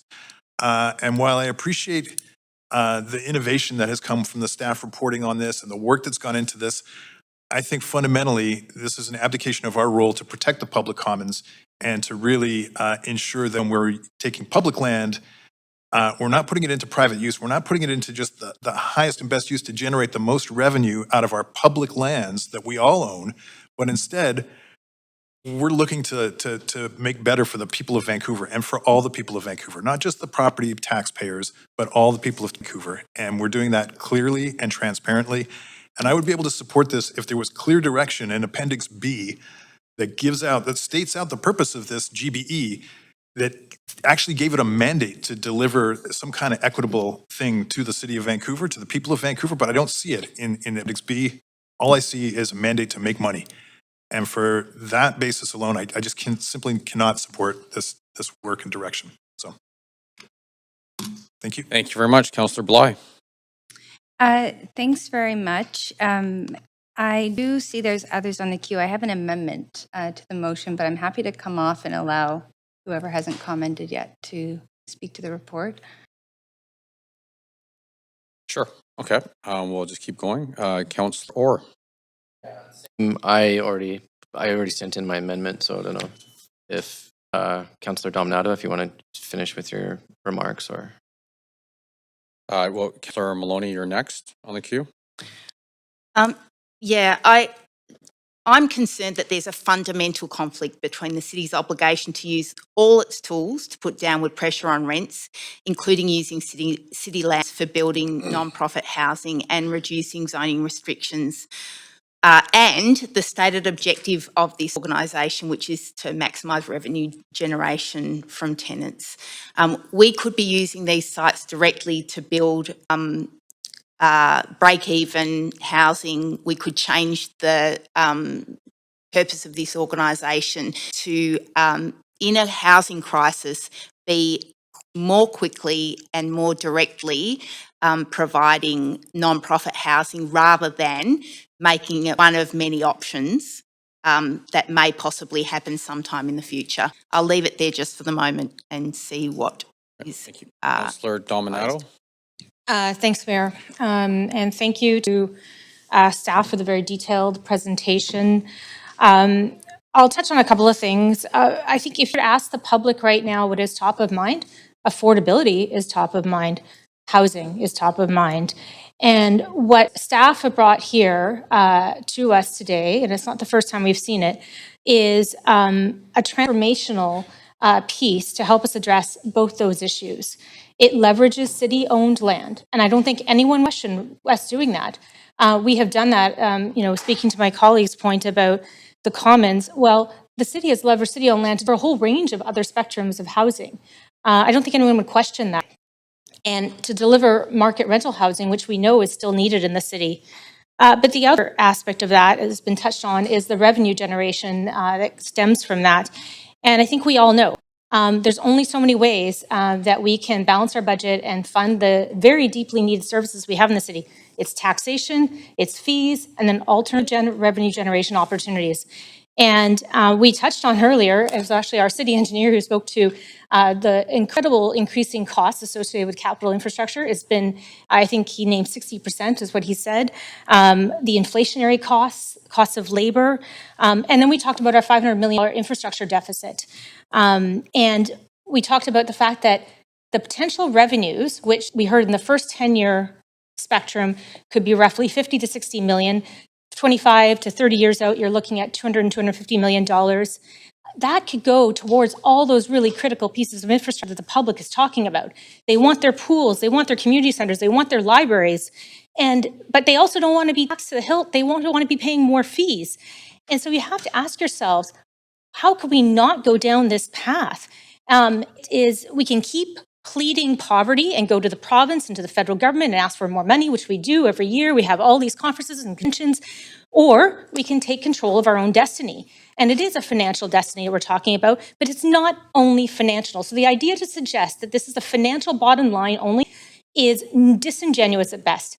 It is about making sure we have a long-term sustainable plan to finance our city services and capital infrastructure. And do you know what that is? That is vision. That is leadership. That is innovation. That is boldness. And I'm prepared to support that. I know there's amendments coming, but we need to be really clear with the public. This is actually for the public's benefit. That is why we're here. That is why we're looking at this today, and I'm prepared to support it. Thank you, Councillor. Councillor Montague, can I please cede the chair to you? You might be muted. Yes, go ahead, Mayor. Great, thank you very much. Okay. I want to thank a bunch of people. First of all, I want to thank the team for all the incredibly hard work, the thoughtfulness that you've put into this for the last 2 years. And we've seen it behind the scenes. We've had many in-camera meetings about this. We've had lots of conversations. And just want to say thank you. I also want to thank all members of the Mayor's Budget Task Force. There were 58 individuals who came from a broad spectrum of the political landscape. We had Joy McPhail, who, was an NDPer. We had Bridget Anderson, who represented the Board of Trade. We had representation from Musqueam First Nation. a very nonpartisan group of individuals who had no financial stake in the outcome, but were looking at giving advice for the betterment of the residents of Vancouver, going out generations. I'm actually very excited. I really do hope that this passes unamended. It's really significant, and it's I know I the only analogy I can think of is, sometimes when the parents when they squabble, the people that suffer are family members, and the family members in this case today are the residents of Vancouver. And so I would really ask anyone who's thinking of voting against this just to be present. We're like, in curiosity, put the political stuff aside and think about what we're trying to achieve here. The analogy I'll give you is the UBC Property Trust model. It's very similar to what we're trying to achieve here today. They utilized their assets for the betterment of that university. They created housing options for students, for people that work at the university, and for market housing. And that sounds very similar to people that need social housing, the middle income folks, and market housing here. And they were able to create a multi-billion-dollar endowment that benefits the university. UBC would not be a top-ranked school on the planet if it wasn't for the endowment fund. They came up with solutions. We are looking at doing something very similar. We're looking at building housing efficiently using our assets. We're providing housing for middle income folk. That represents a big portion of our population, people that want to live and work in the city that we love. And guess what? When we provide housing options for them, it takes less pressure, or takes pressure off of people that need social housing as well. It will generate revenue that will go to the public budget in ways that, like in many ways, when we talk about infrastructure deficits, we talk about housing, we talk about other programs that I know everyone in this chamber fights for. We're coming up with solutions. Now, I think we have a choice to make here. And I know, it shouldn't be political in here, but there are members in this council that have brought up the politics of it. They've made accusations that this is all political theater. Let's just face the brutal facts. We live in a different world right now. There are strains on financial resources across municipalities, the province, federal government, and households. And I'm going to be very blunt. I don't think the province and the feds are going to rescue us. They're not going to be coming in here with bundles of cash to help us with our problem. The taxpayers of Vancouver, they are stressed. They are at their wits' ends. They are, a great portion of them are trying to figure out how to put meals on the table. And so what we're coming up here is we're coming up with a solution. We have a couple of challenges. We actually have a lot of challenges, but the two that I'm going to highlight are one, affordability, and two, housing. This provides housing, and this gives us options.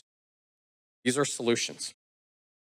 The other solution that are proposed by some members of this chamber are, we live in free land, and the only thing we can do is increase property taxes by 6%. And we talk about housing, but every time we come up with a solution, we are going to fight it, not because of these ideas or great ideas that have been proven before, but because the other side has basically promoted it.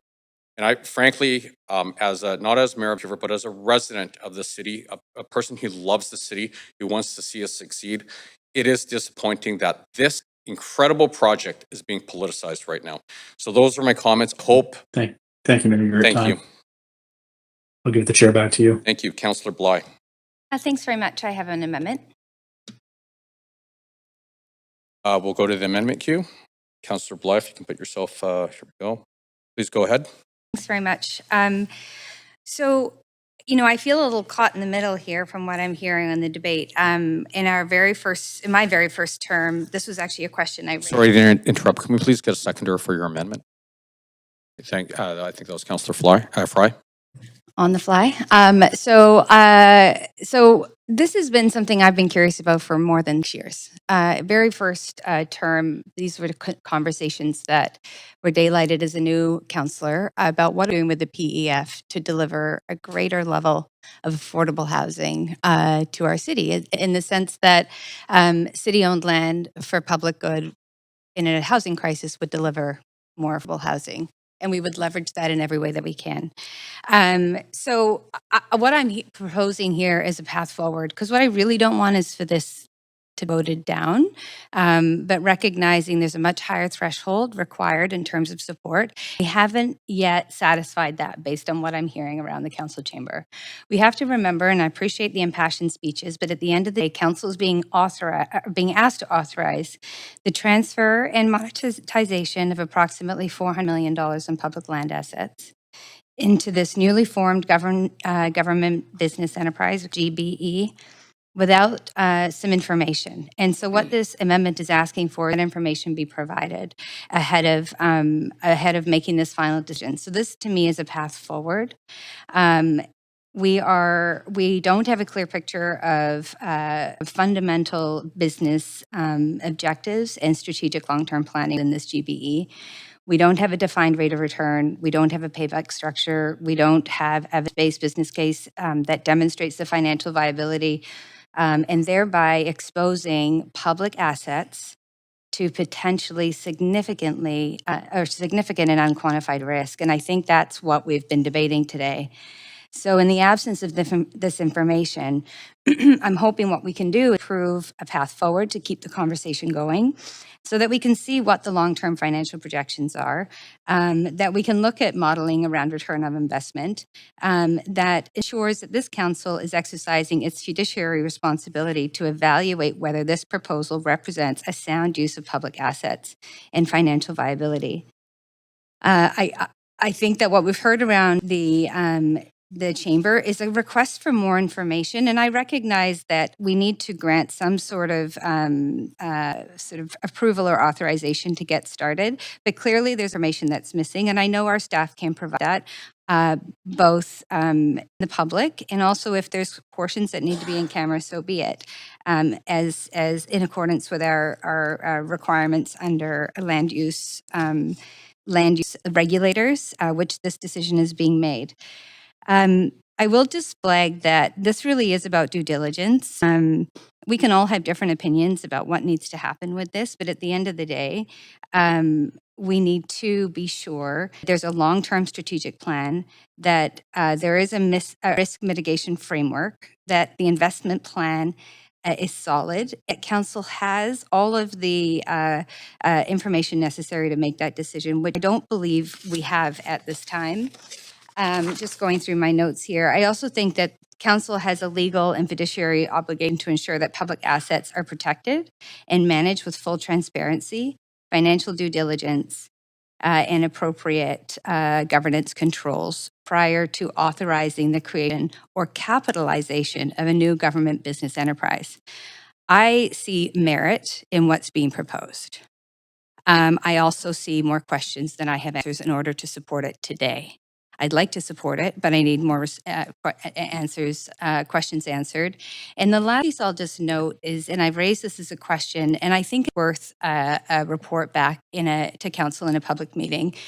The most important part of this amendment, which is a compare and contrast of the model of a GB as proposed to an alternate model, which is establishing a housing authority for the purpose of using public land to build affordable housing. I think we can do that with both methods, but I'd like us and the public to have a clear picture of what that looks like. So that is the amendment. And again, if it's so important to keep this going, to those that have spoken already, I do hope that I will gain their vote in order to not play politics in this room, but to provide a pathway forward so that we can be a council of 11, not 7, making a really good decision around this. Thank you. Councillor Meisner. Yeah, thanks, Mayor. I'm glad to hear my colleague recognize the value of this initiative. I had a few questions, though, about the amendment, which I'd like to ask through you, Mayor, to staff, if I may. Just looking at the language here, I believe some of this information has been shared with council previously, so I just wanted to confirm some of those items. There was a mention from my colleague around a housing authority using public land to provide affordable housing. Aren't we already doing that? Isn't that VAHEF?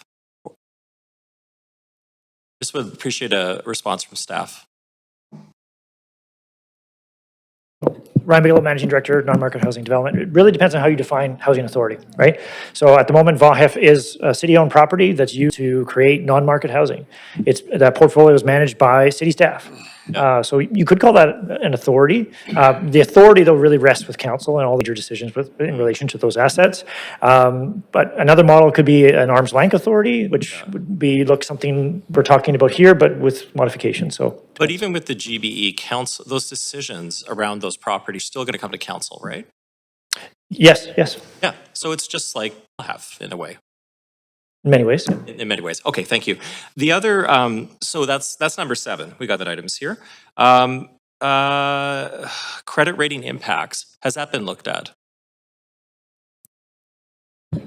The point of setting up a GBE and having a separate entity is to make sure that the debt will not be consolidated on the city's books, so that it will not be impacting the city's debt capacity as well as credit rating. It would just noted in the report. So it's totally separate. Correct. Thank you. Projected rate of return, has modeling been done around that? I believe it has. We do, but it's not advisable to disclose this in the public forum. And can you explain why? I'm sorry? Explain why, please. Well, that will inform our negotiation with the future joint venture partner potentially. Yeah. So. Okay, number 3, board composition. I seem to recall in the report, and we were speaking about it previously, what the board looked like in terms of industry representatives, perhaps 2 council members. Am I recalling that correctly? We heard that like a few hours ago. Right. Basically, with the board of directors, there should be no more than 3 city representatives and at least 1 city staff. But council can choose to appoint council on it, or maybe having a council representative. Okay, so we have that information. It is actually in the articles of incorporation. Okay, that's it for me. I'm not going to support this. We've got a lot of this information. Seems redundant, so I appreciate staff's responses. Thank you. Thank you very much, Councillor Kirby-Young. Yeah, thanks, Mayor. Speaking to the proposed strike and replace, like Councillor Meiser, I feel a lot of this due diligence has been done, and the report was very thorough in addressing all of these components. In fact, that's why it's recommended that it be structured as a separate, distinct GBE, so it doesn't impact the city's credit rating, for example. I will say that I appreciate staff, and I know we have to be careful about what was covered in camera versus what's in public, but over the last 2 years since the motion was unanimously approved on November 15th, 2023, we have had regular ongoing updates from staff in terms of bringing council along, and those have included, as was referenced, looking at financial analysis, potential return, et cetera, to determine whether or not this was something that would actually generate the upside that was envisioned when it was first contemplated. And I feel satisfied that a lot of that work has been done. I think if there was something that I felt was truly missing, then I think that would be a different conversation. But I do believe this has been done. I think also we can, I appreciate the question about the housing authority.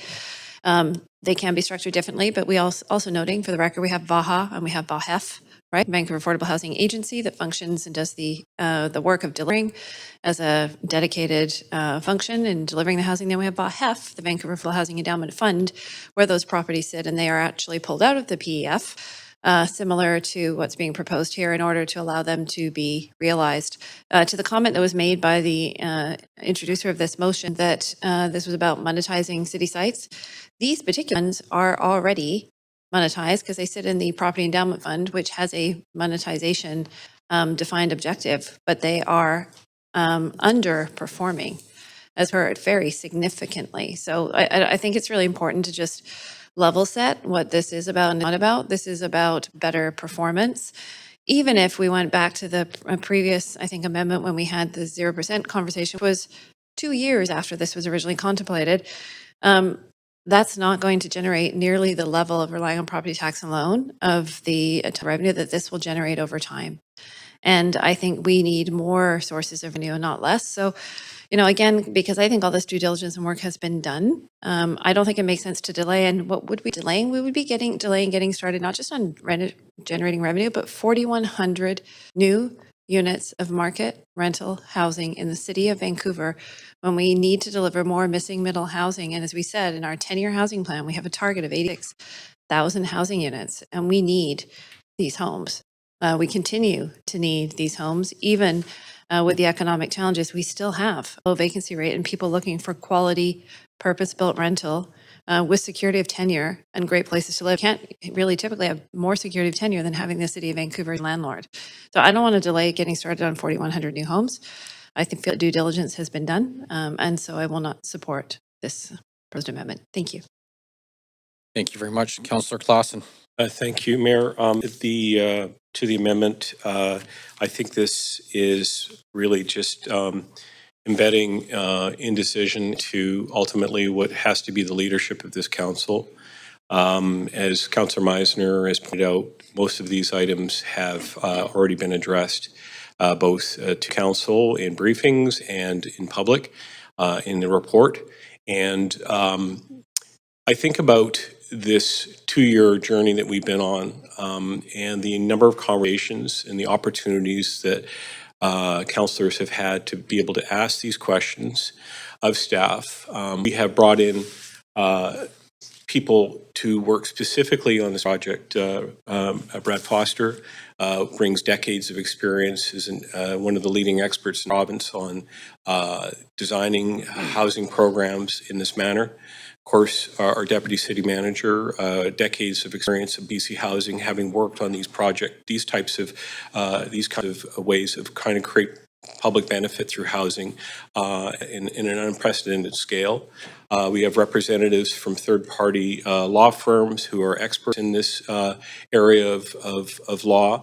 And of course, we've been able to tap in brain trust of the KPMG International Consultancy, who've truly impressed me with their knowledge and their confidence in this project that we put together.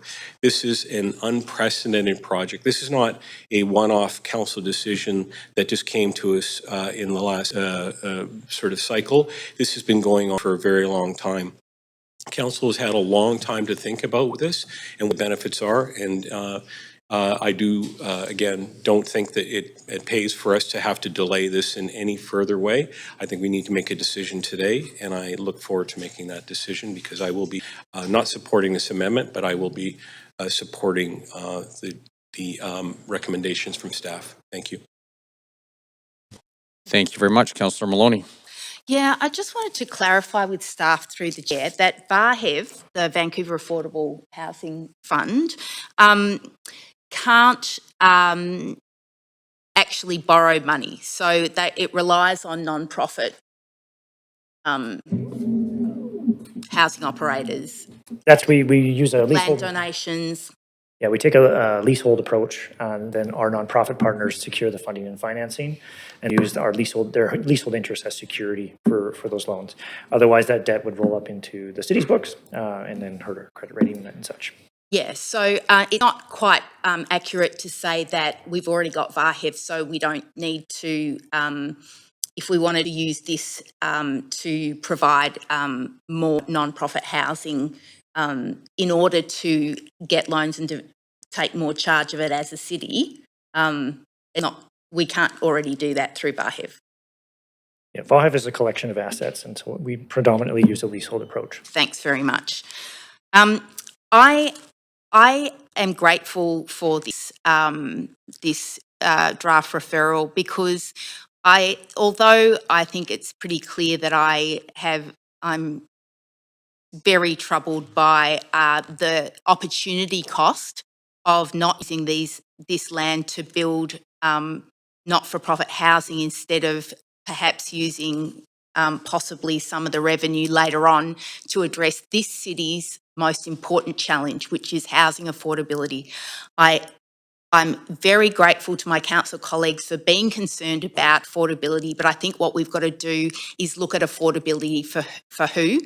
And I certainly spoke to incredibly distressed members of our community who are struggling to pay their rent. And I think that it's got to be one of this council's key priorities to do everything we can, every tool in our toolbox to put downward pressure on rents and increase housing security for people who live in our city and who would like to live in our city, like our teachers and firefighters and wait staff and all the other essential people who deserve to live in our city without incredibly high amounts of stress about affordability. So I would like to take this opportunity to say that for me, speaking for myself, this is not about being political. This is about me deeply caring about the people who live in this city and who I spoke to on the campaign trail and who I continue to speak to, whose biggest issue is paying for their housing. So I think that it's unfair, quite frankly, to accuse various members of this council of being political when I know that we deeply care about doing the right thing.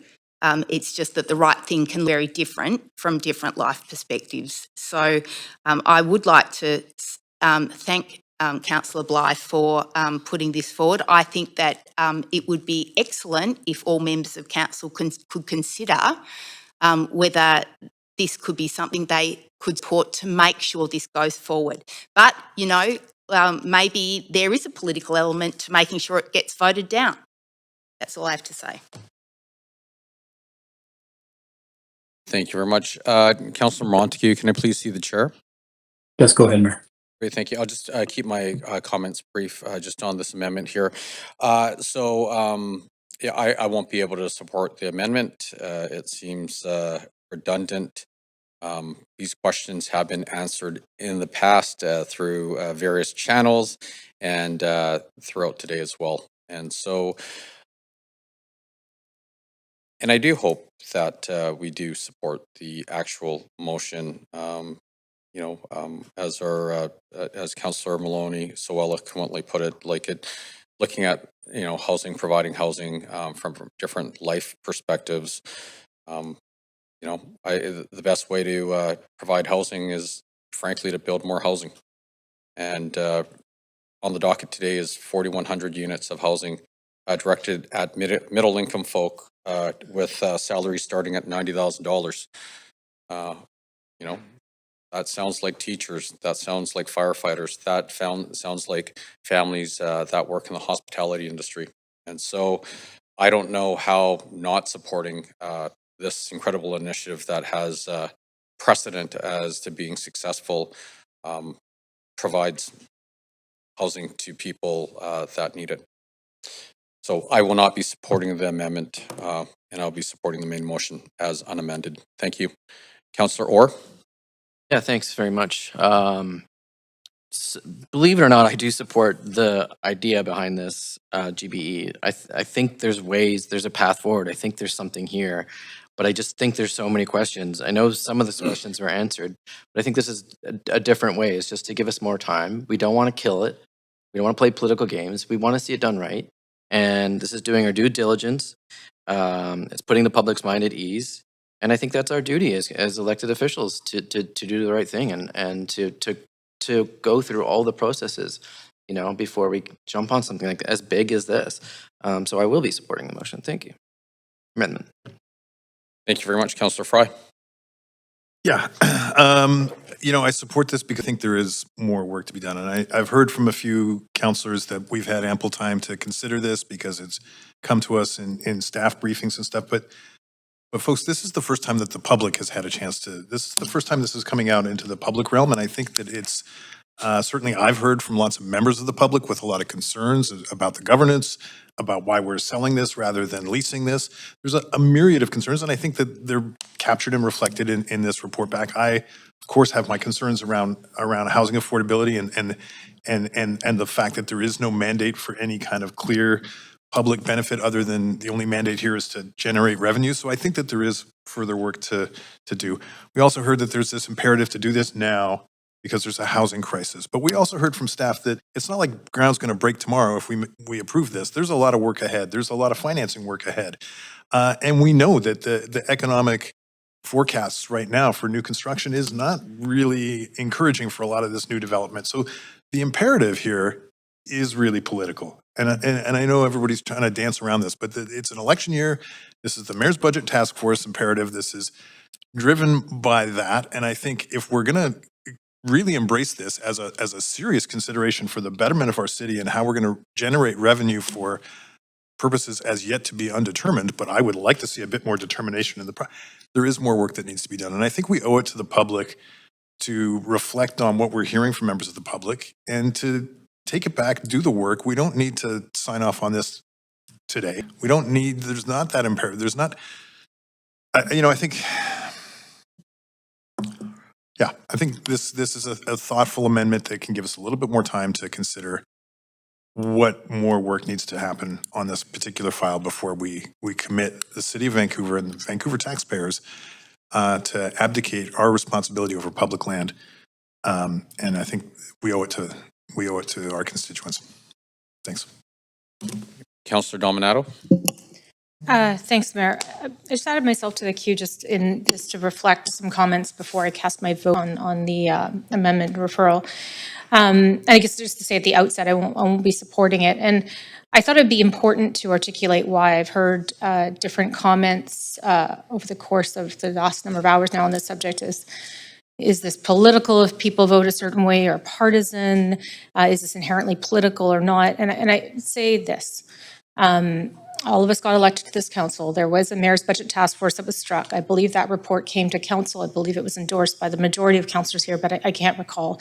The work has been underway for 2 years, and that has not been political. That has been carried out by our staff, by our public servants.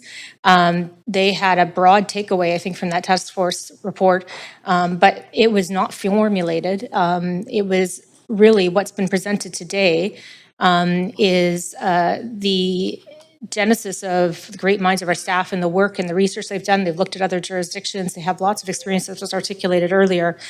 And what they are presenting is a model that they believe will help us meet a number of objectives, and as I said in my comments, multiple bottom lines, which we have to consider as a local government.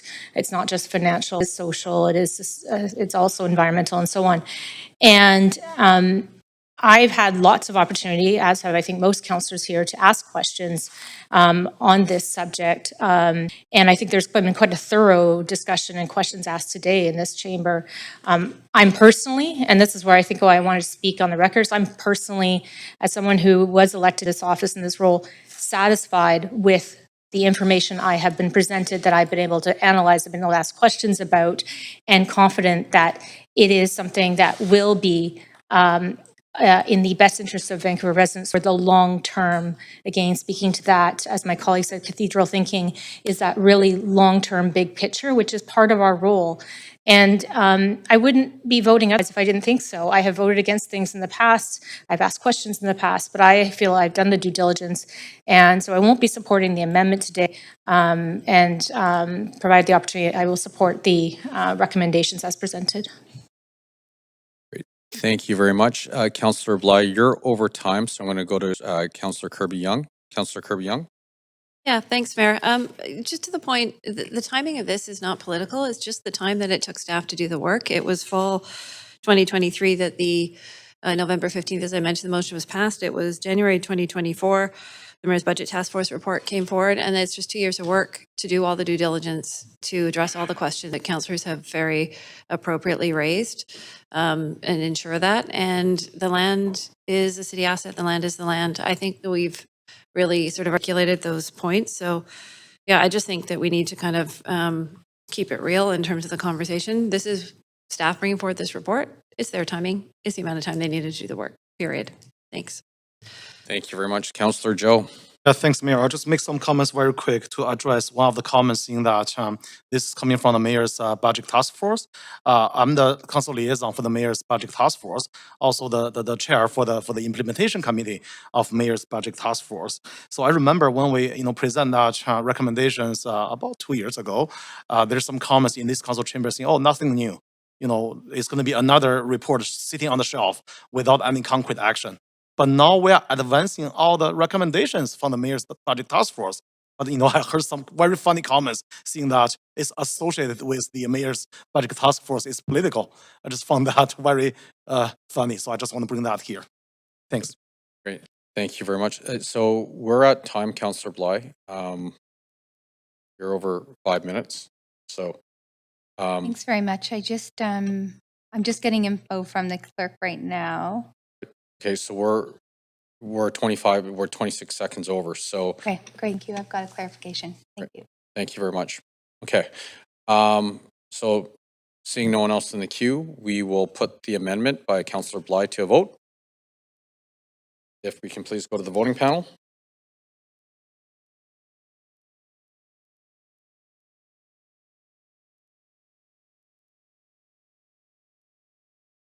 Okay, and 1, 2, 3, 4. And that passes with myself, Councillor Kirby Young, Councillor Dominato, Councillor Montague. Sorry.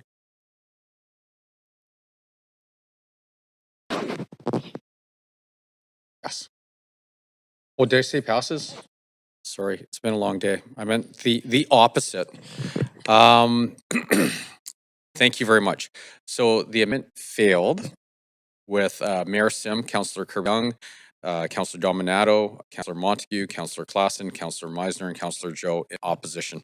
And sorry for that little slip there. Okay, so we will go back to the main queue. Councillor Bly. Thanks very much. And appreciate, actually, I understand there might be some other amendments, so I'll come off the queue. Councillor Orr. Yeah, thanks. I'm also satisfied with the questions. We had a rigorous debate and some great answers from staff. And I'm still learning a lot about this. It's very high level, and it's a very big deal. But maybe the public has questions, and maybe there's stakeholders like BC Nonprofit Housing Society have questions. Other stakeholders. So the amendment just asks for more to be referred to, the motion to be referred, the report to be referred, so that we can hear from the public. Okay, so just to clarify, we voted on the amendment. This is a new amendment. Sorry? This is a new amendment that I sent. Oh, moving an amendment. Sorry. Thank you. Sorry, I got a different screen here. Okay, if we can please go to the amendment queue. And can we please get a seconder? Is there someone who will second the motion? Councillor Fry, thank you. And I'm just going to put you on the queue. Councillor Orr, please go ahead. Yeah, that's pretty simple. Just to hear feedback from residents, communities, tenancy advocates that can be incorporated to help just, again, like I said, move this along. There's such a potential here to be our own developer, but just to provide that push that it's going to be, that the money is going to go towards affordability, which is what I heard everyone here wants to do anyways, so. Thank you very much, Councillor Klassen. Just a quick question. I respect where Councillor Orr is trying to go here and making sure that that we have that extra level of transparency. But through you, I'd like to ask questions. Stuff are the kinds of questions that would really imbue the GBE, the VLDC. Those are the kinds of things that can be. Those kinds of answers can be sought. As the next phase of that entity comes back to council, or there will be opportunities for people to sort of, if they have any particular lens on the VLDC plan when it comes back, are there going to be ways for people to have something to say about it? Thank you for the question. Most of the public input will be facilitated through the major rezoning applications, where council will exercise its regulatory control. Okay. Yeah, I always felt that this is not a closed book. Essentially, that when this comes back, that there will be opportunities for the public to have more to say about it. But getting the entity started is the most important part of that initiative at this point. Correct. Okay, thanks very much. Again, appreciate the intent here from Councillor Orr, but I will not be supporting this. Thank you very much. Seeing no one else in the queue, we will put the Councillor Orr's amendment to a vote. If we can please go to the voting panels, and if you can please register your vote.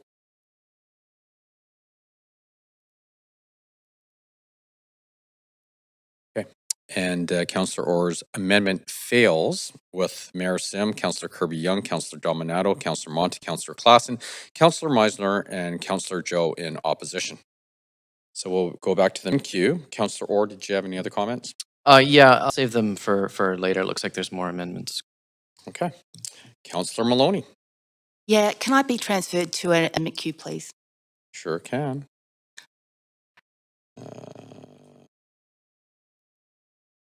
Great. Please go ahead. I've sent through an amendment. Even though I don't have great hope that this is going to be successful, I wouldn't be able to forgive myself if I didn't at least attempt to convert the purpose of this using city-owned land to address the housing affordability crisis, which I believe is the city's biggest challenge. I'm sorry, Councillor Maloney. Do you have a seconder?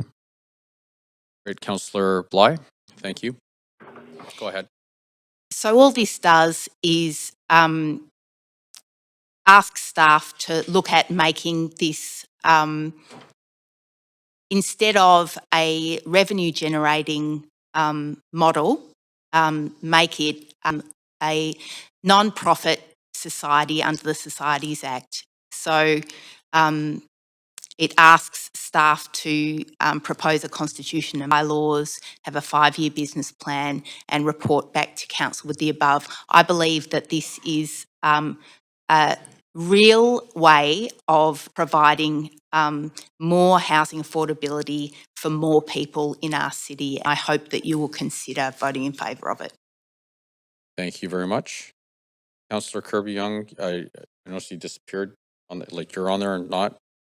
No, I was just going to say, I think that we're really starting to stray beyond, arguably connected, but really straying pretty broadly beyond the purpose of the initially intended report, which is to establish a GBE. It's a very different conversation around establishing a nonprofit society, and I'm not going to sort of ask for a ruling whether it's out of order, but I suggest that it's we're getting into that realm of procedural territory where this is really beyond the intention of the original report that is in front of council. And I think typically that's our job, is to, focus on deal with that question. This is straying a bit, in my opinion. So we already have, as was referenced in the report, 13,000 units of non-market housing on 250 plus sites, and have done far more than any other city in advancing that and remain committed to doing that. It's not an either or, this is an and.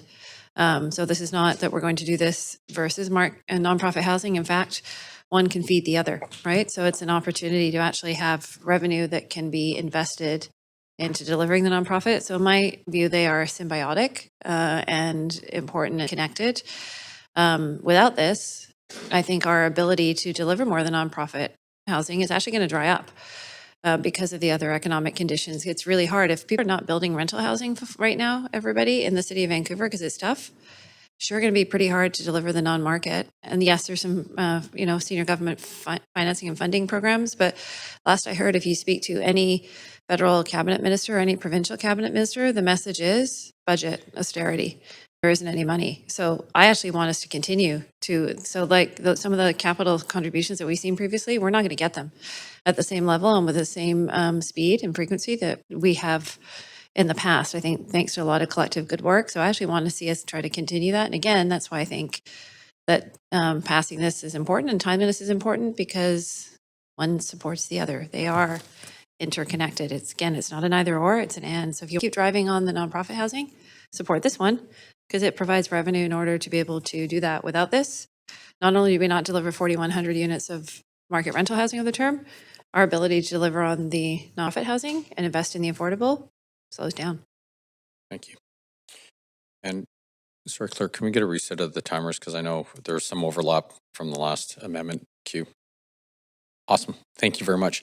Councillor Meisner. Yeah, I think Councillor Kirby-Young really articulated why I can't support this amendment. we don't need another nonprofit created by the city to create affordable housing. We have many nonprofits in Vancouver that are doing a fantastic job of creating affordable, below market co-op housing in our city, and they're using city land. So I don't see creating another nonprofit backed by the city as a solution. I think we can do both.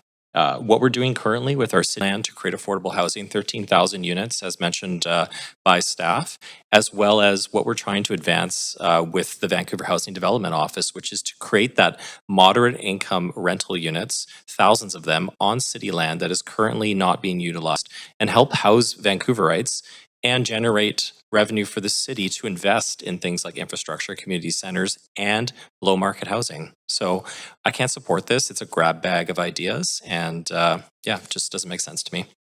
Thank you very much, Councillor Orr.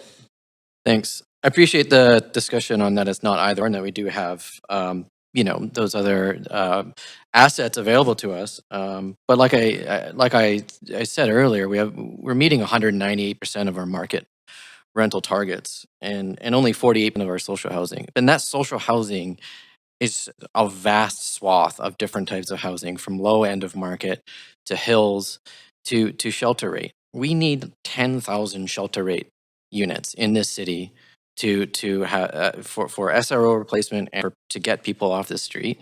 I appreciate that this could eventually at some point do that or help generate enough revenue with the right direction theoretically from council at some point in the future, but we need this now.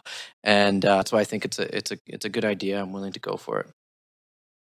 Thank you. Councillor Maloney. Thanks. Yeah, I just want to clarify that we need more housing of all types. Like Councillor Orr said, we need more affordable housing through the whole spectrum. And if we are in a position where we're the biggest landlord, we are the biggest landowner in the city, and we could be doing more with city-owned land to build all types of housing. And where we can get more affordability by accessing low-cost loans, we can use these city sites to build more, even slightly more affordable housing. I think that that's going to make a difference to people who are struggling to pay for their housing. So I really encourage you to in favour of this. Thank you very much. Seeing no one else in the queue, we'll go to the voting panel. And if you could please register your vote on Councillor Maloney's amendment.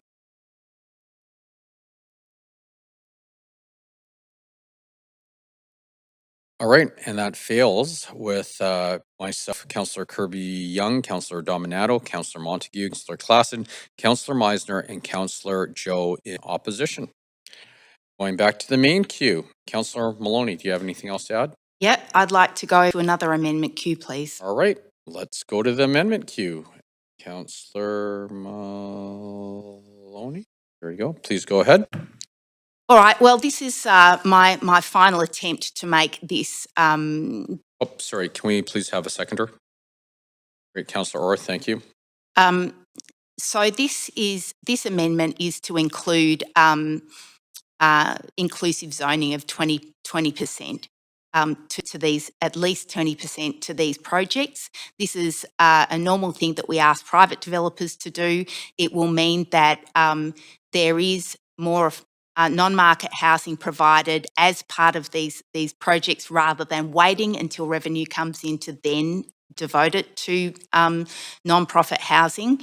I think that it's fair, it's consistent, where I don't feel like it's jeopardising the viability of these projects any more than market conditions are already doing that, because we are effectively contributing the land, and we're not charging development charges. So I think that if we're committed to providing more affordable housing as quickly as possible, we should be open to inclusive zoning. I mean, I generally find inclusive zoning to be a cumbersome tool. I'd rather see senior levels of government have a progressive tax system to provide the people who need it with the support that's commensurate to their need. However, this is the tool that we have, and I think that I really hope that you will support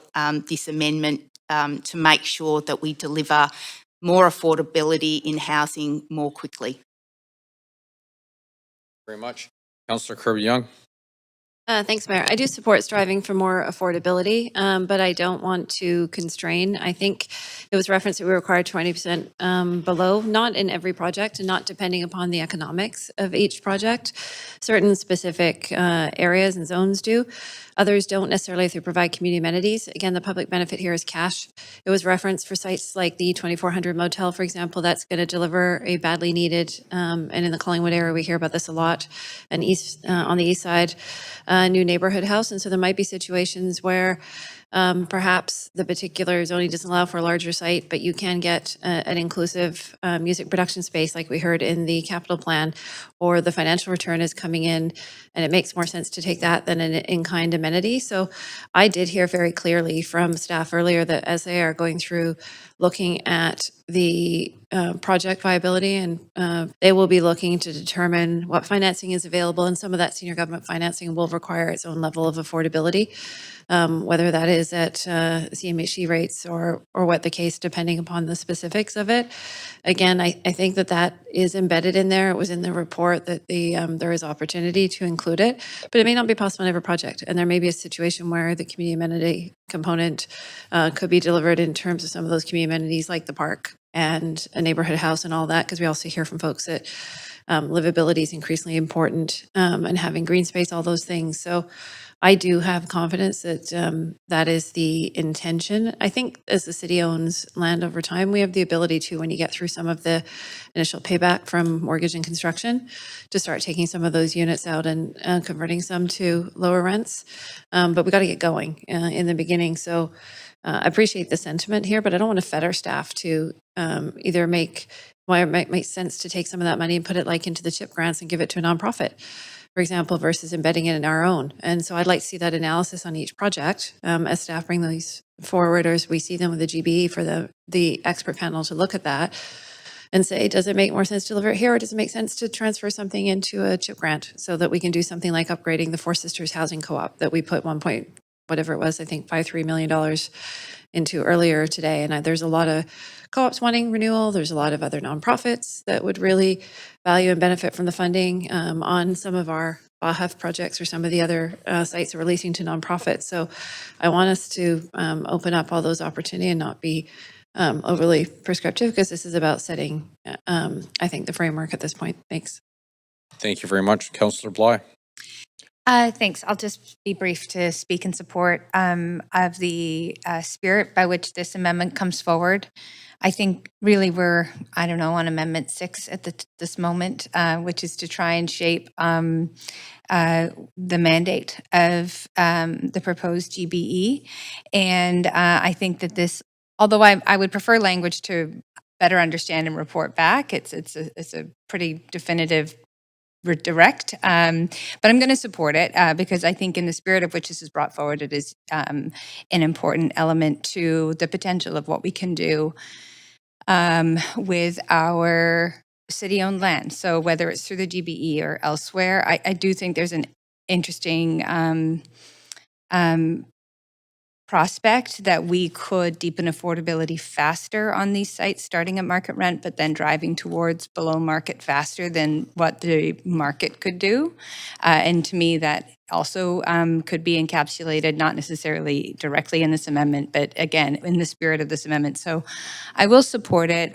We did hear about leveling the playing field, but I'm most motivated by the notion that the deepest affordability of housing could be provided on city-owned sites. I feel like I'm a bit of a broken record because it's going on 6 years now, but I still feel like I've not yet heard a compelling reason to not make that our target. And so I'm going to support that. Thank you very much. Councillor Clausen. Mayor, I'm just working on an amendment to the amendment, and I just wondering if you could give me just a 2-minute recess to take care of that. take a 2-minute recess. Yes, thanks very much.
Do we have close to quorum? 1, 2, 3, 4, 5.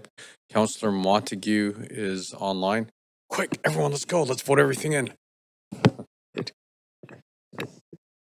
I know, it was a joke. We are ready to rock.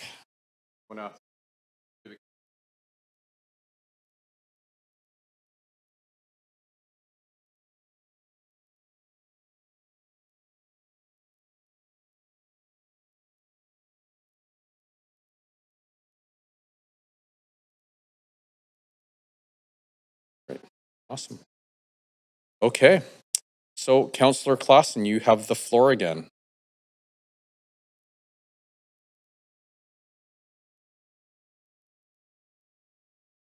Yeah, thanks very much, Mayor. So I have tabled amendment to the amendment, so maybe we go to the second amendment queue. Thanks very much. Okay. Amendment Q2. This is a, thank you, Mayor. This is and I appreciate I really appreciate the passion and sort of strong feelings that Councillor Maloney has expressed about trying to make sure that people can afford to live and afford housing here. I think the intent of this was ultimately really about making a more affordable city, but I do think that in an effort to try and kind of bridge the gap here, I wanted to make a small amendment to her amendment, which just speaks to the feasibility of this 20% goal for below market. And we are hearing across the board where this is incredibly challenging for certain housing developments to actually happen. We know that the economics of housing are going to change over the course of time in terms of this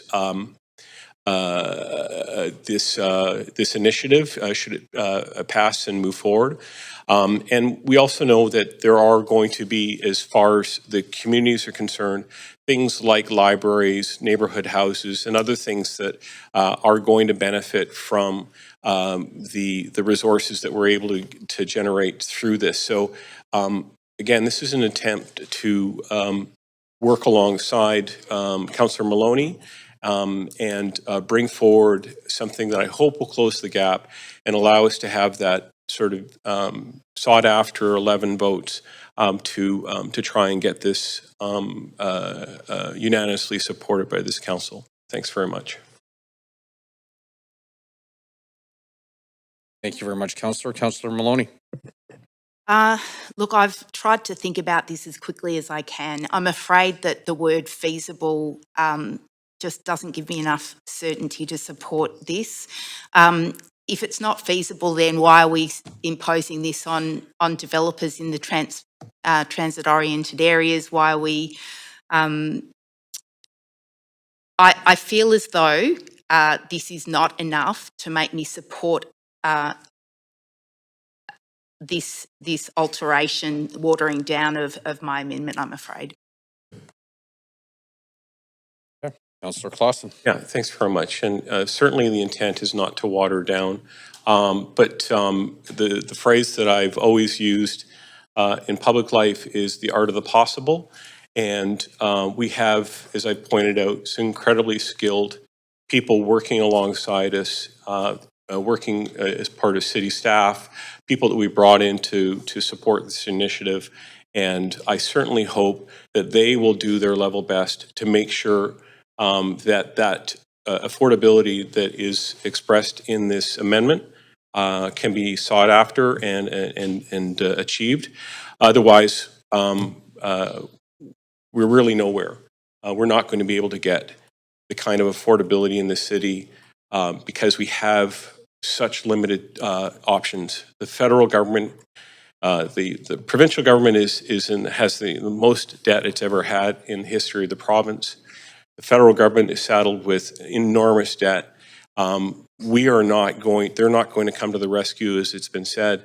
We have to start thinking of ways that we can imagine a future where we can afford to create good housing, good amenities, and make sure that people can afford to live in this city. And I hope that my fellow councillors will support this amendment to the amendment. Thank you. Thank you very much. Councillor Joe. Yeah, thanks, Mayor. I just have a point of information through you, Mayor, to the city staff. Yep. Yeah, so just wondering, to your knowledge, for those TOA areas, are there any projects that are not feasible with 20%?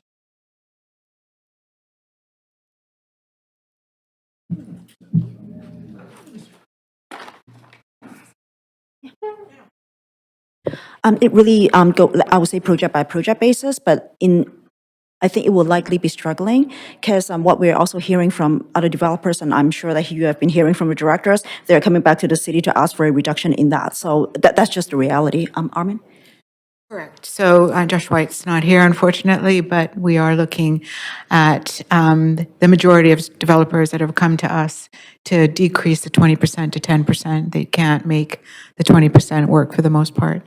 But we understand that this is time limited. We understand that when the market does start going back up, the 20% will be feasible again. But if the question that you're asking us, and the answer is right now, 20% is extremely difficult to make work.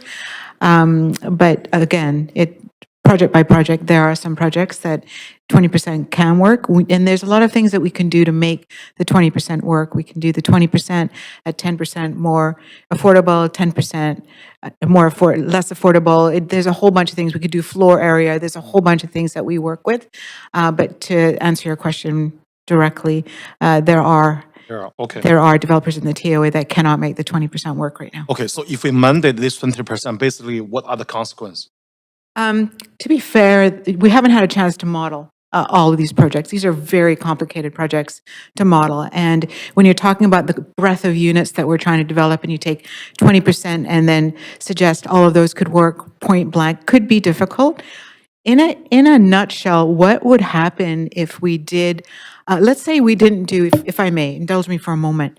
If we didn't do the 20% and it was suggested that you had to build a pool, right, or a library, all it would mean is that the payback for what we're suggesting would be longer. So the 10 years we're suggesting, the 56 million would come to us. It would take maybe 12, 15 years. Well, what we're trying to do here is create a maximum payback within a smaller a smaller time frame. The more a development costs, and a 20% BMR is a cost to a project, it just means it would take longer. Just one quick note as well.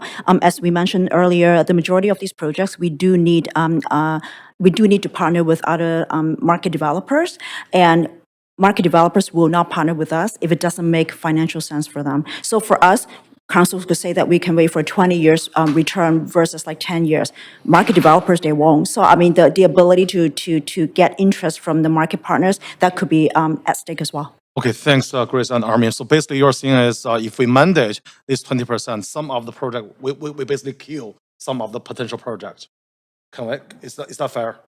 Okay, thank you. So with that, I'm going to support this amended amendment. So I think it's very reasonable. First of all, thanks, Councilor Maloney, for the original amendment. I know affordability is deep to everyone's heart. It's very high priority. But let's be pragmatic. Let's face the reality. Some of the projects just not possible. So I think it really makes sense for this very friendly and pragmatic amended amendment to implement that 20% for the project where feasible. So with that, I'm going to support this amended amendment. Thank you very much. Councillor Bly. Thanks very much. Appreciate Councillor Maloney's motion, the initial amendment. I think that what we're wrestling with here is an overarching question of what we would expect the GBE to deliver. And there's an attempt here by Councillor Maloney to bring a motion forward, similar to others that have come forward as amendments today, that deepen affordability and deliver a greater level of affordable housing on the lands that the city owns. So I'm just going to stick with that as being the most critical and important issue, and watering down the amendment with where feasible. I suspect that would happen anyways, in the sense that we would be beholden to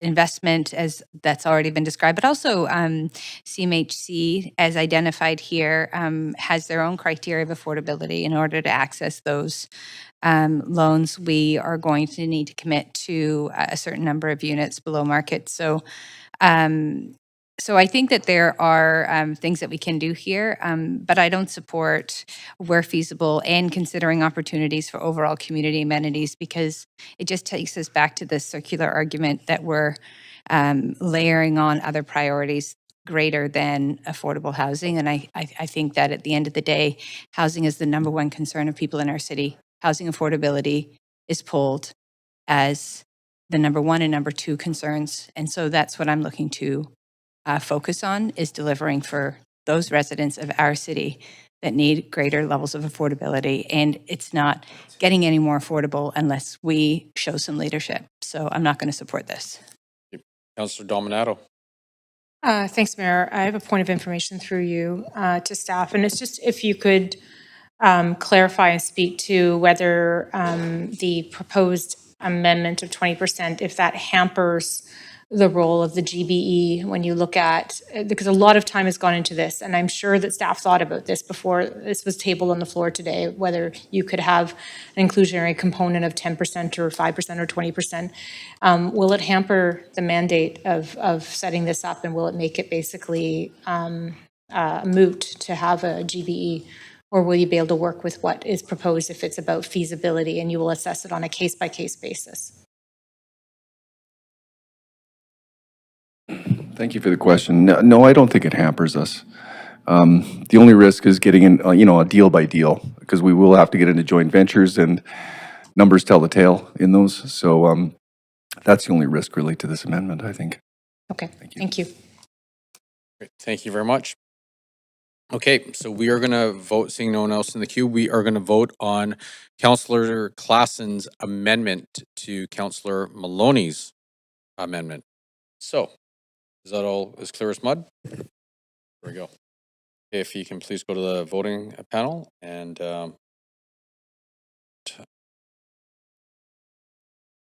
okay, that passes with Councillors Bly, Fry, Orr, and Maloney in opposition. So we will go back to the amendment queue. Councillor Klassen, amendment queue 1, you're good? I'm good, thank you. Thank you. Seeing no one else there, we will put Councillor Maloney's amendment as amended to a vote.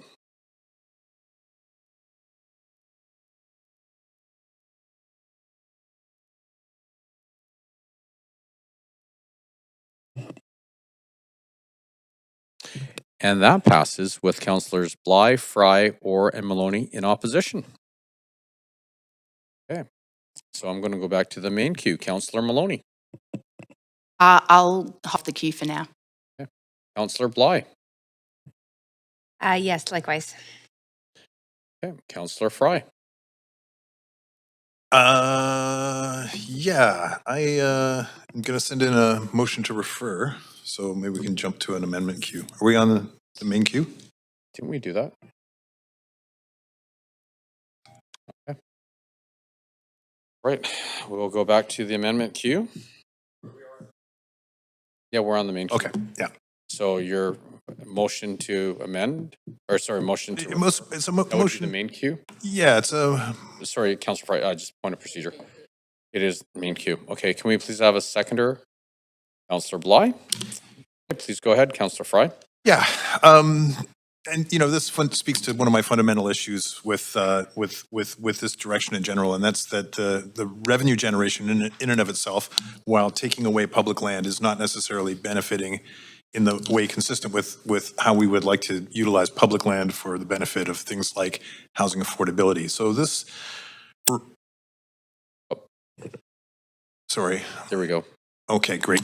So this referral asks to send this back and refer the report back to staff to consider some of the provisions that are outlined in the vacancy tax and Part 30 of the Vancouver Charter, which allows for provisions without fettering future councils, and prepare binding amendments to the shareholder direction of this report, Appendix B, that purposes net revenues from the Vancouver Housing Development Office be used as part or in lieu of inclusionary zoning policies to accrue affordable and social housing in Vancouver. Oh, I don't know what that in a manner shouldn't be there. I'm sorry, clerks, that in a manner is a glitch. I'm not sure. Thank you. My apologies. Yeah, and so it's really just to ensure that this revenue is being used towards the development of housing that is affordable to folks in Vancouver, and recognizing that we've set ourselves up with a scenario where we're not practicing what we preach when we ask other developers to show up with inclusionary zoning, and yet we're not looking at that ourselves in this development proposal. So I hope it's explanatory, and that also in considering the empty homes tax, we're recognizing the legal constraints around fettering future councils. Thank you very much. Councillor Bly. Thanks very much. Yeah, I appreciate this referral. I think that it identifies an opportunity for greater clarity and direction in terms of what's been proposed within this report. And I'm aligned with the prospect of net revenues being used as part of inclusionary zoning policies. We are hearing again and again how difficult it is to build purpose-built rental with inclusionary zoning, but yet that those units of housing, below market units within any development, are critically important to the overall supply of non-market and rental housing in our city. The challenge is, of course, right now, 10 or 20% in inclusionary zoning of a purpose-built rental development, market rental development, is noble. It's not sufficient in terms of a goal and an outcome, but 10 or 20% of a rental project that can't go forward still equals zero. And that is the other part of the canary in the coal mine that we're not talking about, that I know I've been harping on for the last couple of months, is that we're excited about public hearing approvals, but those do not result in units of housing. And what we're hearing from folks is housing starts are down, and particularly market rental, purpose-built rental housing development is down, and the requirement of them, those developers, to deliver below market units at 20 units per development, the speed of which it takes, this is just not fast enough for what we need to do. I've heard from developers that would rather write a check that we could take that money and invest in CHIP grants, invest in this enterprise. So I just think we need to broaden our outlook on what we can do, and what it comes down to is priorities. We're either recognizing the housing crisis that we're in, and we're committed to solving it now, not in 10 years, but now, or we're not. And so I'm supportive of this because it's a hopeful amendment that we could do more with what we have before us. Thank you, Councillor Kirby-Young. Yeah, thanks. I'm getting maybe I'm just going to become a bit more direct right now. It's been a long day, but I'm getting whiplash. We're in a housing crisis. We have to act now. We should defer. We should defer. We should act quickly. I'm understandably getting a little bit confused. I will say that there's a couple things that I think are problematic in this amendment. Number one, it puts all of the revenue into housing and nothing into community amenities or infrastructure, or helps address our infrastructure deficit. Housing, as we spoke about earlier, the City of Vancouver has a pivotal role to play. We play it in terms of land use policies, in terms of setting the conditions and trying to support the right conditions to create the kind of housing that we want to see in the City of Vancouver. We provide city-owned land.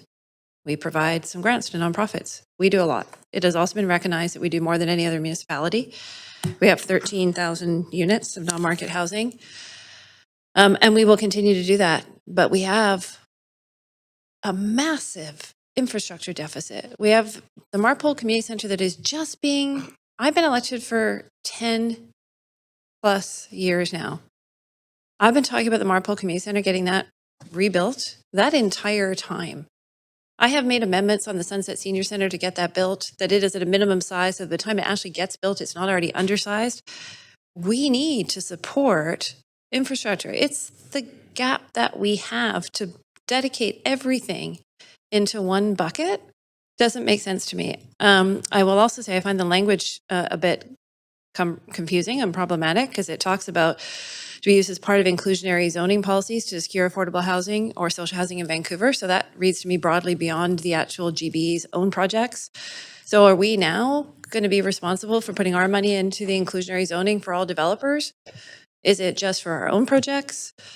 I'm not sure that this was thought through in terms of how that is written, or to secure affordable or social housing in Vancouver. Like it's not well articulated around that. And I think that we've been at this for a long time. I think that the case has been made very clearly by our professional staff that have been doing this work, financial, legal, real estate, partnership with backgrounds in housing for a long time.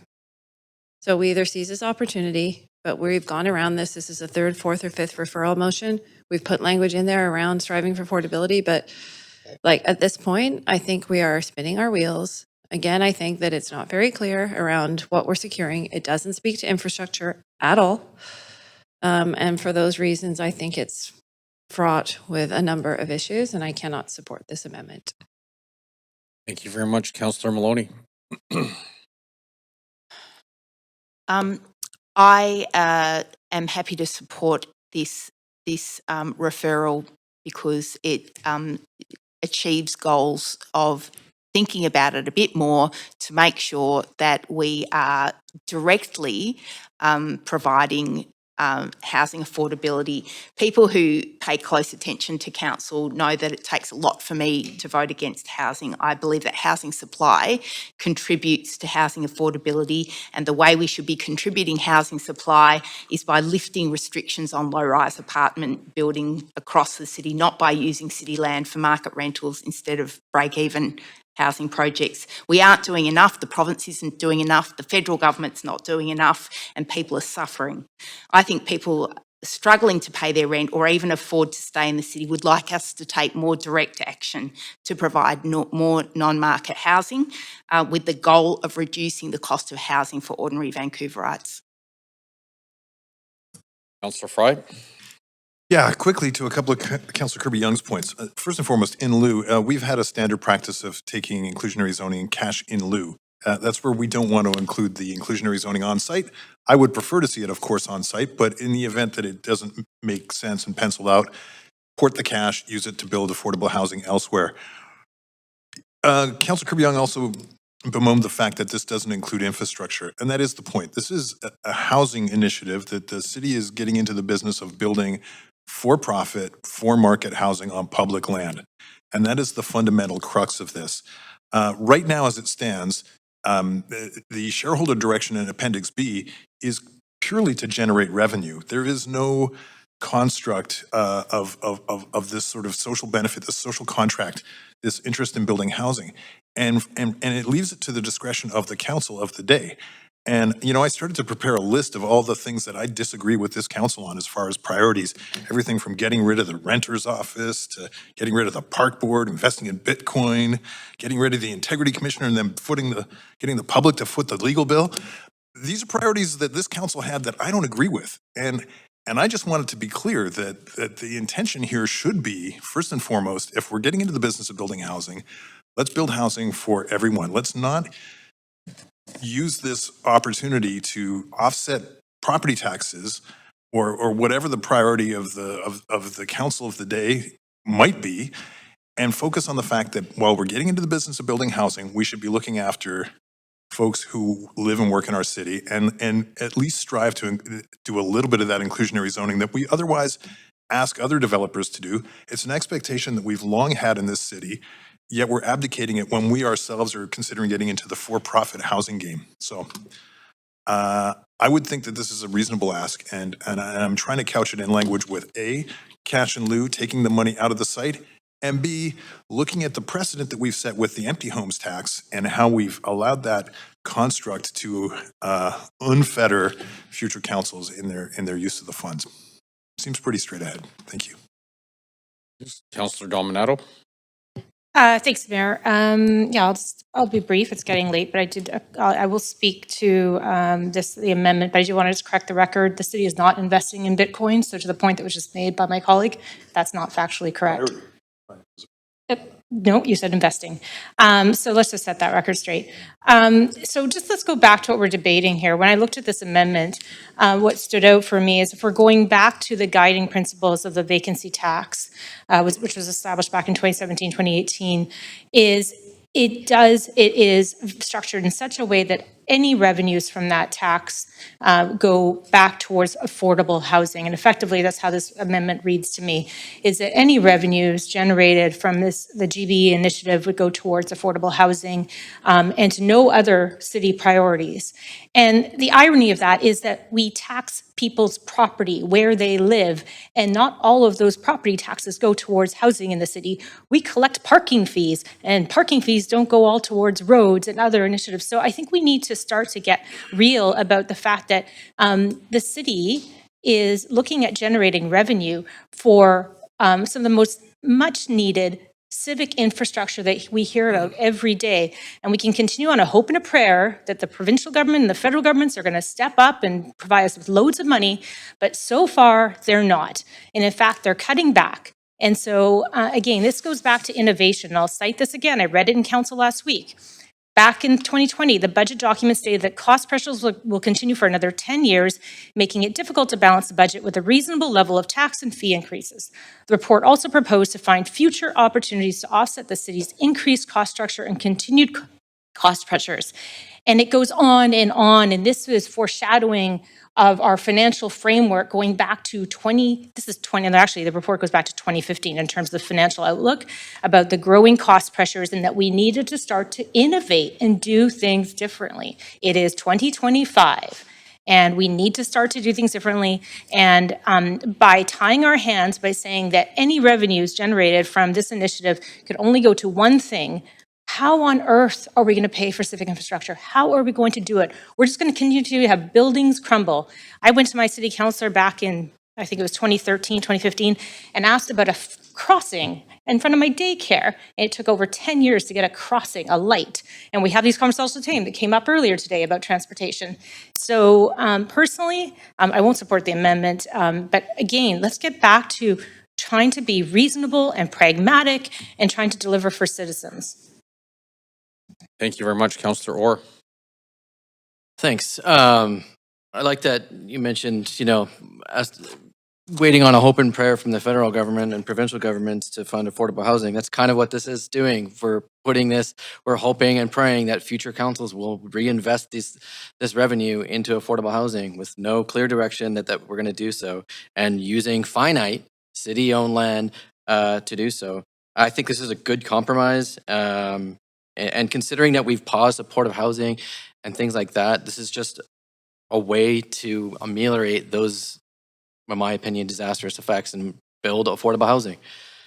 It's not rocket science. It's just directing, as I couldn't have said it better than Councillor Fry in his own amendment, directing that the GBE do this. This is what we should be using city-owned land for. Thanks.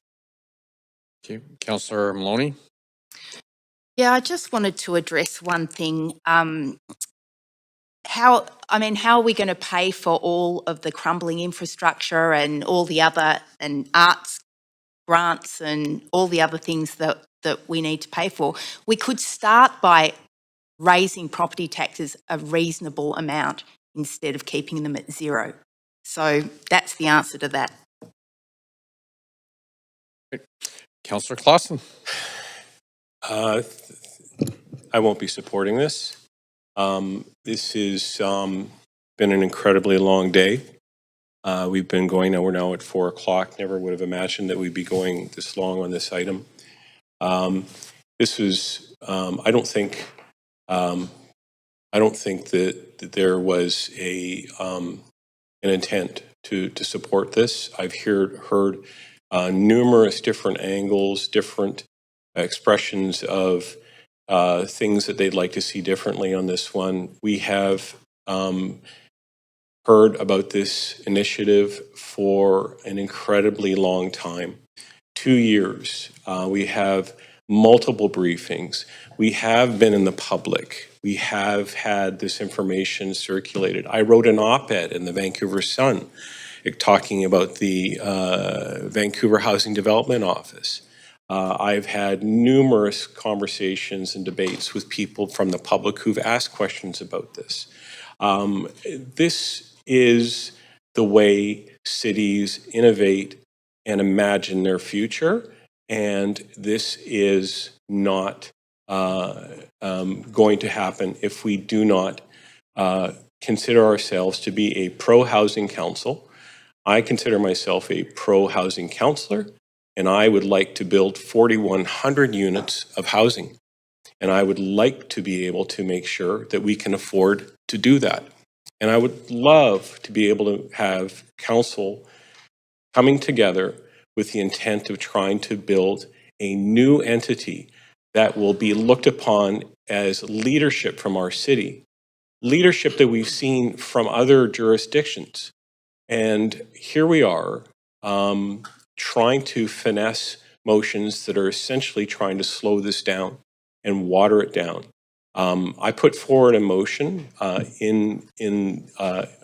of a spirit of goodwill to try and make sure that we found a possible way to include more below market housing in this one, and it was turned down because it didn't meet all the criteria set out.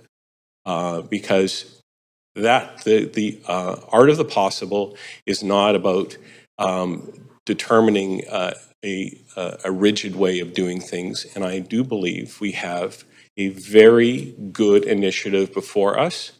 And if you don't like it, abstain. But I would say that this is an opportunity for us to build a bright future for the city with the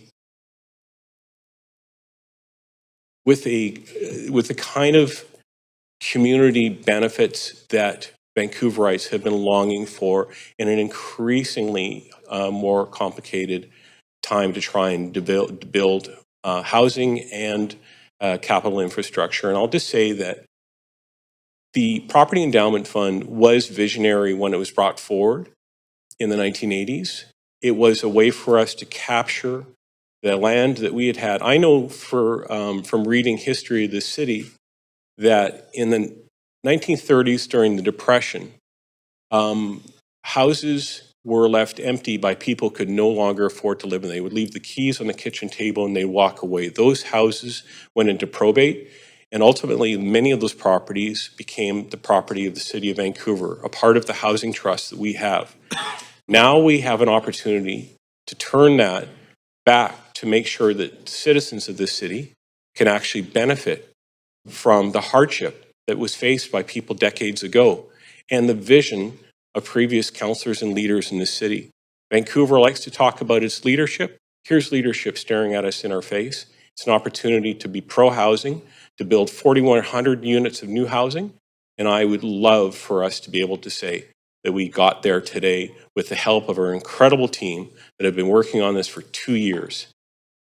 Unbelievable effort, so much talent in this room that brought this forward, and we need to move this forward. So I'll leave that there. Thank you.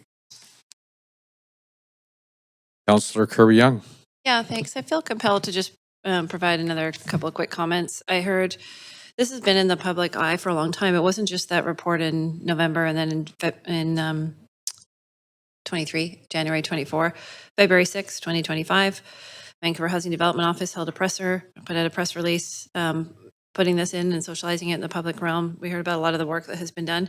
And the intention that all councillors voted on in the chamber at the time, there was 10, it was unanimous, supported the mandate. And it says here, led by the Vancouver Housing Development Office, the initiative will enable the delivery of market rental housing on city land while piloting a new way to generate non-tax revenue for the city. I just heard from one of my council colleagues, well, there's other ways to generate it. We can charge them property tax. Again, I don't want to mix apples and oranges. It's not a binary. It's not an either or. We will have property tax as a stream of revenue. This is an addition as well as, but it means that by people paying their normal rent and they're going to have quality homes, we're going to have 4,100 new homes, City's going to be a great landlord. That is going to generate revenue that doesn't have to be property tax revenues. You don't have to place undue burdens. We're still going to lever and collect appropriate property taxes moving forward. And again, it's not an either or, but to suggest that property tax can fill the difference here, really, I think, minimizes the magnitude of the potential for what this office can generate. And it puts it onto the backs of renters as well, and not just homeowners, because that's where those property taxes have to go. And I know that some folks were happy to sort of go back to the 7% property tax, and people voted for that.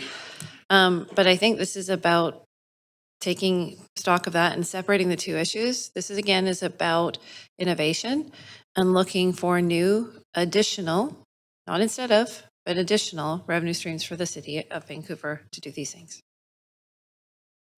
Thank you very much, Councillor Orr.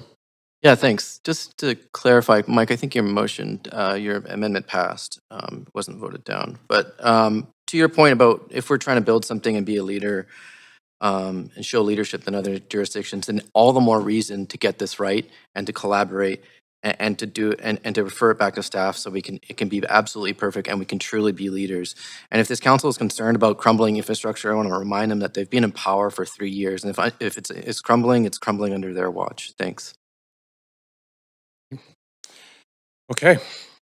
So why don't we put the motion, seeing no one else in the queue, we'll put the motion to refer by Councillor Fry. One we're on now, right? To a vote.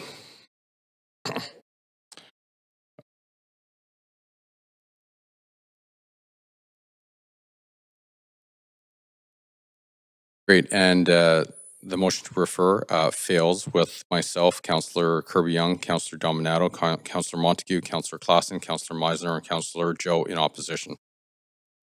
Okay, so we'll go back to the main queue. Seeing no one in the queue, why don't we put the motion as amended? Yeah, this is the main queue.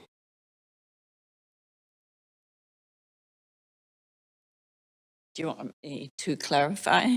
This is the main queue, and it is the main motion as it's amended.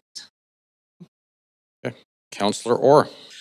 Yeah, thanks. I was going to put another amendment, but I don't really see the point. It's just going to get voted down. Otto von Bismarck's art of the possible aside. I do appreciate this motion. I do appreciate that staff is working on this and trying to increase rental supply and use city land to do it. But I just have serious concerns that this is using a corporate vehicle to deliver market rental and generate returns rather than focusing on permanently affordable, non-market, public and cooperative housing, which our community urgently needs. This is intention without direction. Housing is a human right, and it cannot be simply seen as a business venture or revenue stream. The fact that the report uses language of maximum returns is really worrying. I would insist if any sites are transferred or any corporation is created, the mandates must include strong affordability targets, vacancy control protections, tenant security, no displacement of existing renters, and there must be full transparency and meaningful community involvement in design and oversight. The 6 city sites must deliver 4,000 or might deliver 4,000 market rentals, but that is not sufficient when we have tens of thousands of households, over 50% of their income on rent, and many facing eviction, rent eviction, and displacement. I heard reference that this is like Vienna. This isn't Vienna. Vienna was socialism. This is neoliberalism. This is London. This is New York. This is enclosure of the commons, as my colleague referred to earlier. This could be a really good model, but it has to be done right. It can't be theoretical. And we aren't making it political. We're just trying to make it better for the future of the city. Thank you very much. Councillor Bly. Thanks very much. So I just want to be very clear that I've put forward questions today of staff, and I very much appreciate the responses. I haven't heard an argument that we shouldn't do this at all, despite what some colleagues have been referencing around the table in what I think are quite emotional speeches. And I just say that this is a pretty practical but yet critical program that has been proposed. There's some detail in the report and on other constructs related to governance and risk. There isn't enough detail, in my opinion. And on other topics, there's no detail at all. And I will just cite the concern that I have. And again, I'm not impugning any motives of any of our staff. They're all doing exactly what I believe that they feel is right, but I'm not comfortable appointing 2 staff members to the board of directors unless I know what the long-term outlook looks like. And I think that should be reason for question and pause from any councillor who understands their governing role and responsibility. So I fully respect staff for their work and appreciate it, actually. It's been a long day, and I get that it's been a long time, but this is the most sort of fruitful debate we've had in public, despite in-camera briefings. And yeah, I'll just say that deferring to staff to have it all figured out and discounting redundancy because there's an adequate level of information, I guess is subjective. I personally don't feel that I have enough information about the aspects of this that matter, that hold me accountable and responsible to the folks that voted to have me in this seat. That's my sort of threshold for what I'm comfortable for. I think the ultimate goals of this can be shaped. The GBE, I think they can be shaped, but I think it's an interesting and correct place for us to be heading. But without being given the answers that I have questions to, I can't support this proposal. Thank you, Councillor Maloney. Thank you. As soon as I heard about this scheme, I started asking questions of people who have expertise in non-market housing. I've been very open in asking my questions of staff, discussing my views and my fears about this. But I feel as though if this is a surprise that there are concerns about this, then I don't know, people haven't been listening, because the other thing is that in the by-election, Councillor Orr and I were elected by a decisive margin. The reason why is because we were listening to what people were telling us on the doors. We were listening to the concerns of people who live in Vancouver, and we have done our best. Oh, I shouldn't speak for Councillor Orr, but I've done my best to speak for those priorities and protect those interests of people who are really struggling. And this is my opposition to this and my concerns about this, and the many amendments that we've tried to make this not fail, and we've tried to find a way through this to make it more acceptable. We've really made every effort, and I haven't seen a lot until the writing was really on the wall of effort to try and, address the concerns that have been raised. So I can't vote in favour of this. I appreciate the questions about the risk that the city's been taking. I appreciate the answers that staff have provided when we've asked questions.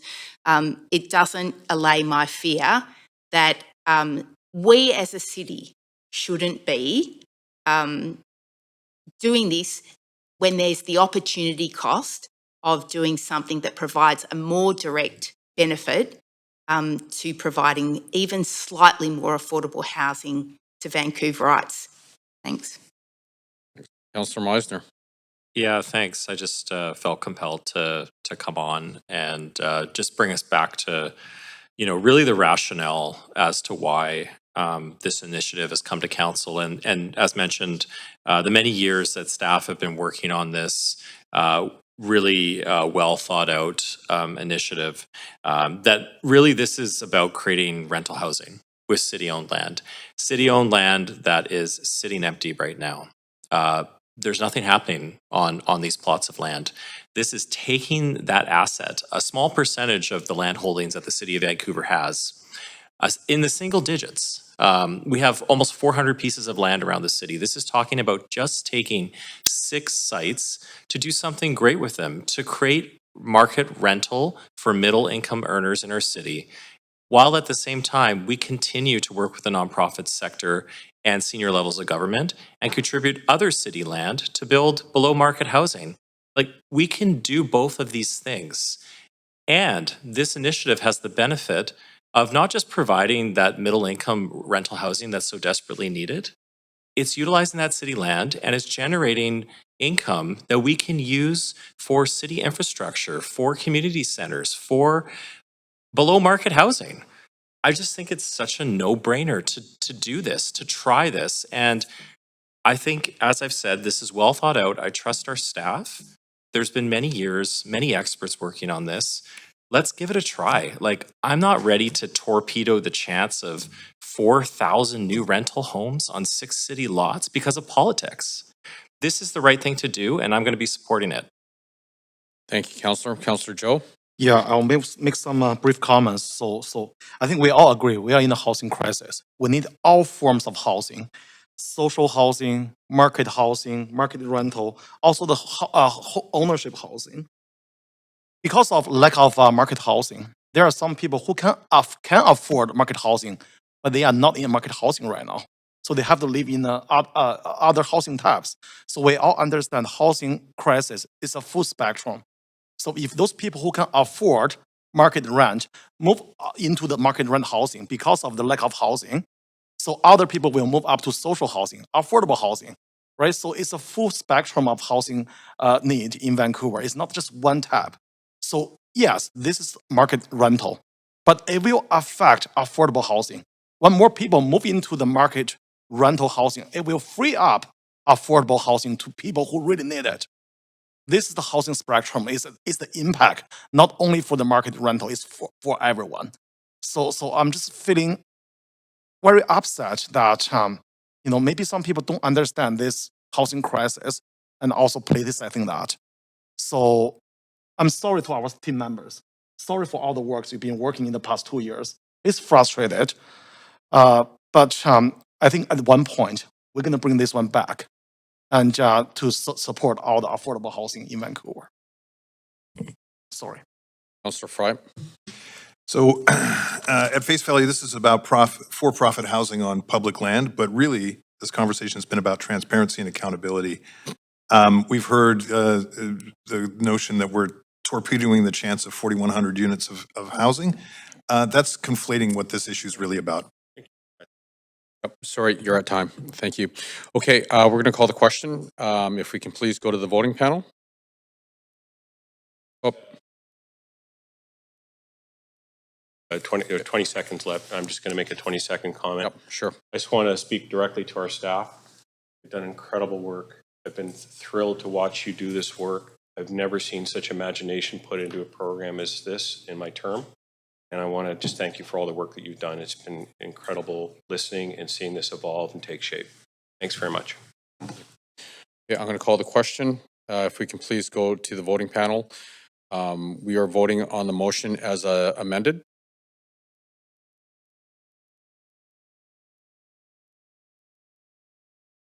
And a reminder, we need 2/3 or 8 votes. And so it does not pass with Councillors Bly, Fry, Orr, and Maloney in opposition. So team, I would echo Councillor Klassen's comments. Thank you for the incredible work you've done. And it's not lost on us. It's not, it's appreciated. And thank you for everything you've done to try to make the city a better place. Sorry it didn't work out today.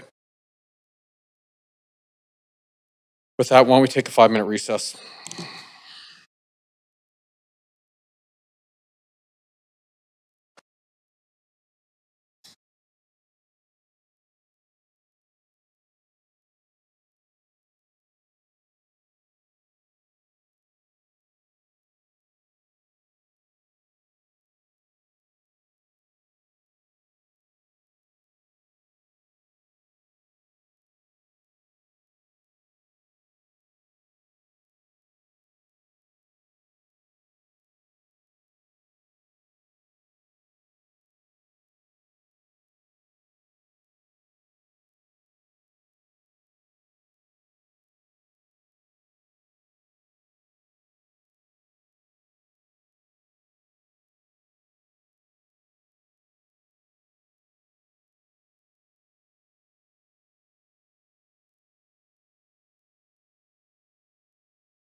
1, 2.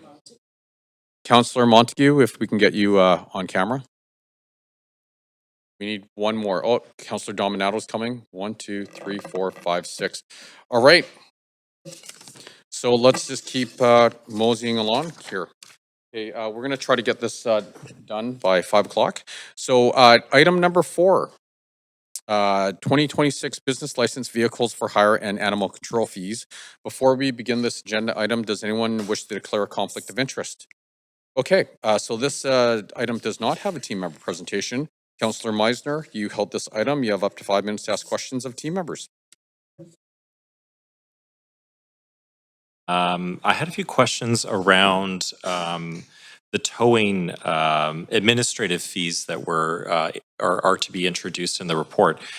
Just for clarity, one of the items that says added administrative fee of $55 that tow truck companies are authorized to charge for vehicles claimed from their storage facility. Is that increase, or is that a brand new fee that we're proposing allowing these companies to charge? Thank you. Sarah Hicks, Chief License Inspector. That is a brand new fee that's being introduced for tow companies from private property. Okay, and where is the, I guess, ask for that new fee coming from? Tow companies came to us and were discussing increasing costs that they're facing in operating their businesses and asked us to consider the administrative fee. Okay, so what sort of due diligence are we doing? Because obviously they have a vested interest in making money to verify that that fee, that additional new fee that will be paid by people whose cars are towed in the city of Vancouver is justified. Staff did a review of other municipalities to understand what fees they enable companies to charge. And a number of other municipalities through various means, whether it be the ICBC rates or the Motor Vehicle Act rates, enable an administrative fee to be charged. Companies, really described that they're in challenging situations where the ICBC rates are quite low in their view, and that the administrative fee would be able to bring them on par if they're to continue their business. Okay, so what is the ICBC fee schedule? Is it 5505 or is it less? The ICBC, no, the ICBC fee schedule does not have an admin fee within it.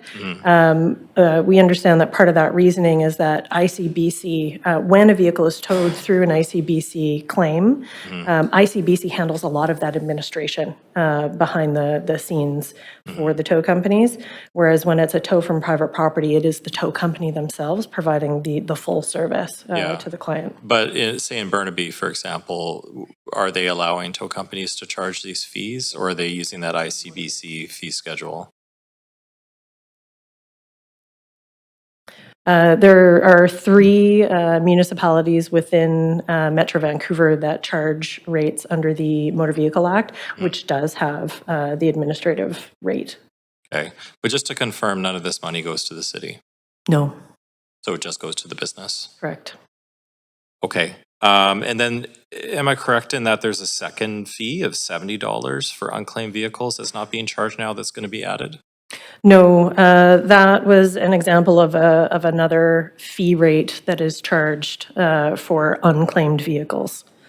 Okay, but it says add administrative fee of $70.09 that tow truck companies are authorized to charge for unclaimed vehicles. It's bullet point C.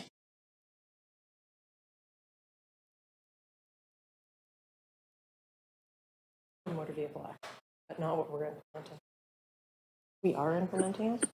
Sorry, I do apologize. We are implementing the $70 rate for unclaimed vehicles. If a vehicle is claimed by an owner, it will be the $55 rate. And if a vehicle is unclaimed, they have the opportunity through their liens process for a $70 rate.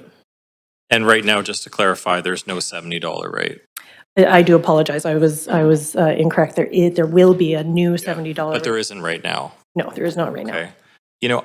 I just don't feel like I have enough information as a counselor as to the diligence that was done to just, I guess, approve these new fees. It's very expensive when you get your car towed, and I haven't had my car towed in 10 years, thankfully, but it's hundreds and hundreds of dollars. And I'm just not comfortable approving additional fees for people who are in that situation without more information. So, thanks. Councillor Bly. Thanks very much. And on another topic, my question is around business license fees for gas stations. So my recollection is that according to the Climate Emergency Action Plan policy, there was a component that council approved recommendation was to incentivize EV charging on gas stations, and do so by having a two-tiered business license fee. We held off from bringing that in last year due to procurement challenges, hearing from gas stations that they couldn't get the procurement in terms of the equipment needed to fulfill that. So we postponed, as far as my recollection and my research goes in terms of how that decision went, the minutes and such, to this year. And even on our website, it says annual business license fees will be $10,000 for gas stations, commercial parking lots with 60 or more stalls, unless they meet the requirements for EV charging. Recognizing the challenge we have with EV charging, but notwithstanding, my question is, why is that not part of the recommended fees? And I also don't see it mentioned in the report. Correct. In June 2024, when planning, June 2024, when planning brought forward a report to delay the fees, at that time, the $10,000 fee was removed. In order to bring in the tiered fees, it would need to come back to council approving those rates. Given that the gas stations and parking lots both had EV charging requirements, is still below 25% in terms of those that have achieved the EV charging requirement, staff determined not to bring forward those fees just yet as they continue to work on implementing that infrastructure. Can you show me where it's mentioned in the report? It is not mentioned in the report because by doing nothing, there is no increase Except to the that it's fee. inconsistent with what's on our website. And so some explanation to council when making this decision in the spirit of transparency and accountability, I think, is quite important, given it's a policy direction of council, not an operational decision of staff. Is there a comment on that? And maybe I can defer to the city manager if that's more appropriate. I will ensure that the website is updated based on council's decision today to ensure that moving forward, the information is accurate and available. So can you just clarify what happened in July of 2024 that you're describing? Did we change the policy that we no longer would pursue the $10,000 business license fee, or did we delay? Like, what exactly did we do then? Because again, it's a policy direction of council, and that policy direction, to my knowledge, has not changed. The policy direction was to delay, staff recommended a delay in the implementation. The $10,000 fee was removed and that a report would be brought back with new fees. That the requirement is still within the license bylaw, and staff are not suggesting that the program be removed. We're simply allowing it to continue to grow in terms of compliance before introducing those rates. Okay, well, given that I'm going to come off for a second and just digest what you shared. Thanks very much. Thank you very much. Councillor Fry. Well, I have the same sort of line of questions because as I recall, the postponement came before council when we were originally going to implement this in, I think it was January of 2025, and then it was like, no, we're going to hold off because of procurement. So that was a council decision. What was the direction for this decision to withhold? I did some back of the napkin math, and with 66 gas stations and 353 parking lots, that's like 4 million and change in potentially lost revenue in this licensing. Yeah, I think if it was the full implementation, it might be around 2 million with those that have come into compliance. Zero means zero budget, all this kind of. So I'm curious where the direction actually came from in the context of this. Was this? Yeah, and in conversations, with law, understanding the report that was approved in July of 2024, that by doing nothing, that the fee would not come into place, and looking to continue to support business and in bringing forward those improvements, particularly given the difficult economic circumstances that many businesses are in. Staff made the decision to simply not bring forward new fees. Okay, because my understanding is that there has been consultation with stakeholders. There's been general buy-in from stakeholders. We had up until right now, probably still on the website, implementation for January 1st, 2026 of this new licensing construct.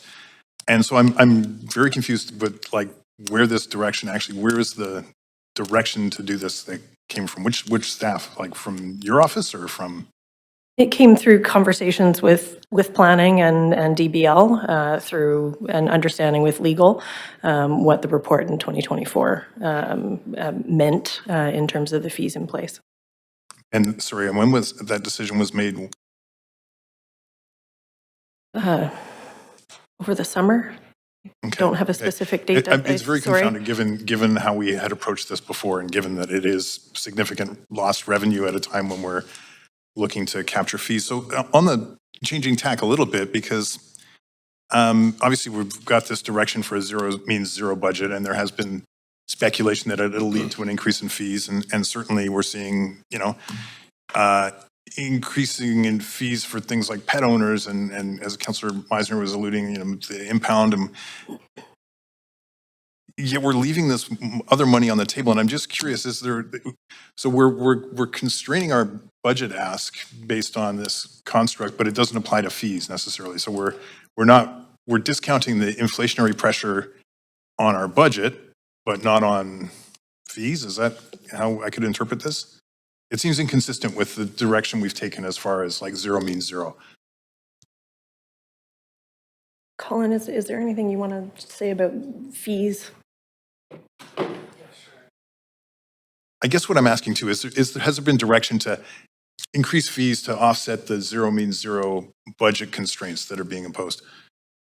So Colin Knight, General Manager of Finance and Supply Chain. So we continue to do what Council has directed in the past and what we've incorporated in past budgets, which is to continually look at our fees to ensure that we're achieving cost recovery, as well as looking at new fee opportunities. So we will continue to do that in the context of building the budget, but it's in line with how we've looked at things in prior years as well.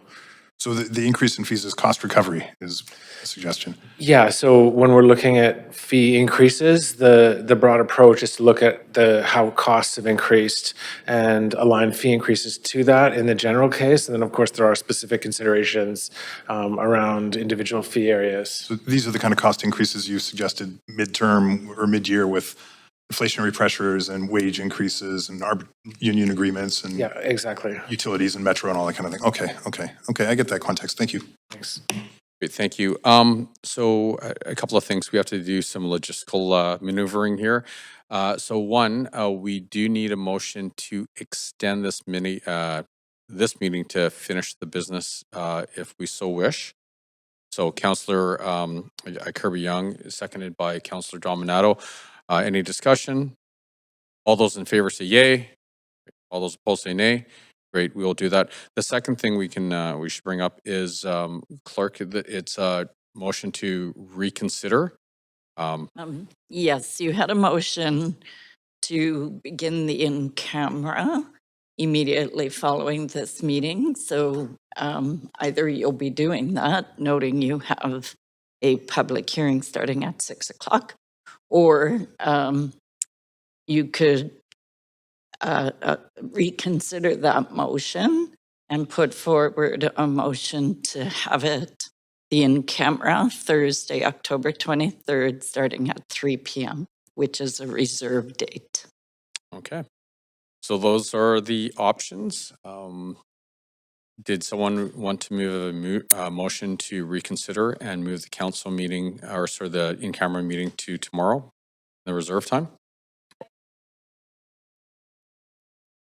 Okay, so move to reconsider, seconded by Councillor Dominato. Is there any discussion? Great, we'll put it to a vote. All those in favor, say aye. Aye. Great. All those opposed, say nay. And motion to reconvene in council when we conclude this, or in camera when we conclude this item, because I'm going to be hopeful it's a short in camera, and I know there's some time-sensitive items. Sorry, can you, I'm moving to reconvene in camera when we finish the council meeting before the public hearing, because I know it's a short item, and it would be great to finish it. Not all councillors might agree, but that's what I'm proposing. okay. Is there a seconder? Great. Is there, it's, yeah.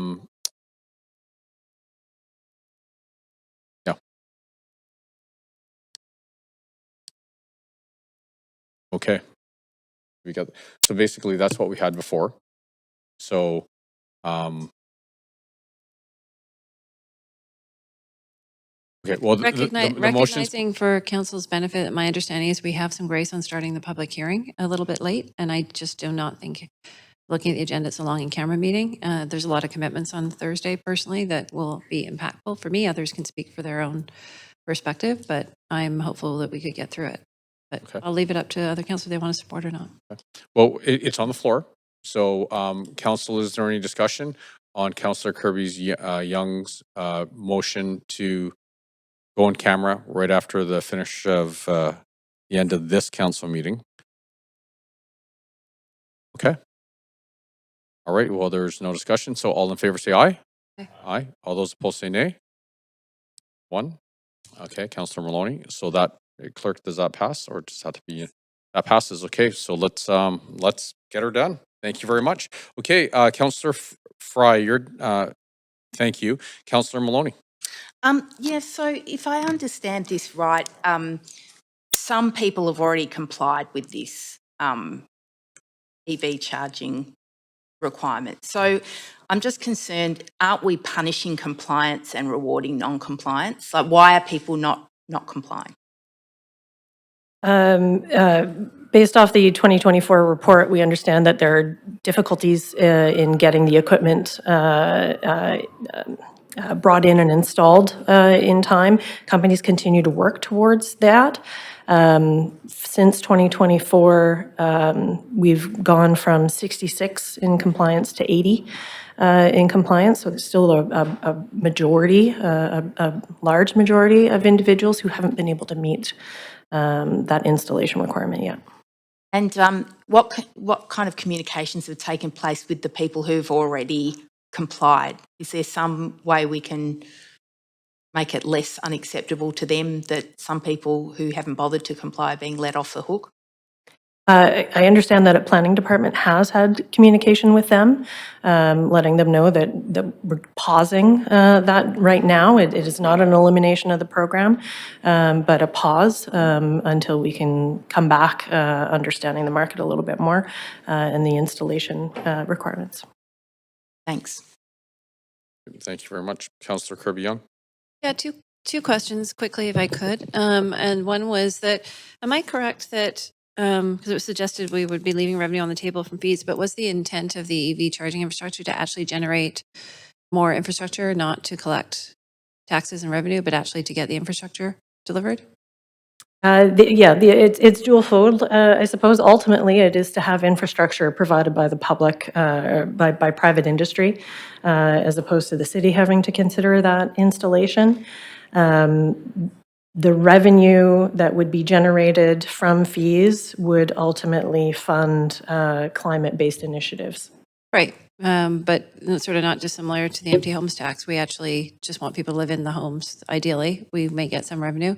And there are ongoing conversations about alternatives. I understand from speaking with some folks, the staff are having those conversations about different pathways to get to the same outcomes. Is that right? Definitely.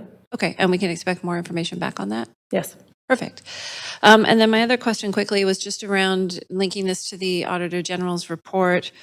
I'm looking at the financial implications section. I think there was a recommendation. I know that the team is diligently undertaking work around ensuring that we are on a cost recovery basis on permits, and found that we weren't. So are we, in terms of as we continue to have these reports and knowing that that analysis was done previously, can council be sort of assured that that's the philosophy and the framework that's being applied to this recommendation? Speaking in terms of licensing, licensing is revenue generating. We're beyond cost recovery for the services and put revenue into general budget. Okay, so we don't have a situation similar to DBL where I think it was DBL in some of the Auditor General's review where he had said money was left on the table and we hadn't collected enough in permit fees? And there was work being done to make that up? I'm just looking to make sure we're sort of on side, right? Kind of in terms of across the board right there. Yeah, thank you for the question. Corey O'Kell, General Manager, Development, Buildings and Licensing. From the permitting side, we are working to full cost recovery, but from the business licensing side, we do generate revenue for the city. Okay. Okay. And that's been a long-standing practice. Yes, that's correct. Thank you. Great, thank you very much. Councillor Dominato. Thanks, Mayor. Yeah, maybe some comments because I don't really have any questions, but I thought it would be helpful because I heard some questions being raised by my colleagues, and I thought just maybe a bit more specificity is there's questions about when this decision was made. The report was June 25th, 2024. The recommendations were staff recommendations that we approve a one-year delay from January 1st to 2025 to January 1st, 2026 in introducing increased fees in the license bylaw for gas stations and parking lots that do not provide electric vehicle charging. That was, I don't know who was supported or not, but it passed, obviously. That was the direction. And also, having had many conversations with the sector over this, there were constraints aside from equipment, technology. There were some sites that have a very small footprint, and so enabling the EV charging on site was difficult, or they had sort of a model of 7-Eleven stop and go, so convenience store model where you're not there to park your car for 2 hours. It's actually intended as a retailer to have people come and go quickly. And so they're looking at other models, including hydrogen. So I think it was just, I'm sharing all of this in an interest to sort of level set a little bit and provide a bit more context, because I know at the end of the day, the intent was not to, as I think Councillor Kirby-Young noted, to generate revenue. It was to try to incent or motivate these sites to install infrastructure that's going to be necessary for the future. It's a little bit of a stick approach, but I think that at the end of the day, this was endorsed by council, this direction. So just to address some of those questions. Thanks. Thank you, Councillor Meisner. Yeah, I have an amendment, but I'm presuming, are we still in questions? I'm a bit unclear. We haven't moved the motion yet. Okay, so, I'll come back on. So, sorry, Clerk, can we do the amendment in discussion, or I forgot? We move the motion first, then we do the amendment. Thank you very much. Okay, thank you, Councillor Meisner. Moved, seconded by Councillor Orr. Thank you very much. Okay. Council, is there any discussion? Councillor Meisner, you're up. Yeah, thanks. Appreciate the discussion. I still feel that I don't have the information that I need in terms of detail. In terms of the additional fees that we're proposing, permitting these tow truck operators to charge consumers. As mentioned, it's not, it doesn't flow to the city. This is a new administrative fee, two new administrative fees, one $50, one $70, that are both going to flow to that private business. And those are fees that are not currently in place. I just want more detail as to how their costs have gone up, what is being done in neighboring cities for comparison, so I can make an informed decision. And that's not anything on staff. I just would like more information in order to be able to support this. So that's what my amendment is proposing, for staff to come back with more information on that.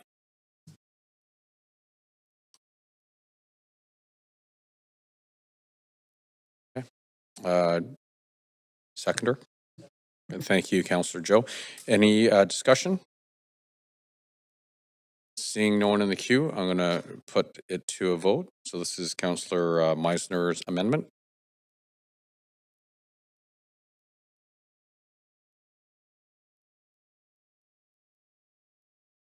Yes.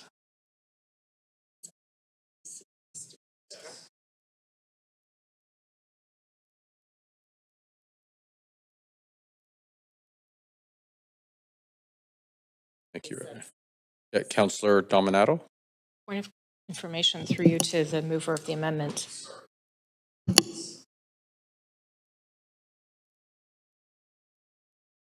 Okay, my question simply, sorry, just for clarification, is that it was intended to strike that council approve in principle the following fee adjustments and other amendments to the vehicles for hire bylaw, and that you intended to, you're seeking more information.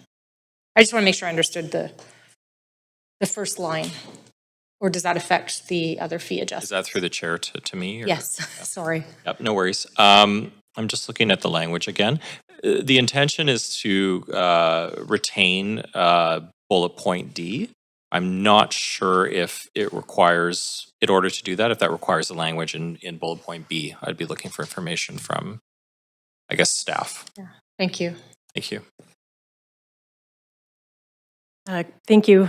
Quickly reading the amendment, I may suggest that original point B remain with the amendment being added in as, you know, a subsequent point to that so that the 4.5% can continue to go through. Thank you. That's why I was asking, because Okay, so I'm happy to amend that language if it's needed for me to send that in, or if we can just do it on the fly. What is possible? Does council agree for administrative ease? We can just make those adjustments right now. All in favor say aye. Aye. All opposed say nay. Great. We can do that. Thank you. Thank you very much.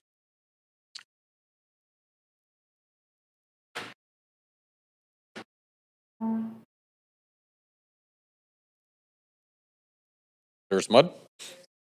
Okay. Councillor Dominato, I'm going to advance. You're done with your comments. Okay. Seeing no one else in the queue, why don't we put the amendment by Councillor Meisner to a vote?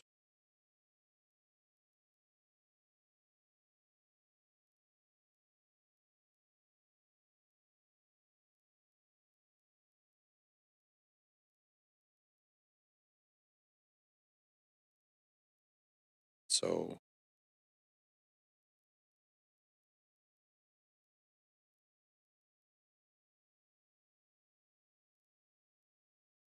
Is that correct?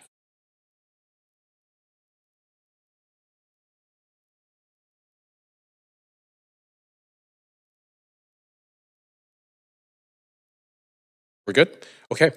So that passes with Councillors Kirby Young, Montague, and Klassen absent, and Councillor Fry abstaining. Okay. So I'll go back to the main queue. Councillor Meisner, did you have any other comments? No, just to say I haven't been towed in 10 years, so this isn't personal. Just want more information. Awesome, great. Thank you very much. Okay, so we will put the motion to a vote as amended. If we can please go back to the voting panel. And councillors, if you can register your vote.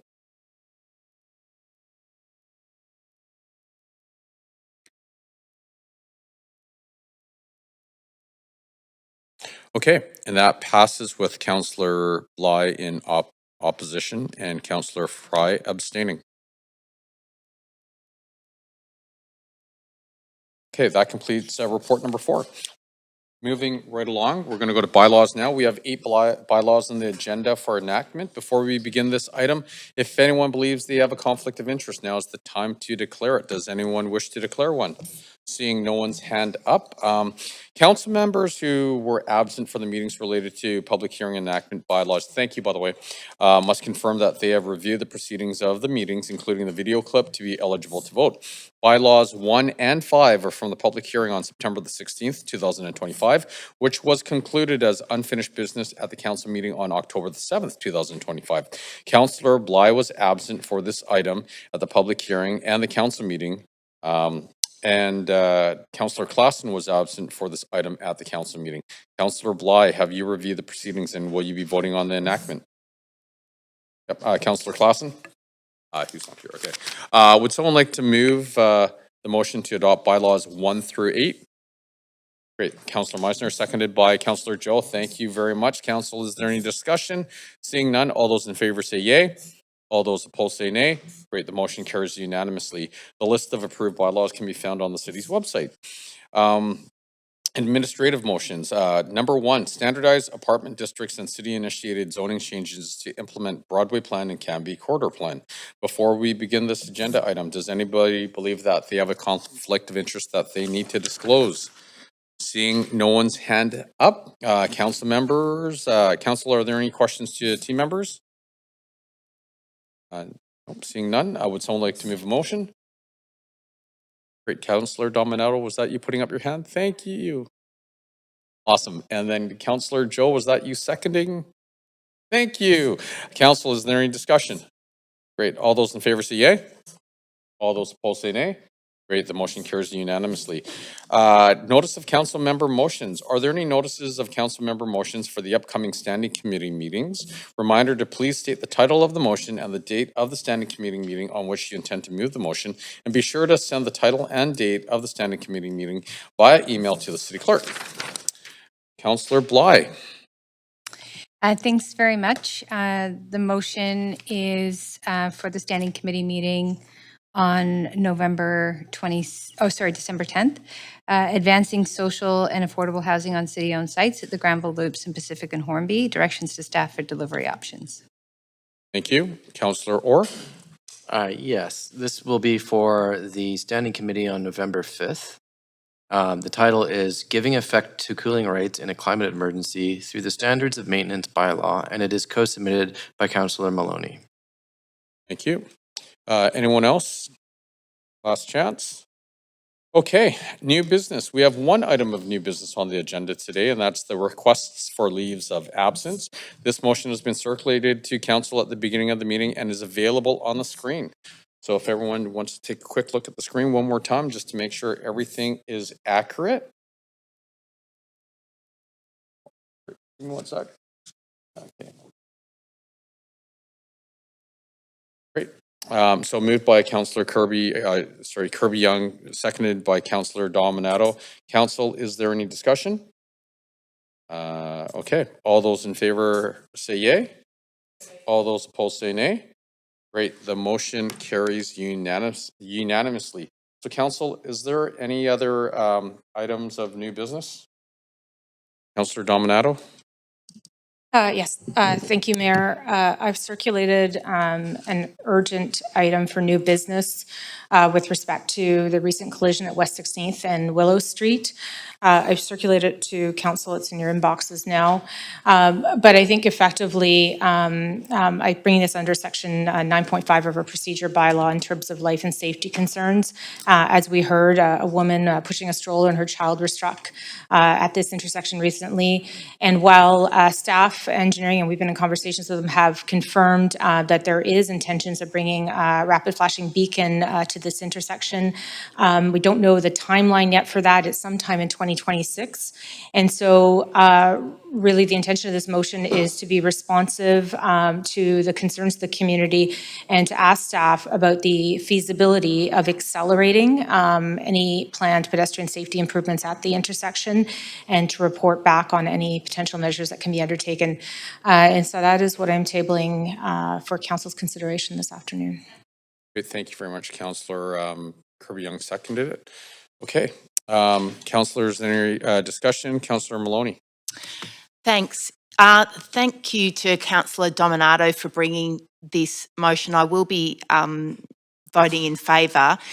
However, I do feel pretty concerned about bumping up expenditure on the basis of, well, I won't speculate as to what the basis is, but there is so much need across our entire city for action like this.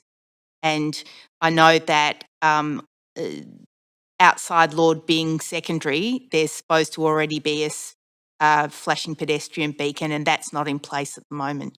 So while I think this is wonderful, we need to put our money where our mouths is and fund traffic safety improvements across our city.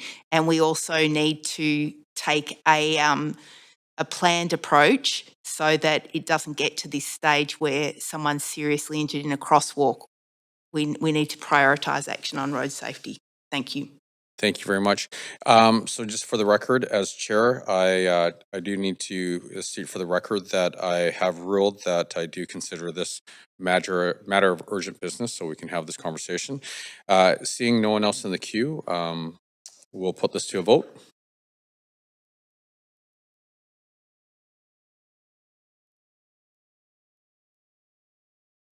Great, and that passes unanimously. Thank you very much. Council, are there any other items of new business? Seeing no one in the queue, we just have to do one more thing. Inquiries and other matters. Council, are there any inquiries or other matters? Councillor Dominato. Yes, thank you, Mayor. I have a couple of inquiries for you to the city manager. One is seeking a further update on plans to reopen the Trans-Canada Trail in East Vancouver, east of Burrardview. I understand staff continue to have conversations with the rail company, but it has been 2 years. And while I've had written confirmation back from staff that those conversations are advancing, I've heard from the rail company they're providing me a further update. I am interested in getting some sense of maybe some resolution. I guess at the end of the day, the trail's been closed for 2 years, and it's the rail company's responsibility. I think it's CP. I'm not sure if CPKC or CN at this point, off the top of my head right now. But I would say it's been prolonged for a variety of reasons, I understand. But I think it was important to raise it on the record that we haven't had any resolution to that. And so could that be taken away as a report back to council in public council?